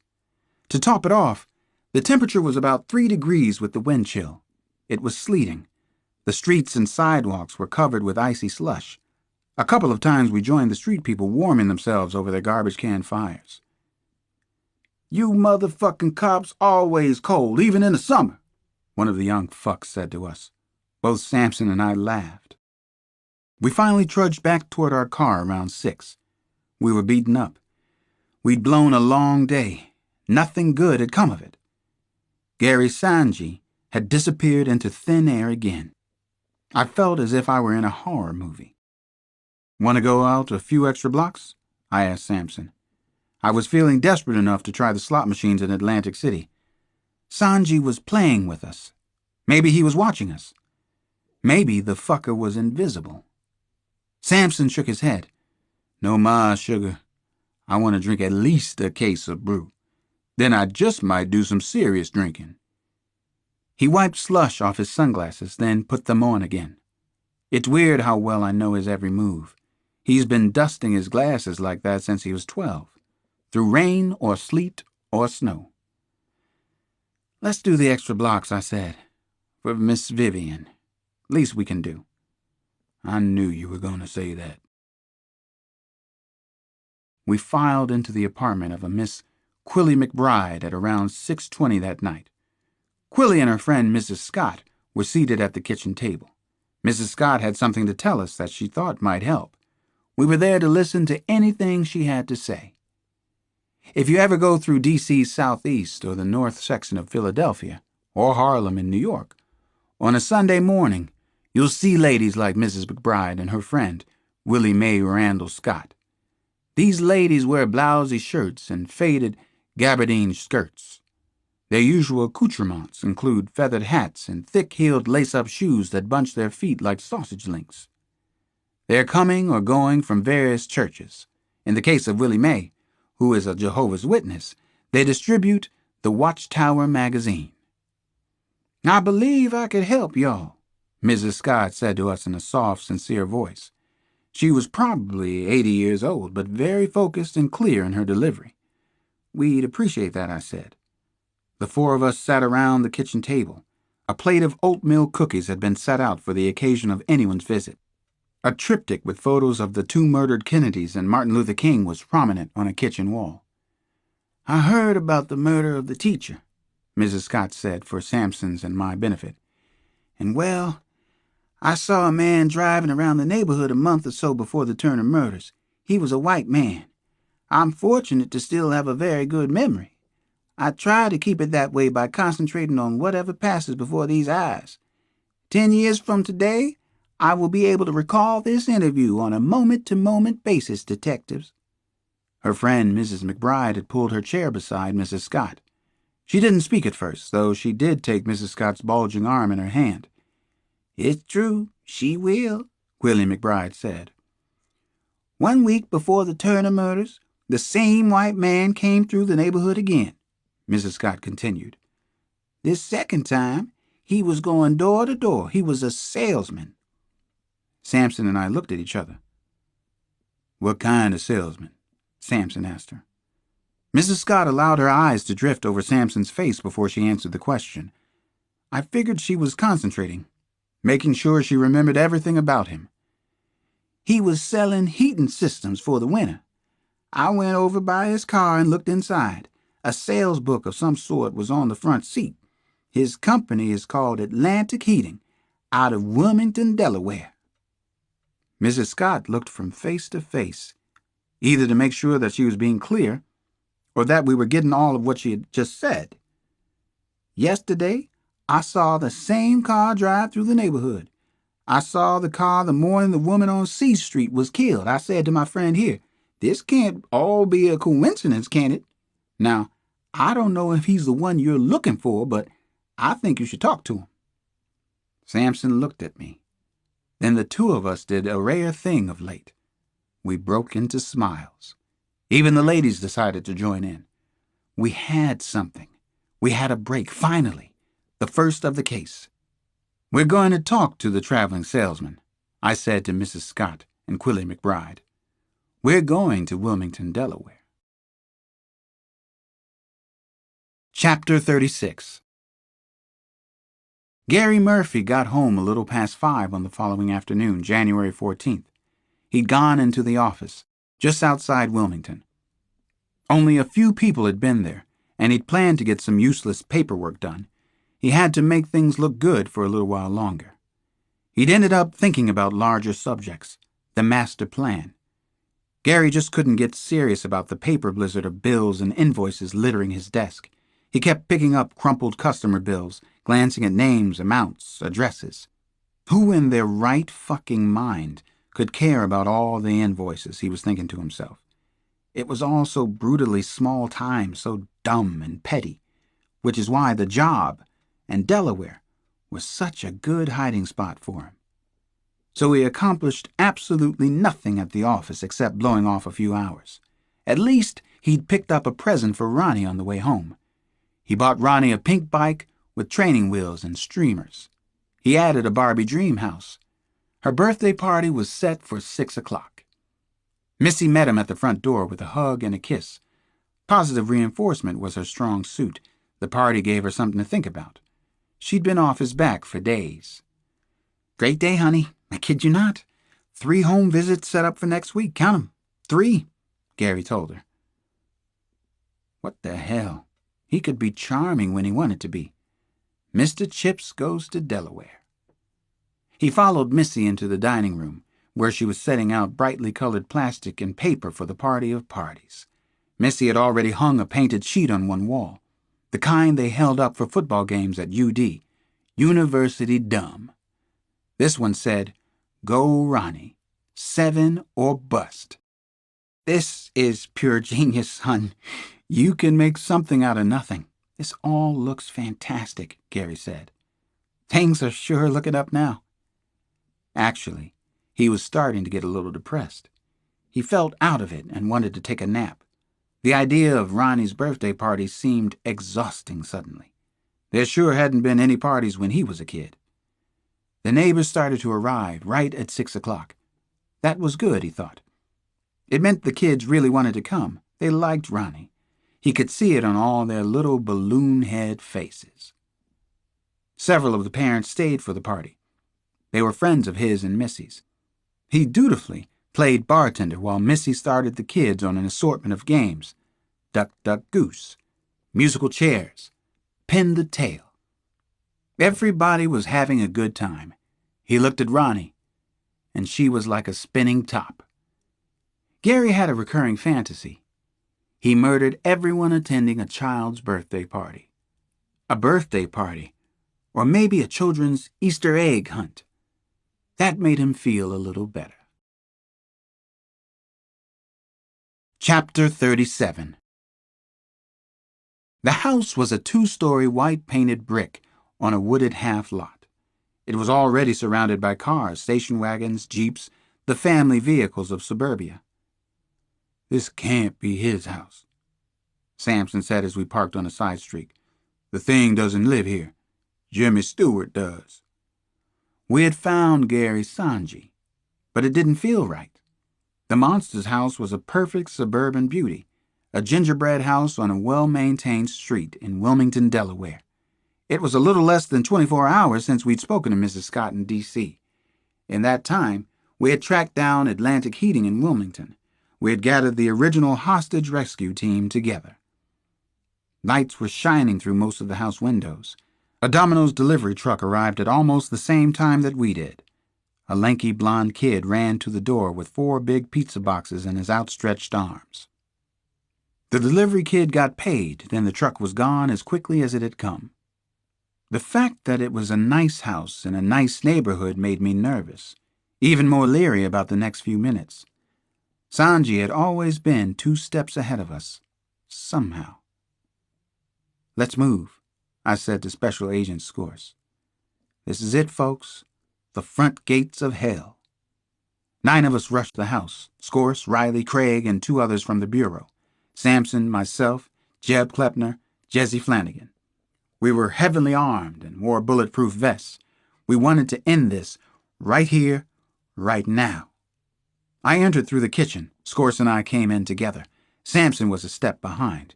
He didn't look like a neighborhood dad arriving late for the party, either. "Who are you men? What's going on?" A woman at the kitchen counter screamed as we burst inside. "Where is Gary Murphy?" I asked in a loud voice.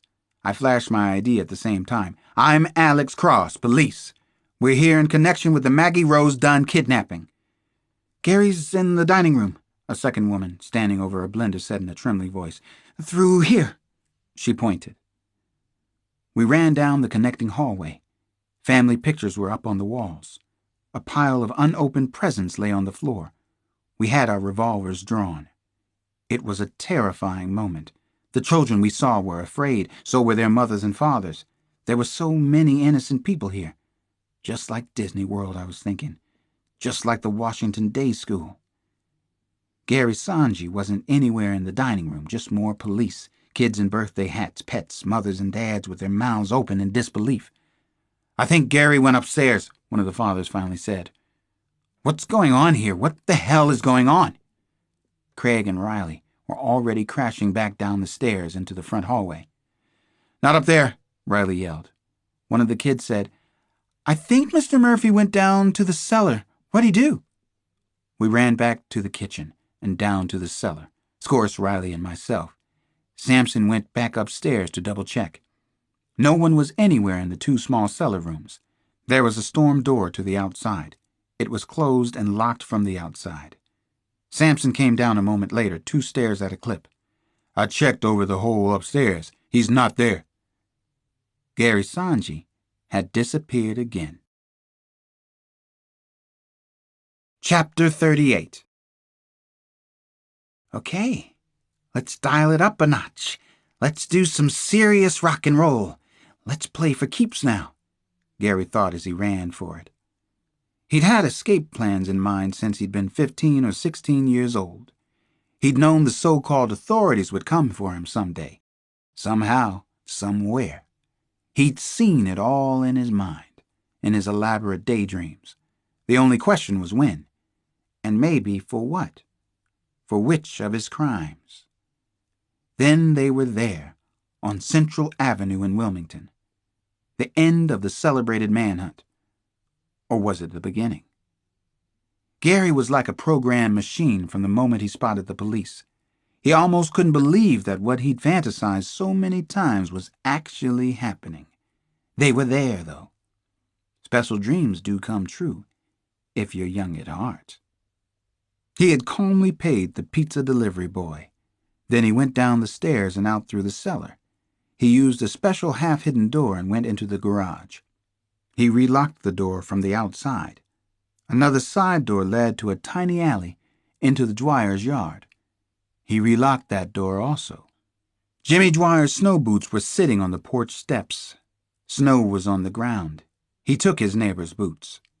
He paused between his house and the Dwyer's. He thought about letting them catch him then and there, getting caught, just like Bruno Hauptmann in the Lindbergh case. He loved that idea, but not yet. Not here. Then he was running away, down a tight row of alleys between the houses. Nobody but kids used the little alleyway, which was overgrown with high weeds and littered with soda cans. He felt as if he had tunnel vision. Must have something to do with the fear he felt in every inch of his body. Gary was afraid. He had to admit that he was. Face the adrenaline facts, pal. He ran through backyard after backyard down good old Central Avenue, then into the deep woods of Downing Park. He didn't see a soul on the way. Only when he glanced back once could he see them moving toward his house. Saw the big black Kaffir's cross and Sampson. The vastly overrated manhunt. The Federal Bureau in all its glory. He was sprinting now, full out toward the metro train station, which was 4 blocks from the house. This was his link to Philly, Washington, New York, the outside world. He must have made it in 10 flat, something like that. He kept himself in good shape, powerful legs and arms, a washboard flat stomach. An old VW was parked at the station. It was always parked there, the trusty bug from his unholy youth, the scene of past crimes, to put it mildly. Driven just enough to keep the battery alive. It was time for more fun, more games. The son of Lindbergh was on the move again. Chapter 39. Sampson and I were still at the Murphy house at well past 11 o'clock. The press was gathered behind bright yellow ropes outside. So were a couple of hundred close friends and neighbors from around the community of Wilmington. The town had never had a bigger night. Another massive manhunt had already been set in motion along the eastern seaboard, but also west into Pennsylvania and Ohio. It seemed impossible that Gary Sanji/Murphy could get away a second time. We didn't believe he could have planned this escape the way he'd planned the one out of Washington. One of the kids at the party had spotted a local police cruiser doing a ride-by minutes before we arrived in the neighborhood. The boy had innocently mentioned the police car to Mr. Murphy. He had escaped through sheer luck. We'd missed catching him by a few minutes at most. Sampson and I questioned Missy Murphy for more than an hour. We were finally going to learn something about the real Sanji/Murphy. Missy Murphy would have fit in with the mothers of the children at Washington Day School. She wore her blonde hair in a no-frills flip. She had on a navy skirt, white blouse, boaters. She was a few pounds overweight, but pretty. "None of you seem to believe this, but I know Gary. I know who he is," she told us. "He is not a kidnapper." She chain-smoked Marlboro Lights as she spoke. That was the only gesture that betrayed anxiety and pain.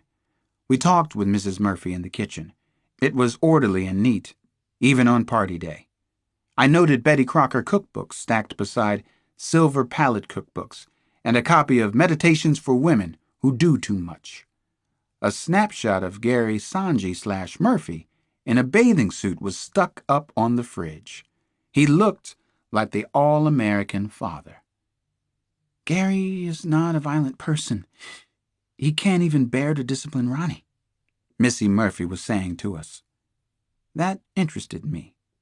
It fit a pattern of bell curves I had been studying for years, reports on sociopaths and their children. Sociopaths often had difficulty disciplining their children. "Has he told you why he has difficulty disciplining your daughter?" I asked her. "Gary didn't have a happy childhood himself. He wants only the best for Ronnie. He knows that he's compensating. He's a very bright man. He could easily have his Ph.D. in math." "Did Gary grow up right here in Wilmington?" Sampson asked Missy. He was soft-spoken and down-to-earth with the woman. "No, he grew up in Princeton, New Jersey. Gary lived there until he was 19. Sampson jotted a note. Then he glanced my way. Princeton was near Hopewell, where the Lindbergh kidnapping had taken place in the 1930s. The son of Lindbergh. Sanji had signed the ransom notes. We still didn't know why. "His family is still in Princeton?" I asked Mrs. Murphy. "Can we contact them there?" "There's no family left now. There was a fire while Gary was at school. Gary's stepmom and dad, his stepbrother and stepsister, all died in the tragedy." I wanted to probe deeply into everything Missy Murphy was saying. I resisted for the moment. A fire in the house of a disturbed young man, though. Another family dead. Another family destroyed. Was that Gary Sanji/Murphy's real target? Families? If so, what about Vivian Kim? Did he kill her just to show off? "Did you know any of the family?" I asked Missy. "No. They died before Gary and I got together. The two of us met our senior year in college. I was at Delaware. What did your husband tell you about his years around Princeton?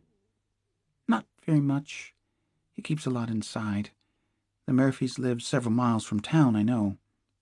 Their closest neighbor was 2 or 3 miles. Gary didn't have friends until he went to school. Even then, he was often the odd man out. He can be very shy. What about the brother and sister you mentioned? Sampson asked. Actually, they were his stepbrother and stepsister. That was part of Gary's problem. He wasn't close to them. Did he ever mention the Lindbergh kidnapping? Does he have any books on Lindbergh? Sampson continued. His technique is to go for the jugular in Q&A. Missy Murphy shook her head back and forth. No, not that I know of. There's a room filled with his books down in the cellar. You can look. Oh, we will, Sampson said to her. This was rich material, and I was relieved to hear it. Before this, there had been nothing or very little for us to go on. Is his real mother alive? I asked her. I don't know. Gary just won't talk about her. He won't discuss her at all. What about the stepmother? Gary didn't like his stepmother. Apparently she was very attached to her own children. He called her the whore of Babylon. I believe she was originally from West Babylon in New York. I think it's out on Long Island somewhere. After months without any information, I couldn't get the questions out fast enough. Everything I'd heard so far was tracking. An important question loomed. Had Gary Sanji/Murphy been telling the truth to his wife? Was he capable of telling the truth to another person? Mrs. Murphy, do you have any idea where he might have gone? I asked now. Something really frightened Gary, she said. I think maybe it relates to his job somehow and to my brother, who's his employer. I can't imagine that he went home to New Jersey, but maybe he did. Maybe Gary went back home. He is impulsive. One of the FBI agents, Marcus Connor, peeked into the kitchen where we were talking. Can I see both of you for a minute? I'm sorry, this will just be 1 minute, he said to Mrs. Murphy. Connor escorted us down into the basement of the house. Jerry Scorse, Riley, and Kyle Craig from the FBI were already down there waiting. Scorse held up a pair of Fido Dido socklets. I recognized them from descriptions of what Maggie Rose Dunn had been wearing the day of the kidnapping, also from visits to the little girl's room, where I'd seen her collection of clothes and trinkets. So, what do you think, Alex? Scorse asked me. I had noticed that whenever things got really weird, he asked for my opinion. Exactly what I said about the sneaker in Washington. He left it for us. He's playing a game now. He wants us to play with him. Chapter 40. The old DuPont Hotel in downtown Wilmington was a convenient place to get some sleep. It had a nice quiet bar, and Sampson and I planned on doing some quiet drinking there. We didn't think we'd have company, but we were surprised when Jesse Flanagan, Klepner, and some of the FBI agents joined us for nightcaps. We were tired and frustrated after the near miss with Gary Sanji/Murphy. We drank a lot of hard liquor in a short time. Actually, we got along well. The team. We got loud, played liar's poker, raised some hell in the Tony Delaware room that night. Sampson talked to Jesse Flanagan for a while. He thought she was a good cop, too. The drinking finally tailed down, and we wandered off to find our rooms, which were scattered throughout the spacious DuPont. Jeb Klepner, Jesse, and I climbed the thickly carpeted stairs to our rooms on 2 and 3. The DuPont was a mausoleum at 2:45 in the morning. There wasn't any traffic outside on the main drag through Wilmington. Klepner's room was on the 2nd floor. I'm going to go watch some softcore pornography, he said as he split off from us. That usually helps me get right to sleep. Sweet dreams, Jesse said. Lobby at 7. Klepner groaned as he trudged down the hallway to his room. Jesse and I climbed the winding flight to the next floor. It was so quiet, you could hear the stoplight outside making clicking noises as it changed from green to yellow to red. I'm still wound tight, I said to her. I can see Sanji/Murphy, two faces. They're both very distinct in my head. I'm wired too. It's my nature. What would you do if you were home instead of here?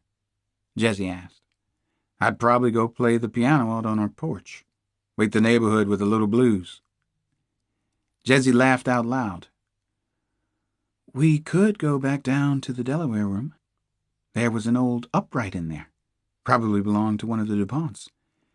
You play, I'll have one more drink.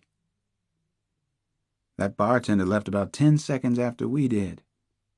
He's home in his bed already. We'd reached the DuPont's third floor. There was a gentle bend in the hallway. Ornate signs on the wall listed room numbers and their direction. A few guests had their shoes out to be shined overnight. I'm 311. Jessie pulled a white card key from the pocket of her jacket. I'm in 334. Time to call it a night. Start fresh in the morning.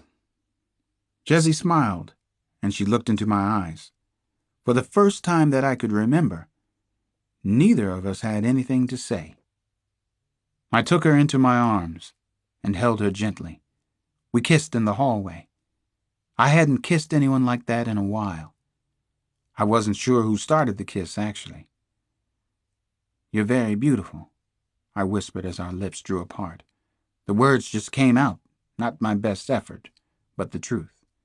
Jessie smiled and shook her head. My lips are too puffy and big. I look like I was dropped face first at a kid. You're the good-looking one. You look like Muhammad Ali. Sure, I do, after he took too many punches. A few punches, maybe, to add character. Just the right number of hard knocks. Your smile's nice, too. Smile for me, Alex. I kissed those puffy lips again. They were perfect as far as I could tell. There's a lot of myth about black men desiring white women, about some white women wanting to experiment with black men. Jessie Flanagan was a smart, extremely desirable woman. She was somebody I could talk to, somebody I wanted to be around. And there we were, snuggled in each other's arms at around 3 a.m. We'd both had a little too much to drink, but not a lot too much. No myths involved. Just two people alone in a strange town, on a very strange night in both of our lives. I wanted to be held by somebody right then. I think Jessie did too. The look in her eyes was sweet and comfortable. But there was also a brittleness that night. There was a network of tiny red veins in the corners of her eyes. Maybe she could still see Sanji/Murphy too. We'd been so close to getting him. Only a half step behind this time. I studied Jessie's face in a way I couldn't have before, and never thought that I would. I ran a finger lightly over her cheeks. Her skin was soft and smooth. Her blonde hair was like silk between my fingers. Her perfume was subtle, like wildflowers. A phrase drifted through my head. Don't start anything you can't finish. Well, Alex, Jessie said, and she raised an eyebrow. This is a naughty problem, isn't it? Not for two smart cops like us, I said to her. We took the soft left turn down the hotel hallway and headed toward room 311. Maybe we should think twice about this, I said as we walked. Maybe I already have, Jessie whispered back. Chapter 41. At 1:30 in the morning, Gary Sanji/Murphy walked out of a Motel 6 in Reston, Virginia. He caught his reflection in a glass door. The new Gary, the Gary du jour, looked back at him. Black pompadour and a grungy beard. Dusty shit-kicker's clothes. He knew he could play this part. Put on an old Dixie drawl. For as long as he needed to anyway. Not too long. Don't anybody blink. Gary got into the battered VW and started to drive. He was completely wired. He loved this part of the plan more than he loved his life. He couldn't separate the two anymore. This was the most daring part of the entire adventure. Real high-wire stuff. Why was he so revved? He wondered as his mind drifted. Just because half the police and FBI bastards in the continental USA were out looking for him? Because he'd kidnapped 2 rich brats and one had died? And the other, Maggie Rose, he didn't even want to think about that, what had really happened to her. Darkness slowly changed to a soft gray velvet. He fought the urge to step on the gas and keep it floored. An orangish tinge of morning finally arrived as he drove through Johnstown, Pennsylvania. He stopped at a 7-Eleven in Johnstown. He got out and stretched his legs, checked how he looked in the VW Bug's dangling side view mirror. A scraggly country laborer looked back at him from the mirror. Another Gary completely. He had all the country hick mannerisms down cold, modified cowboy walk, as if he'd been kicked by a horse, hands in pockets or thumbs in belt loops. Finger comb your hair all the time. Spit whenever you get the chance. He took a jolt of high-octane coffee in the convenience store, which was a questionable move. Hard poppy seed roll with extra butter. No morning newspapers were out yet. A dumb shit stuck-up female clerk in the store waited on him. He wanted to punch her lights out. He spent 5 minutes fantasizing about taking her out right in the middle of the podunk 7-Eleven. Take off the little schoolgirl white blouse, honey. Roll it down to your waist. Okay, now, I'm probably going to have to kill you, but maybe not. Talk to me nice and beg me not to. What are you, 21, 20? Use that as your emotional argument. You're too young to die, unfulfilled, in a 7-Eleven. Gary finally decided to let her live.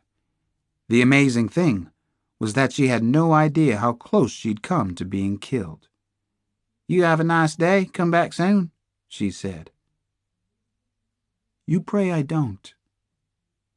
As Sanji/Murphy drove along Route 22, he let himself get angrier than he had been in a long time.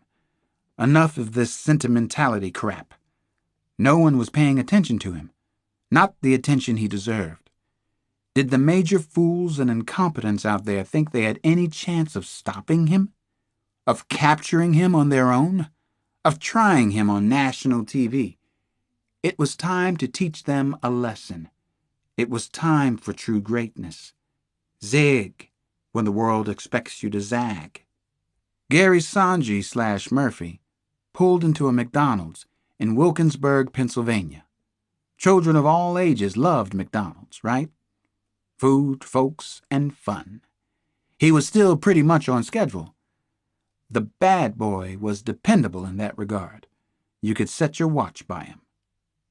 There was the usual meandering lunchtime crowd of dopes and mopes moving in and out of Mickey D's. All of them were stuck in their daily ruts and daily rutting, shoveling down those quarter-pounders and greasy string fries. What was that old Hooters song about all the zombies out there in America? All you zombies, walk like a zombie?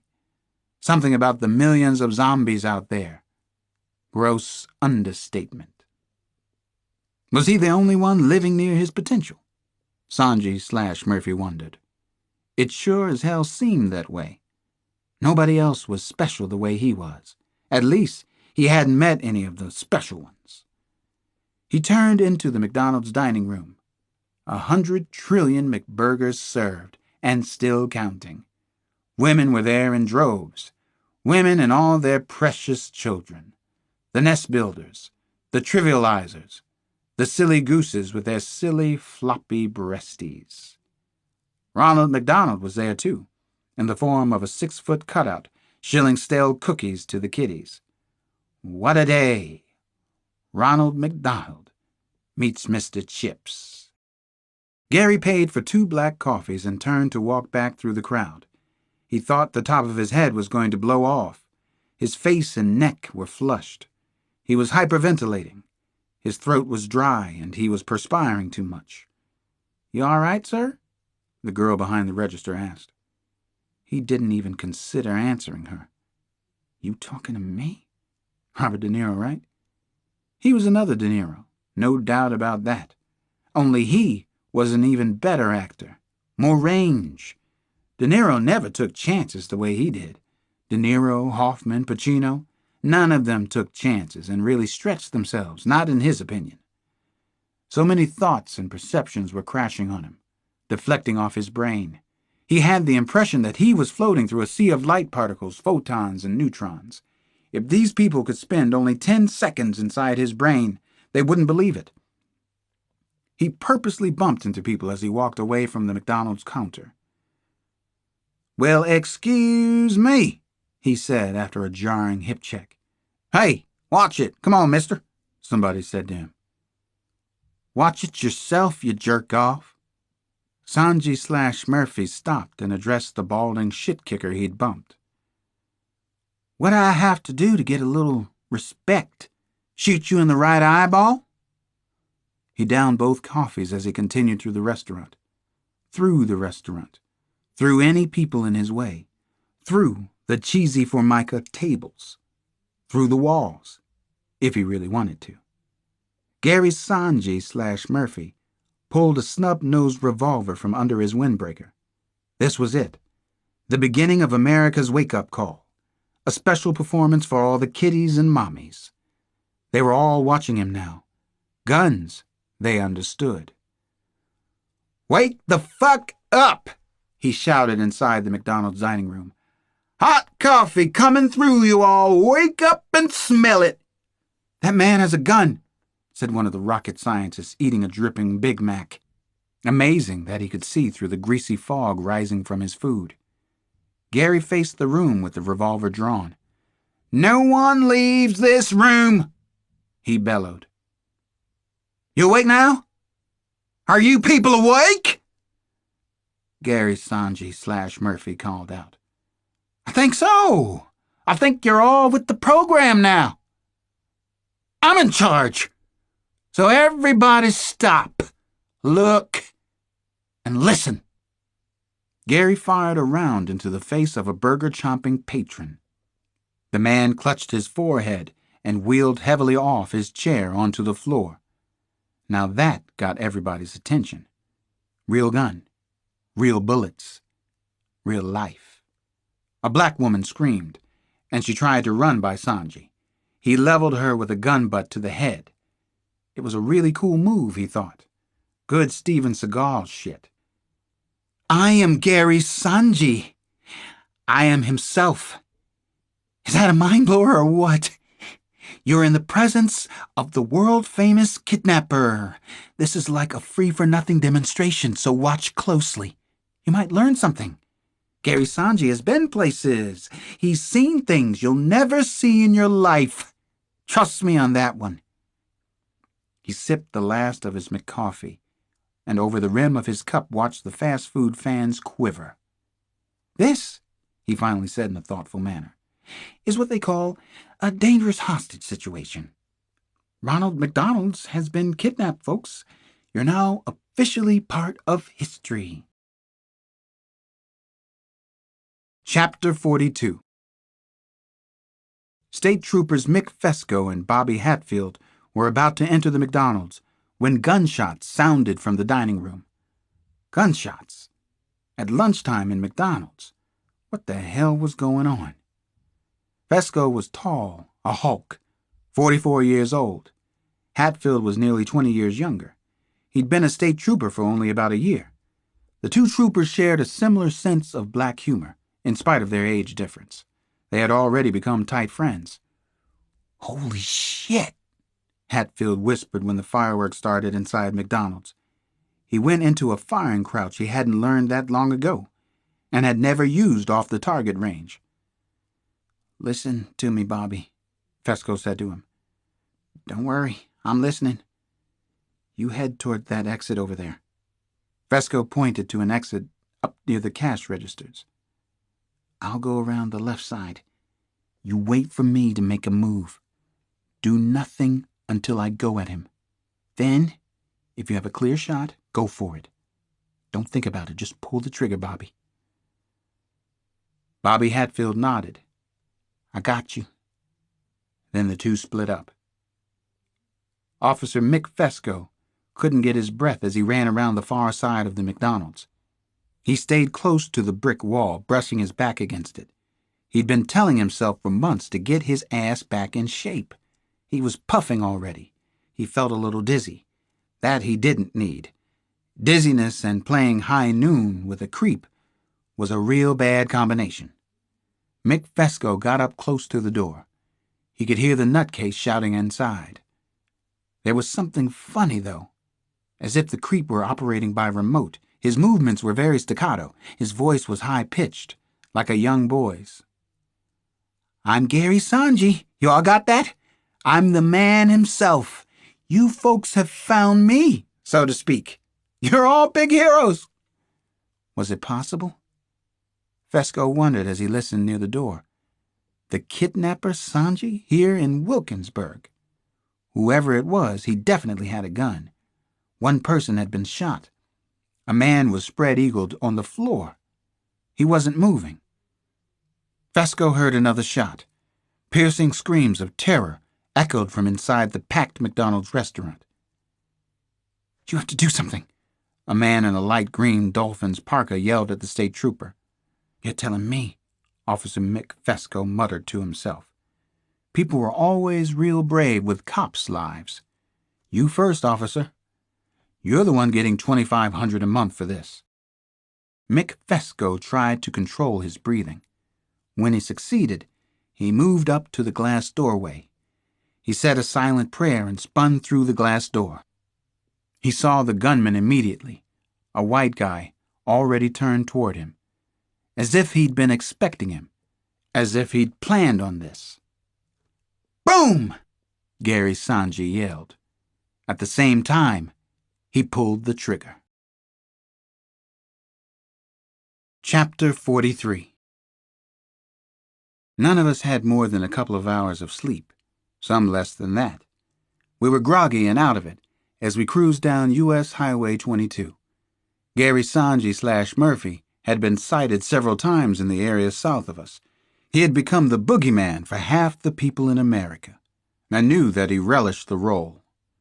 Jesse Flanagan, Jeb Klepner, Sampson and I traveled in a blue Lincoln sedan. Sampson tried to sleep. I was the designated driver for the first shift.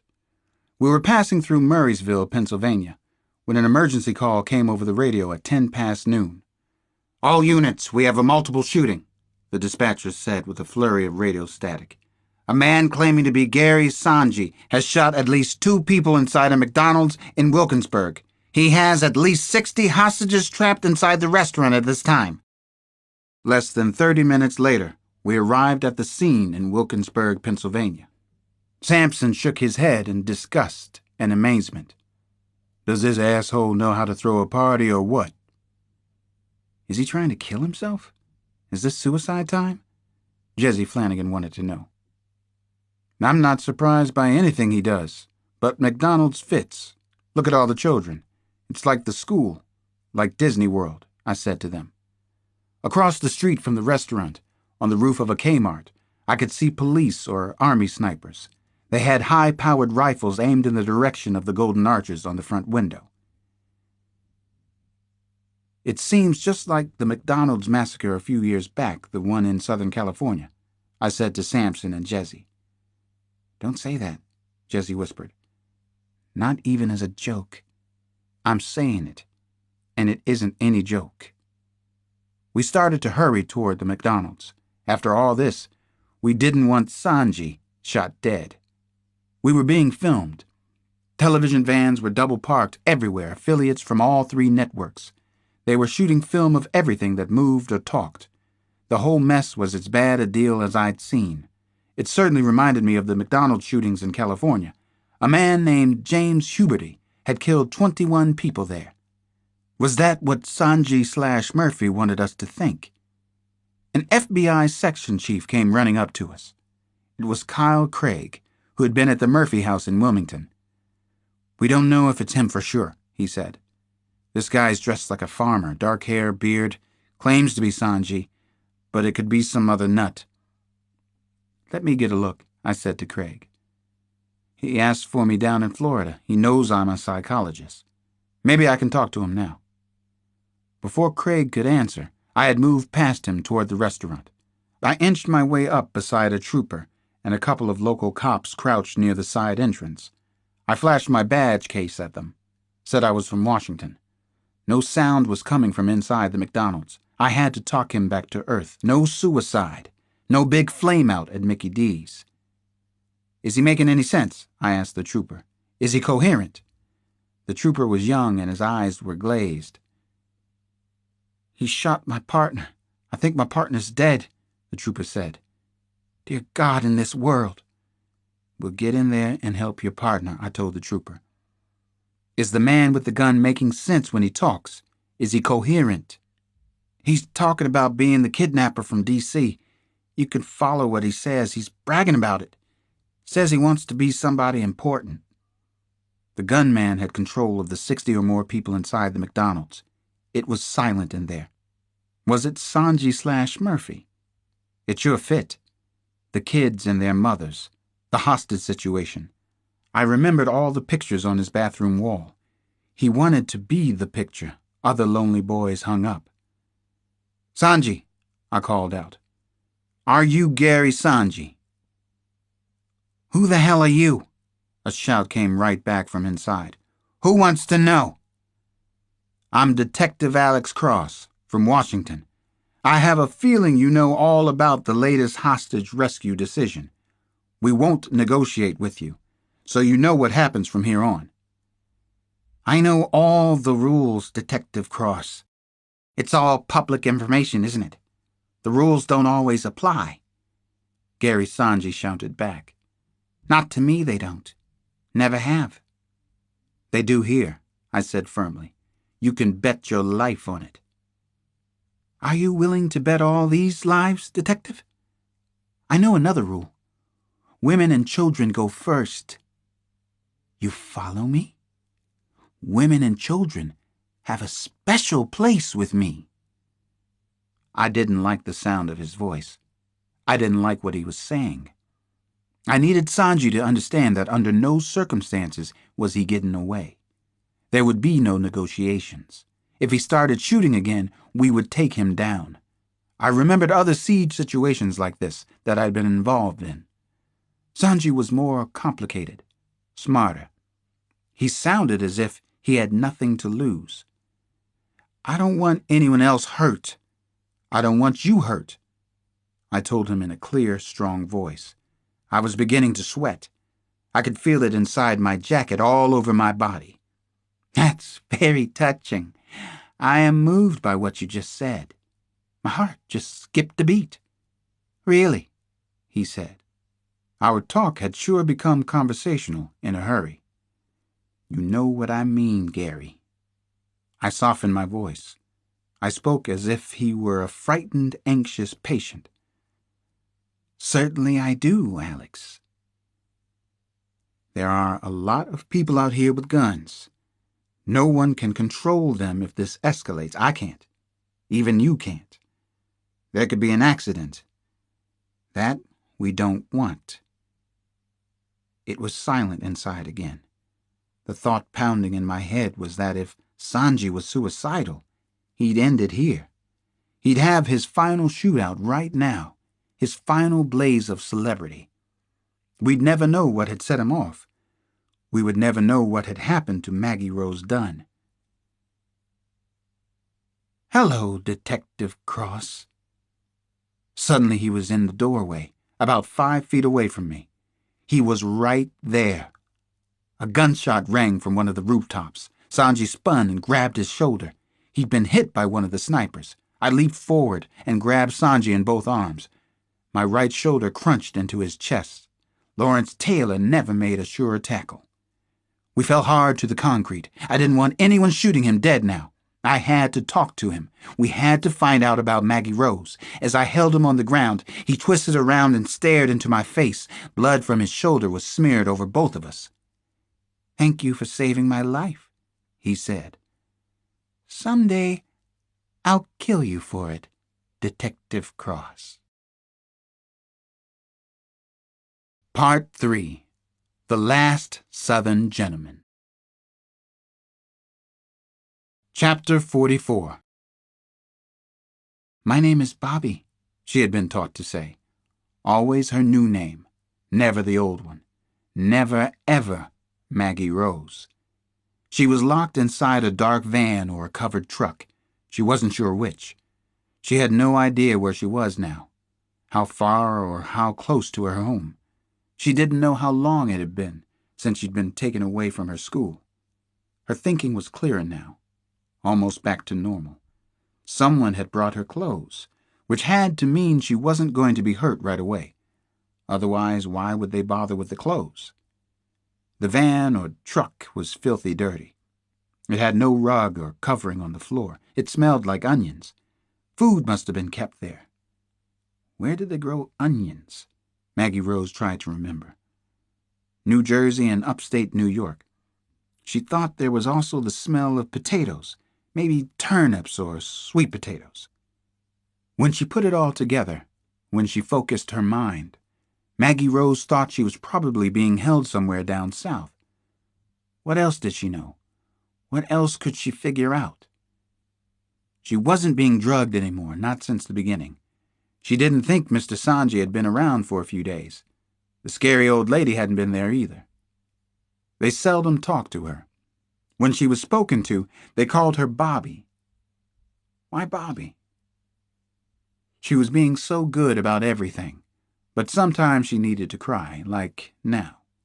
She was choking on her own sobs, not wanting anybody to hear her. There was only one thing that gave her strength. It was so simple, but it was powerful. She was alive. She wanted to stay alive more than anything. Maggie Rose hadn't noticed that the truck was slowing down. It was bumpy going for a while. Then the vehicle came to a full stop. She heard someone getting out of the cab up front. Muffled words were spoken. She'd been told not to talk in the truck, or she'd be gagged again. Someone pushed open the sliding door. Sunlight burst in on her. She couldn't see anything at first. When she finally could make something out, Maggie Rose couldn't believe her eyes. "Hello," she said in the softest whisper, almost as if she had no voice. "My name is Bobby." Chapter 45. It turned out to be another very long day in Wilkinsburg, Pennsylvania. We interviewed each person who had been kept hostage inside the McDonald's. The FBI, meanwhile, had taken custody of Sanji/Murphy. I stayed over that night. So did Jesse Flanagan. We were together for a second night in a row. Nothing I wanted more. As soon as we got inside a room at the Cheshire Inn, in nearby Millville, Jesse said, "Will you just hold me for a minute or two, Alex? I probably look a little more stable than I really feel." I liked holding her and being held back. I liked the way she smelled. I liked the way she fit into my arms. Everything still felt electric between us. I was excited by the thought of being with her again. There have been only a couple of people I can open up to. No woman since Maria. I had a feeling Jesse could be one of those people, and I needed to be connected with someone again. It had taken me a while to figure that one out. "Isn't this weird?" she whispered. "Two cops in hot pursuit." Her body was trembling as I held her. Her hand softly stroked my arm. I had never been a committed one-night stand type, and I thought that I probably wouldn't start now. That raised some problems and theoretical questions that I wasn't ready to deal with yet. Jessie closed her eyes. "Hold me for one more minute," she whispered. "You know what's really nice? Being with someone who understands what you've been through. My husband never understood the job." "Me neither. In fact, I understand it less every day," I joked. But I was partly telling the truth. I held Jessie for a lot longer than a couple of minutes. She had a startling, ageless beauty. I liked looking at her. "This is so strange, Alex. Nice strange, but strange," she said. "Is this whole thing a dream?" "Can't be a dream. My middle name's Isaiah. You didn't know that." Jessie shook her head. "I knew your middle name was Isaiah. I saw it on a report from the Bureau. Alexander Isaiah Cross." "I see how you got to the top," I said to her. "What else do you know about me?" "All in good time," Jessie said. She touched a finger to my lips. The Cheshire was a picturesque country inn about 10 miles north of Wilkinsburg. Jessie had run in to get us a room. So far, no one had seen us together at the inn, which was fine by both of us. Our room was in a white carriage house that was detached from the main building. It was filled with authentic-looking antiques, including a hand loom and several quilts. There was a wood-burning fireplace, and we started a fire. Jessie ordered champagne from room service. "Let's celebrate. Let's do up the town," she said, as she put down the phone receiver. "We deserve something special. We got the bad guy." The inn, the corner room, everything was just about perfect. A bay window looked down over a snow-covered lawn to a lake slicked with ice. A steep mountain range loomed behind the lake. We sipped champagne in front of the blazing fire. I'd been worried about the after-effects of our night in Wilmington, but there were none. We talked easily, and when it got quiet, that was all right too. We ordered a late dinner. The room service guy was clearly uncomfortable as he set up our dinner trays in front of the fire. He couldn't get the warming oven open, and he nearly dropped an entire tray of food. Guess he'd never seen a living, breathing taboo before. "It's okay," Jessie said to the man. "We're both cops, and this is perfectly legal. Trust me on it." We talked for the next hour and a half. It reminded me of being a kid, having a friend over for the night. We both let our hair down a little, then a lot. There wasn't much self-consciousness between us. She got me talking about Damon and Channy, and wouldn't let me stop. Supper was roast beef with something masquerading as Yorkshire pudding. It didn't matter. When Jessie finished the last bite, she started to laugh. We were both doing that a lot. Why did I finish all that food? I don't even like good Yorkshire pudding. God, we're having fun for a change. What do we do now? I asked her, in the spirit of fun and celebration. I don't know. What are you up for? I'll bet they have really neat board games back at the main building. I'm one of 100 living people who knows how to play Parcheesi. Jessie craned her neck so she could see out the window. Or we could hike down by the lake, sing Winter Wonderland. Yeah, we could do some ice skating. I ice skate. I'm a wizard on skates. Was that in my FBI report? Jessie grinned and slapped her knees. That I'd like to see. I'd pay real good money to see you skate. Forgot my skates, though. Oh, well, what else? I mean, I like you too much. I respect you too much to let you think I might be interested in your body. To be absolutely truthful and frank, I'm a little interested in your body, I said. The two of us kissed, and it still felt pretty good to me. The fire crackled. The champagne was ice cold. Fire and ice, yin and yang, all kinds of opposites attracting. Wildfire in the wilds. We didn't get to sleep until 7 the following morning. We even walked down to the lake, where we skated on our shoes in the moonlight. Jessie leaned in, and she kissed me in the middle of the lake. Very serious kiss. Big girl kiss. Oh, Alex, she whispered against my cheek. I think this is going to be real trouble. Chapter 46. Gary Sanji/Murphy had remanded to Lorton Federal Prison in the northern part of Virginia. We began hearing rumors that something had happened to him there, but no one from the Washington Police Department was allowed to see him. Justice and the FBI had him, and they weren't letting go of their prize. From the moment it was revealed that he was being kept at Lorton, the prison was picketed. The same thing had occurred when Ted Bundy was imprisoned in Florida. Men, women, and school children assembled outside the prison parking area. They chanted emotional slogans throughout the day and night. They marched and carried lighted candles and placards. "Where is Maggie Rose? Maggie Rose lives. The beast of the East must die.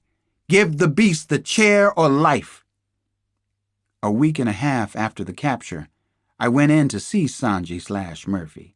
I had to call in every chip I had in Washington, but I got in to see him. Dr. Marion Campbell, the warden at Lorton, met me at a row of gunmetal elevators on the prison's 6th floor, the hospital floor. Campbell was in his 60s. He was well preserved, with a flowing mane of black hair.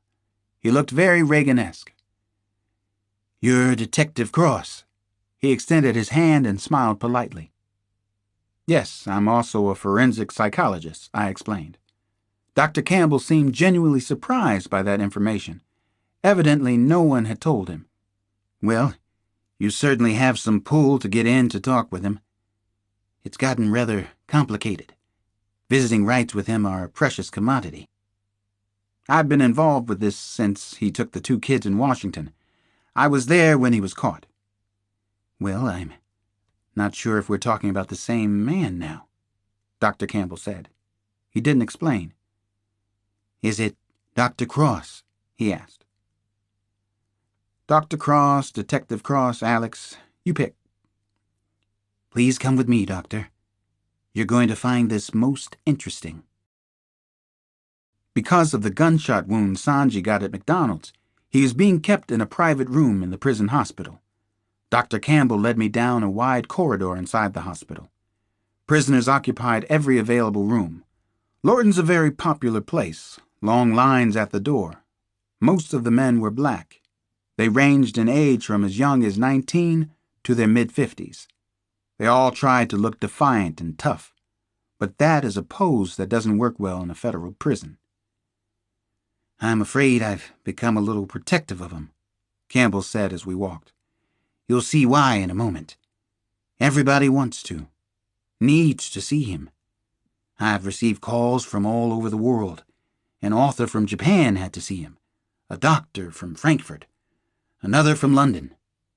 That sort of thing."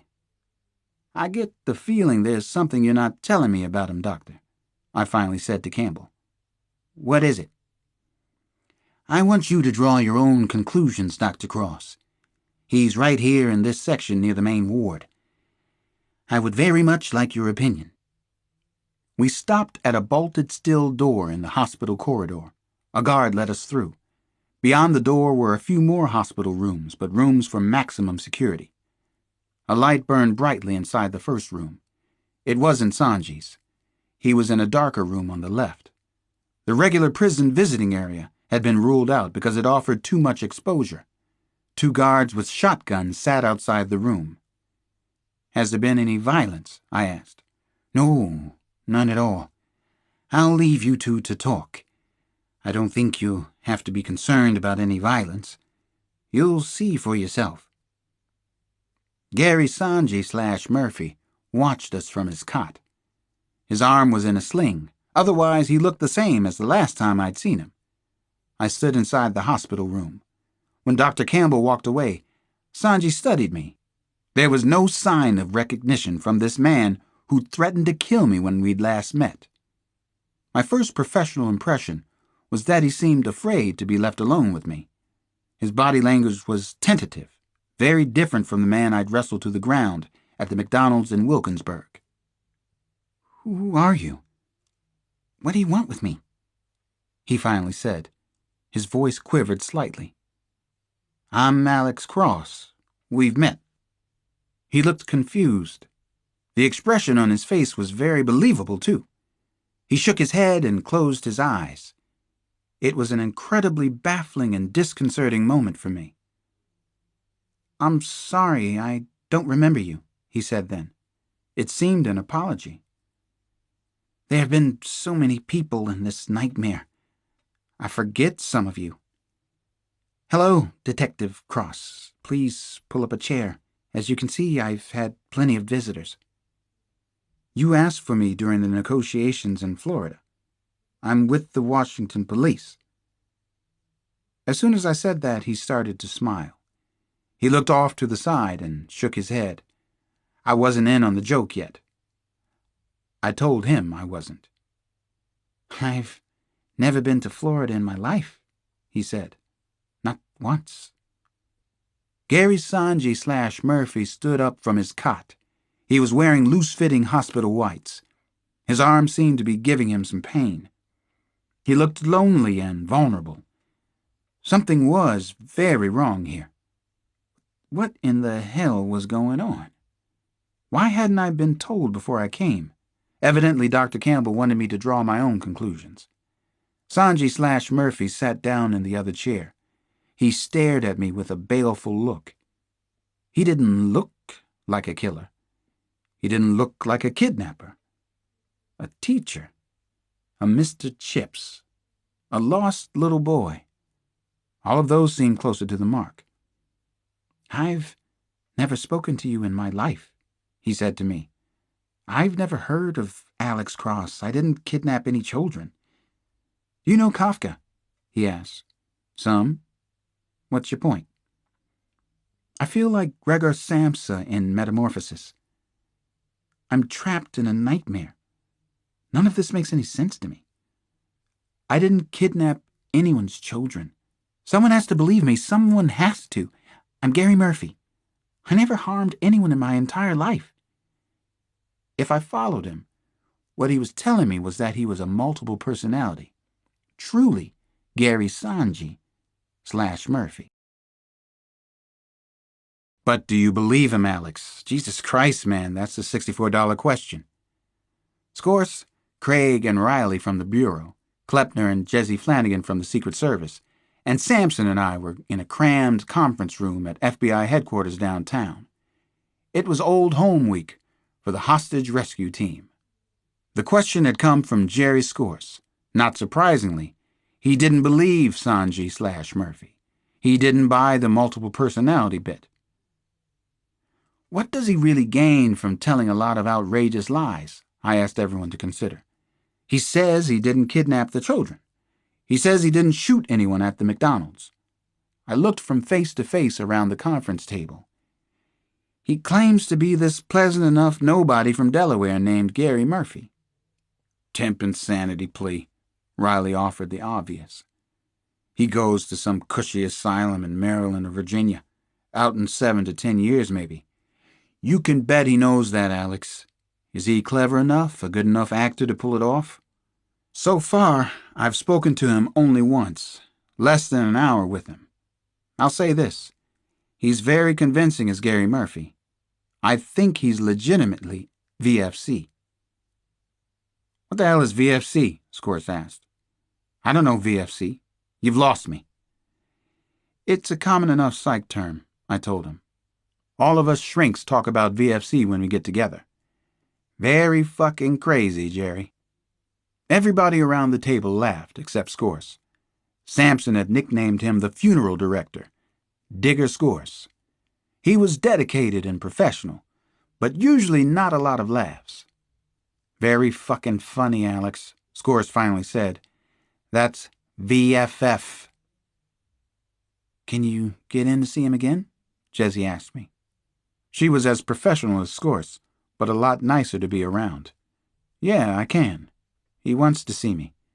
Maybe I'll even find out why in the hell he asked for me down in Florida. Why I'm the chosen one in his nightmare." Chapter 47. 2 days later, I wangled another hour with Gary Sanji/Murphy.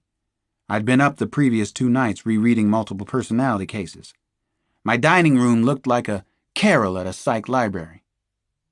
There are tomes written about multiples, but few of us really agree on the material. There is even serious disagreement about whether there are any real multiple personality cases at all. Gary was sitting on his hospital cot, staring into space when I arrived. His shoulder sling was gone. It was hard to come and talk to this kidnapper, Child killer, serial killer. I remembered something the philosopher Spinoza once wrote. I have striven not to laugh at human actions, not to weep at them, nor to hate them, but to understand them. So far, I didn't understand. "Hello, Gary," I said softly, not wanting to startle him. "Are you ready to talk?" He turned around and seemed glad to see me. He pulled a chair over for me by his cot. "I was afraid they wouldn't let you come," he said. "I'm glad they did." "What made you think they wouldn't let me come?" I wanted to know. "Oh, I don't know. It's just, I felt you were someone I might be able to talk to. The way my luck's been going, I thought they would shut you right off." There was a naivete about him that was troubling to me. He was almost charming. He was the man his neighbors in Wilmington had described. "What were you just thinking about a minute ago?" I asked, before I interrupted. He smiled and shook his head. "I don't even know. What was I thinking about? Oh, I know what it was. I was remembering it's my birthday this month. I kept thinking that I'm suddenly going to wake up out of this. That's one recurring thought, a leitmotif through all my thinking." "Go back a little for me. Tell me how you were arrested again," I said, changing the subject. "I woke up. I came to in a police car outside a McDonald's." He was consistent on that point. He'd told me the same thing 2 days before. "My arms were handcuffed behind my back. Later on, they used leg irons, too." "You don't know how you got into the police car?" I asked. Boy, he was good at this. Soft-spoken, very nice, believable. "No. And I don't know how I got to a McDonald's in Wilkinsburg either. That is the most freakish thing that's ever happened to me." "I can see how it would be." A theory had occurred to me on the ride down from Washington. It was a long shot, but it might explain a few things that didn't make any sense so far. "Has anything like this ever happened to you before?" I asked. "Anything vaguely like it, Gary?"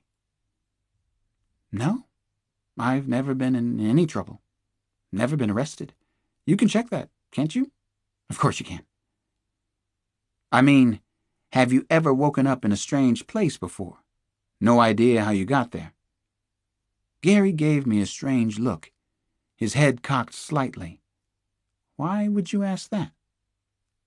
"Did you, Gary?" "Well, yes." "Tell me about it. Tell me about those times when you woke up in a strange place."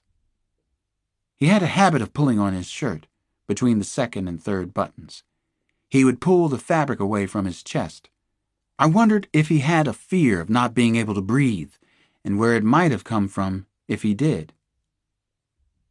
Maybe he'd been sick as a child, or trapped with a limited air supply, or locked up somewhere, the way Maggie Rose and Michael Goldberg had been locked away.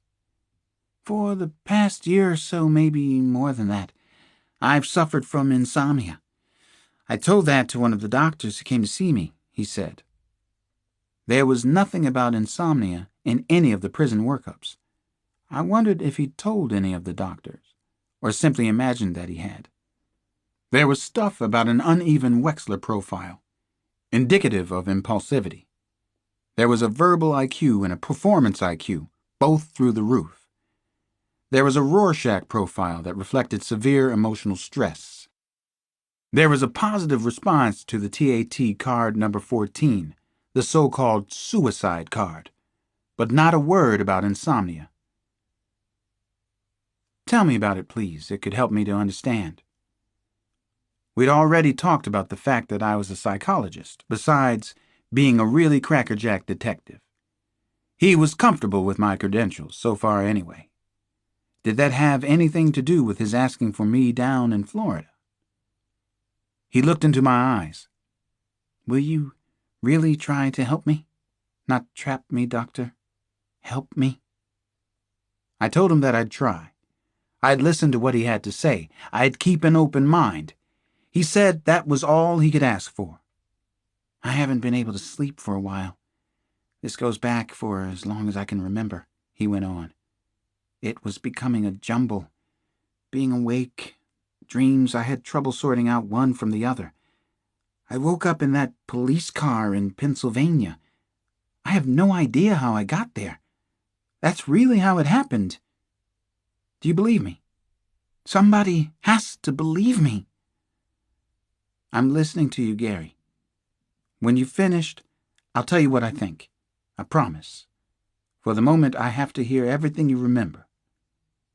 That seemed to satisfy him. You asked if it's happened to me before. It has, a few times. Waking in strange places. Sometimes in my car, pulled over along some road. Sometimes a road I've never seen or even heard of before. A couple of times it's happened in motels, or wandering the streets. Philadelphia, New York, Atlantic City one time. I had casino chips and a complimentary parking ticket in my pocket. No idea how they got there. Did it ever happen to you in Washington? I asked. No, not in Washington.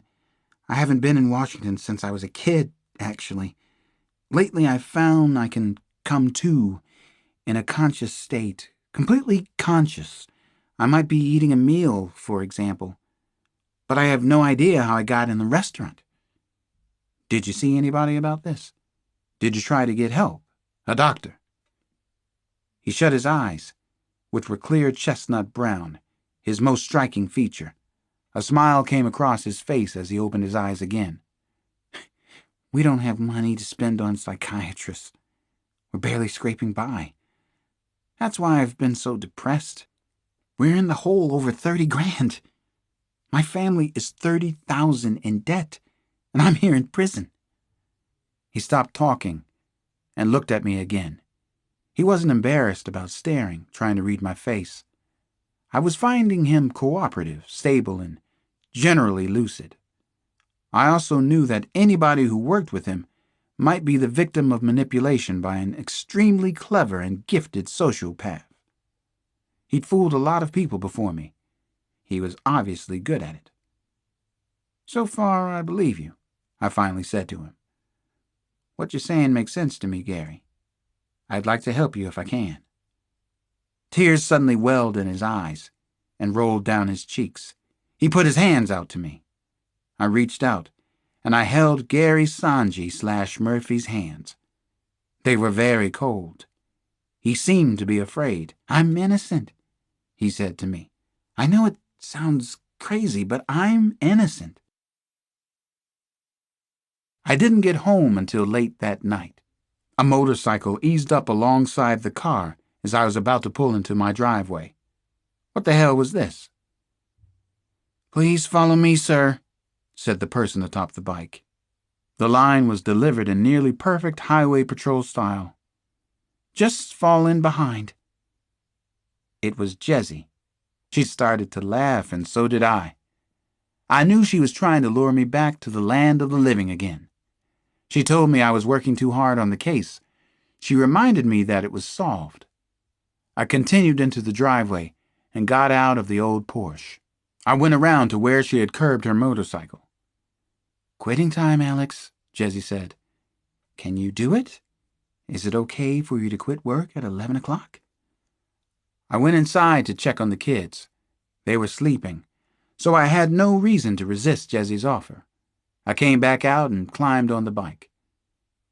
This is either the worst or best thing I've done in recent memory, I told her. Don't worry. It's the best. You're in good hands. Nothing to fear except instant death. Within seconds, 9th Street was being eaten up under the glare of a single motorcycle headlamp. The bike sped down Independence, then onto the Parkway, which can be ridiculously curvy in spots. Jessie leaned into every curve, buzzing by passenger cars as if they were standing still. She definitely knew how to drive the bike. She wasn't a dilettante. As the landscape slashed past us, the electric wires overhead and the roadway's dotted line just to the left of the bike's front wheel, I thought that she was doing at least 100, but I felt extraordinarily calm on the bike. I didn't know where we were going, and I didn't care. The kids were asleep. Nana was there. This was all a part of the night's therapy. I could feel the cold air forcing itself back through every socket and aperture in my body. It cleared my head nicely, and my head sure needed clearing. N Street was empty of traffic. It was a long, narrow straightaway, with 100-year-old townhouses on either side. It was pretty, especially in winter. Gabled roofs crusted with snow. Winking porch lights. Jessie opened the bike up again on the deserted street. 70, 90, 100. I couldn't tell how fast for sure, only that we were really flying. The trees and houses were a blur. The pavement below was a blur. It was kind of nice, actually, if we lived to tell about it. Jessie braked the BMW smoothly. She wasn't showing off, just knew how it's done. We're home. I just got the place.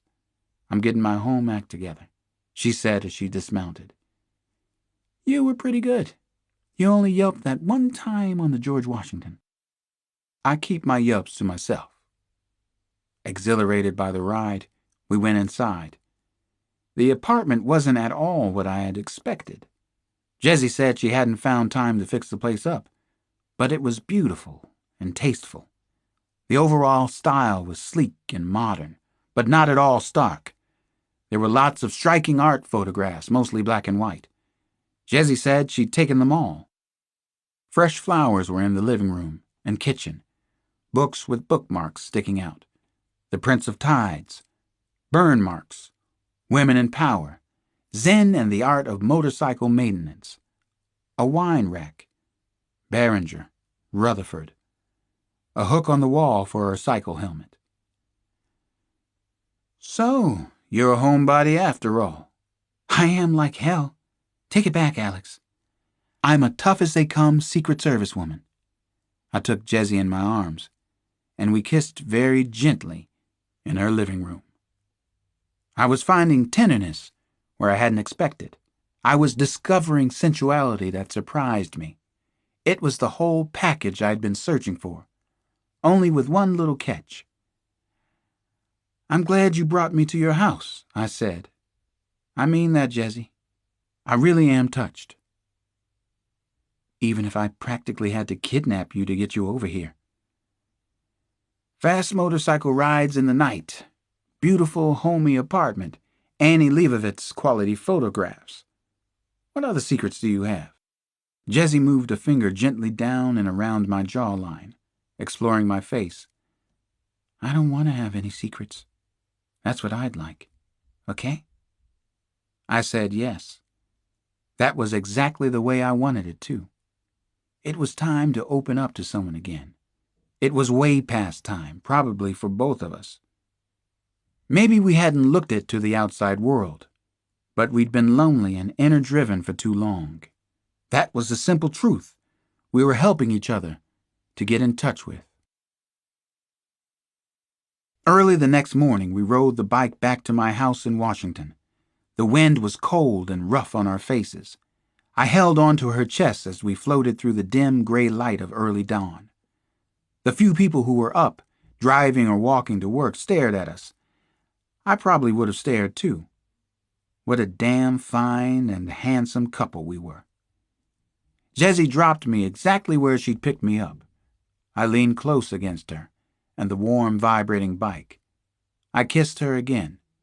Her cheeks, her throat, finally her lips. I thought I could stay there all morning, just like that, on the mean streets of Southeast. I had the passing thought that it should always be like this. Why not? I have to get inside, I finally said. Yep, I know you do. Go home, Alex, Jessie said. Give your babies a kiss for me. She looked a little sad as I turned away and headed in, though. Don't start something you can't finish, I remembered. Chapter 48. The rest of that day I burned the candle at the other end. It felt a little irresponsible, but that was good for me. It's all right to put the weight of the world on your shoulders sometimes, if you know how to take it off. As I drove out to Lorton Prison, the temperature was below freezing, but the sun was out. The sky was bright, almost blinding blue, beautiful and hopeful. The pathetic fallacy lives in the 90s. I thought about Maggie Rose Dunn that morning on my drive. I had to conclude that she was dead by now. Her father was raising all kinds of hell through the media. I couldn't blame him very much. I'd spoken to Catherine Rose a couple of times on the phone. She hadn't given up hope. She told me she could feel that her little girl was still alive. It was the saddest thing to hear. I tried to prepare myself for Sanjay/Murphy, but I was distracted. Images from the night before kept flashing by my eyes. I had to remind myself that I was driving a car in midday Metro DC traffic, and I was working. That was when a bright idea hit me.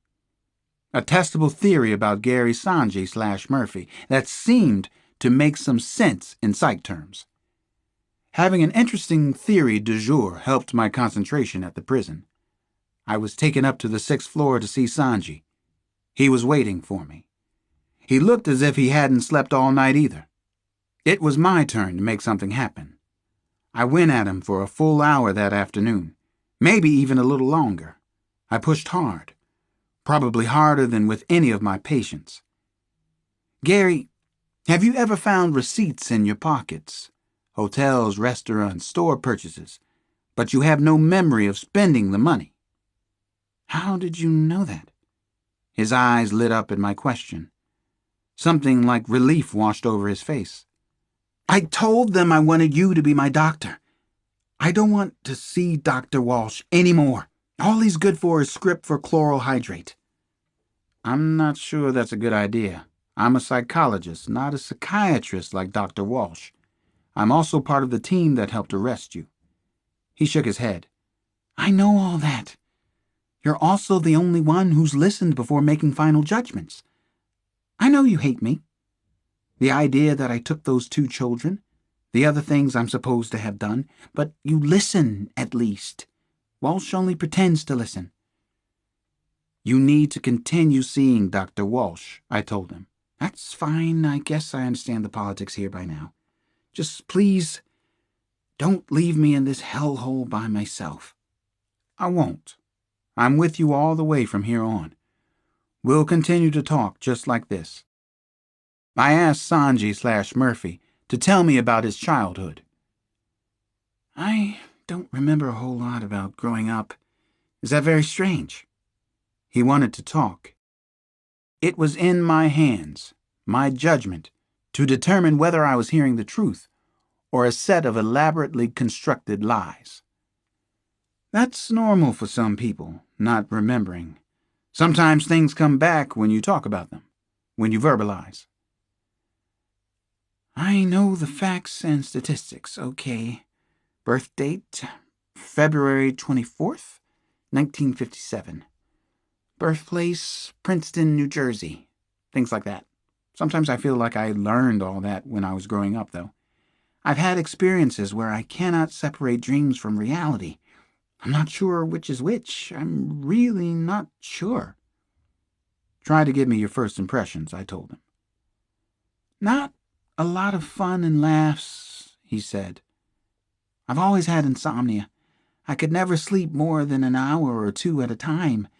I can't remember not being tired and depressed, like I've been trying to dig myself out of a hole my entire life. Not to try to do your job, but I don't think very highly of myself. Everything we knew about Gary Sanjay depicted the opposite persona. High energy, positive attitude, and extremely high opinion of himself. Gary went on to sketch a terrifying childhood, which included physical abuse from his stepmother as a small child, sexual abuse from his father as he got older. Over and over, he described how he was forced to split himself off from the anxiety and conflict that surrounded him. His stepmother had come with her 2 children in 1961. Gary was 4 years old and already moody. It got worse from that point on. How much worse he wasn't willing to tell me yet. As part of his workup under Dr. Walsh, Sanji/Murphy had taken the Wechsler Adult, Minnesota Multiphasic Personality Inventory, and Rorschach tests. Where he sailed completely off the scales was in the area of creativity. This was measured by single-sentence completion. He scored equally high in both verbal and written responses. What else, Gary? Try to go as far back as you can. I can only help if I understand you better. There were always these lost hours, time I couldn't account for, he said. His face had been drawing tighter and tighter as he spoke. The veins in his neck protruded. Light sweat rolled over his face. They punished me because I couldn't remember, he said. Who did? Who punished you? My stepmother, mostly. That probably meant most of the damage had happened when he was very young, while his stepmother did the disciplining. A dark room, he said. What happened in the dark room? What kind of room was it? She put me there. Down in the basement. It was our cellar. And she put me down there almost every day. He was beginning to hyperventilate. This was extremely difficult for him. A condition I'd seen many times with child abuse victims. He shut his eyes, remembering, seeing a past he never really wanted to encounter again. What would happen down in the basement? Nothing. Nothing happened. I was just punished all the time. Left by myself. How long were you kept down there? I don't know. I can't remember everything. His eyes opened halfway. He watched me through narrow slits. I wasn't sure how much more he could take. I had to be careful. I needed to ease him into the tougher parts of his history, with the feeling that I cared, that he could trust me, that I was listening. Was it for a whole day sometimes? Overnight? Oh, no. No. It was for a long, long time, so I wouldn't forget anymore. So I'd be a good boy, not the bad boy. He looked at me, but said nothing more. I sensed that he was waiting to hear something from me. I tried praise, which seemed the appropriate response. That was good, Gary. A good start. I know how hard this is for you. As I looked at the grown man, I imagined a small boy kept in a darkened cellar. Every day. For weeks that must have seemed even longer than that. Then I thought about Maggie Rose Dunn. Was it possible that he was keeping her somewhere and that she was still alive? I needed to get the darkest secrets out of his head, and needed to do it faster than it's ever done in therapy. Catherine Rose and Thomas Dunn deserved to know what had happened to their little girl. What happened to Maggie Rose, Gary? Remember Maggie Rose? This was a very risky time in our session. He could become frightened and refuse to see me again if he sensed that I was no longer a friend. He might withdraw. There was even a chance of a complete psychotic break. He could become catatonic. Then everything would be lost. I needed to keep praising Gary for his efforts. It was important that he look forward to my visits. What you've told me so far should be extremely helpful, I said to him. You really did a great job. I'm impressed by how much you've forced yourself to remember. Alex, he said as I started to leave. Honest to God, I didn't do anything horrible or bad. Please help me. A polygraph test had been scheduled for him that afternoon. Just the thought of the lie detector made Gary nervous, but he swore he was glad to take it. He told me I could stay and wait for the results if I wanted to. I wanted to very much. The polygraph operator was a particularly good one who had been brought from D.C. for the testing. 18 questions were to be asked. 15 of those were controls. The other 3 were to be used for scoring the lie detector test. Dr. Campbell met with me about 40 minutes after Sanji/Murphy had been taken down for his polygraph. Campbell was flushed with excitement. He looked as if he might have jogged from wherever they had staged the test. Something big had happened. He got the highest score possible, Campbell told me. He passed with flying colors, plus 10s. Gary Murphy could be telling the truth.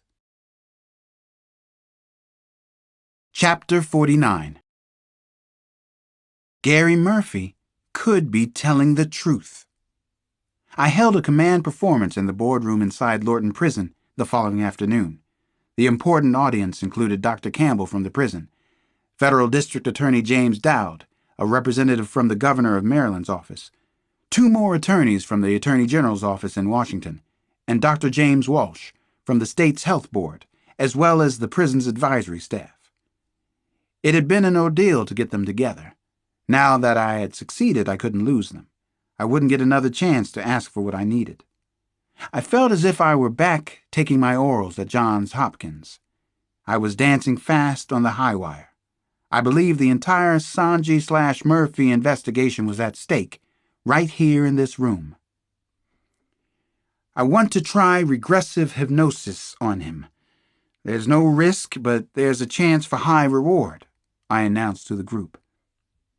I'm certain that Sanji/Murphy will be a good subject, that we'll find out something we can use. Maybe we'll learn what happened to the missing girl. Certainly something about Gary Murphy. Several complex jurisdictional questions had already been raised by the case. One lawyer had told me the issues would make for an excellent bar exam question. Since state lines had been crossed, the kidnapping and murder of Michael Goldberg had fallen under federal jurisdiction and would be tried in federal court. The killings in McDonald's would be tried in a Westmoreland court. Sanji/Murphy could also be tried in Washington for one or more of the killings he had apparently committed in Southeast. What would you ultimately hope to accomplish? Dr. Campbell wanted to know. He'd been supportive and was continuing to be so. Like me, he read skepticism on several faces, especially Walsh's. I could see why Gary didn't care for Walsh. He seemed mean-spirited, petty, and proud of it. A lot of what he's told us so far suggests a severe dissociative reaction. He appears to have suffered a pretty horrible childhood. There was physical abuse, maybe sexual abuse as well. He may have begun to split off his psyche to avoid pain and fear back then. I'm not saying that he's a multiple, but it's a possibility. He had the kind of childhood that could produce such a rare psychosis. Dr. Campbell picked up. Dr. Cross and I have talked about the possibility that Sanji/Murphy undergoes fugue states, psychotic episodes that relate to both amnesia and hysteria. He talks about lost days, lost weekends, even lost weeks. In such a fugue state, a patient can wake in a strange place and have no idea how he got there, or what he had been doing for a prolonged period. In some cases, the patients have 2 separate personalities, often antithetical personalities. This can also happen in temporal lobe epilepsy. What are you guys, a tag team? Walsh grumped from his seat. Lobe epilepsy. Give me a break, Marion. The more you fool around like this, the better his chance of getting off in a courtroom, Walsh warned. I'm not fooling around, I said to Walsh. Not my style. The DA spoke up, intervening between Walsh and me. James Dowd was a serious man in his late 30s or early 40s. If Dowd got to try the case of Sanji/Murphy, he would soon be an extremely famous attorney. Isn't there a possibility that he's created this apparently psychotic condition for our benefit? Dowd asked. That he's a psychopath and nothing more than that. I glanced around the table before answering his questions. Dowd clearly wanted to hear our answers. He wanted to learn the truth. The representative from the governor's office seemed skeptical and unconvinced, but open-minded. The Attorney General's group was neutral so far. Dr. Walsh had already heard enough from me and Campbell. That's a definite possibility, I said. It's one of the reasons I'd like to try the regressive hypnosis. For one thing, we can see if his stories remain consistent. If he's susceptible to hypnosis, Walsh interjected, and if you can tell whether or not he'd been hypnotized. I suspect that he is susceptible, I answered quickly, and I have my doubts that he is. Frankly, I have my doubts about you, Cross. I don't care that he likes to talk to you. Psychiatry isn't about liking your doctor. What he likes is that I listen. I glared across the table at Walsh. It took a lot of self-control not to jump on the officious bastard. What are the other reasons for hypnotizing the prisoner? The governor's representative spoke up. Frankly, we don't know enough about what he's done during these fugue states, Dr. Campbell said. Neither does he. Neither do his wife and family, whom I've interviewed several times now. I added, we're also not sure how many personalities might be operating. The other reason for hypnosis, I paused to let what I was about to say sink in, is that I do want to ask him about Maggie Rose Dunn. I want to try and find out what he did with Maggie Rose. Well, we've heard your arguments, Dr. Cross. Thank you for your time and efforts here, James Dowd said at the end of the presentation. We'll have to let you know. I decided to take things into my own hands that evening. I called a reporter I knew and trusted at the Post. I asked him to meet me at Pappy's Diner on the edge of Southeast. Pappy's was one place where we would never be spotted, and I didn't want anyone to know we'd met, for both our sakes. Lee Covell was a graying yuppie, and kind of an asshole, but I liked him. Lee wore his emotions on his sleeve, his petty jealousies, his bitterness about the sad state of journalism, his bleeding heart tendencies, his occasional arch-conservative traits. It was all out there for the world to see and react to. Lee plopped down next to me at the counter. He was wearing a gray suit and light blue running shoes. Pappy's draws a real nice cross-section. Black, Hispanic, Korean, working-class whites who service Southeast in some way or other. But no one anything like Lee. I stick out like a sore thumb in here, he complained. I'm way too cool for this place. Now, who's going to see you here? Bob Woodward? Evans and Novak? Very funny, Alex. What's on your mind? Why didn't you call me when the story was hot, before this sucker got caught? Would you give this man some hot, very black coffee? I said to the counterman. I need to wake him up. I turned back to Lee. I'm going to hypnotize Sanji inside the prison. I'm going looking for Maggie Rose Dunn in his subconscious. You can have the exclusive, but you owe me one, I told Lee. Lee Covell almost spit out his reaction. Bullshit! Let's hear it all, Alex. I think you left out some parts. Right. I'm working to get permission to hypnotize Sanji. There are a lot of petty politics involved. If you leak the story in the Post, I think it will happen. The theory of self-fulfilling prophecies. I'll get permission. Then you get an exclusive. The coffee came in a beautiful old diner cup, light brown with a thin blue line under the rim. Lee slurped the Java, thoughtful as hell.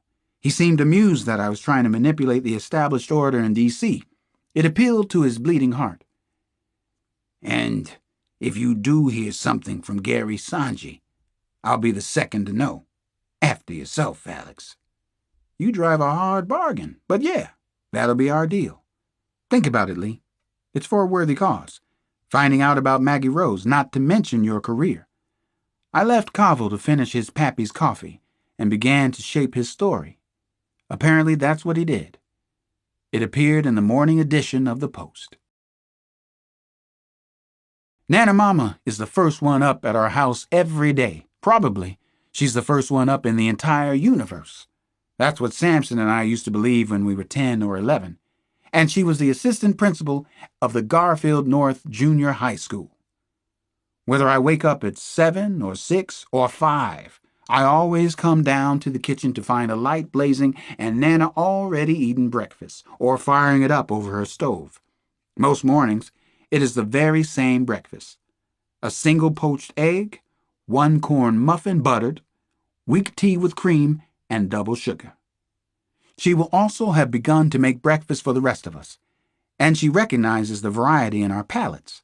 The house menu might include pancakes or either pork sausage or bacon, melon in season, grits or oatmeal or farina, with a thick pat of butter and a generous mound of sugar on top, eggs in every shape and form. Occasionally, a grape jelly omelet appears, the only dish of hers that I don't care for. Nana does the omelet too brown on the outside, and, as I've told her, eggs and jelly make about as much sense to me as pancakes and ketchup. Nana disagrees, though she never eats the jelly omelets herself. The kids love them. Nana sat at the kitchen table on that morning in March. She was reading the Washington Post, which happens to be delivered by a man named Washington. Mr. Washington eats breakfast with Nana every Monday morning. This was Wednesday, and an important day for the investigation. Everything about the breakfast scene was so familiar. And yet, I was startled as I entered the kitchen. One more time I was made aware of how much the kidnapping had entered into our private lives, the lives of my family members. The headline of the Washington Post read, "Sanji/Murphy to be hypnotized." Attached to the story I could see photographs of both Sanji/Murphy and me. I'd heard the news late the night before. I had called Lee Covell to give him his exclusive because of our deal. I read Lee's story while eating 2 morning prunes.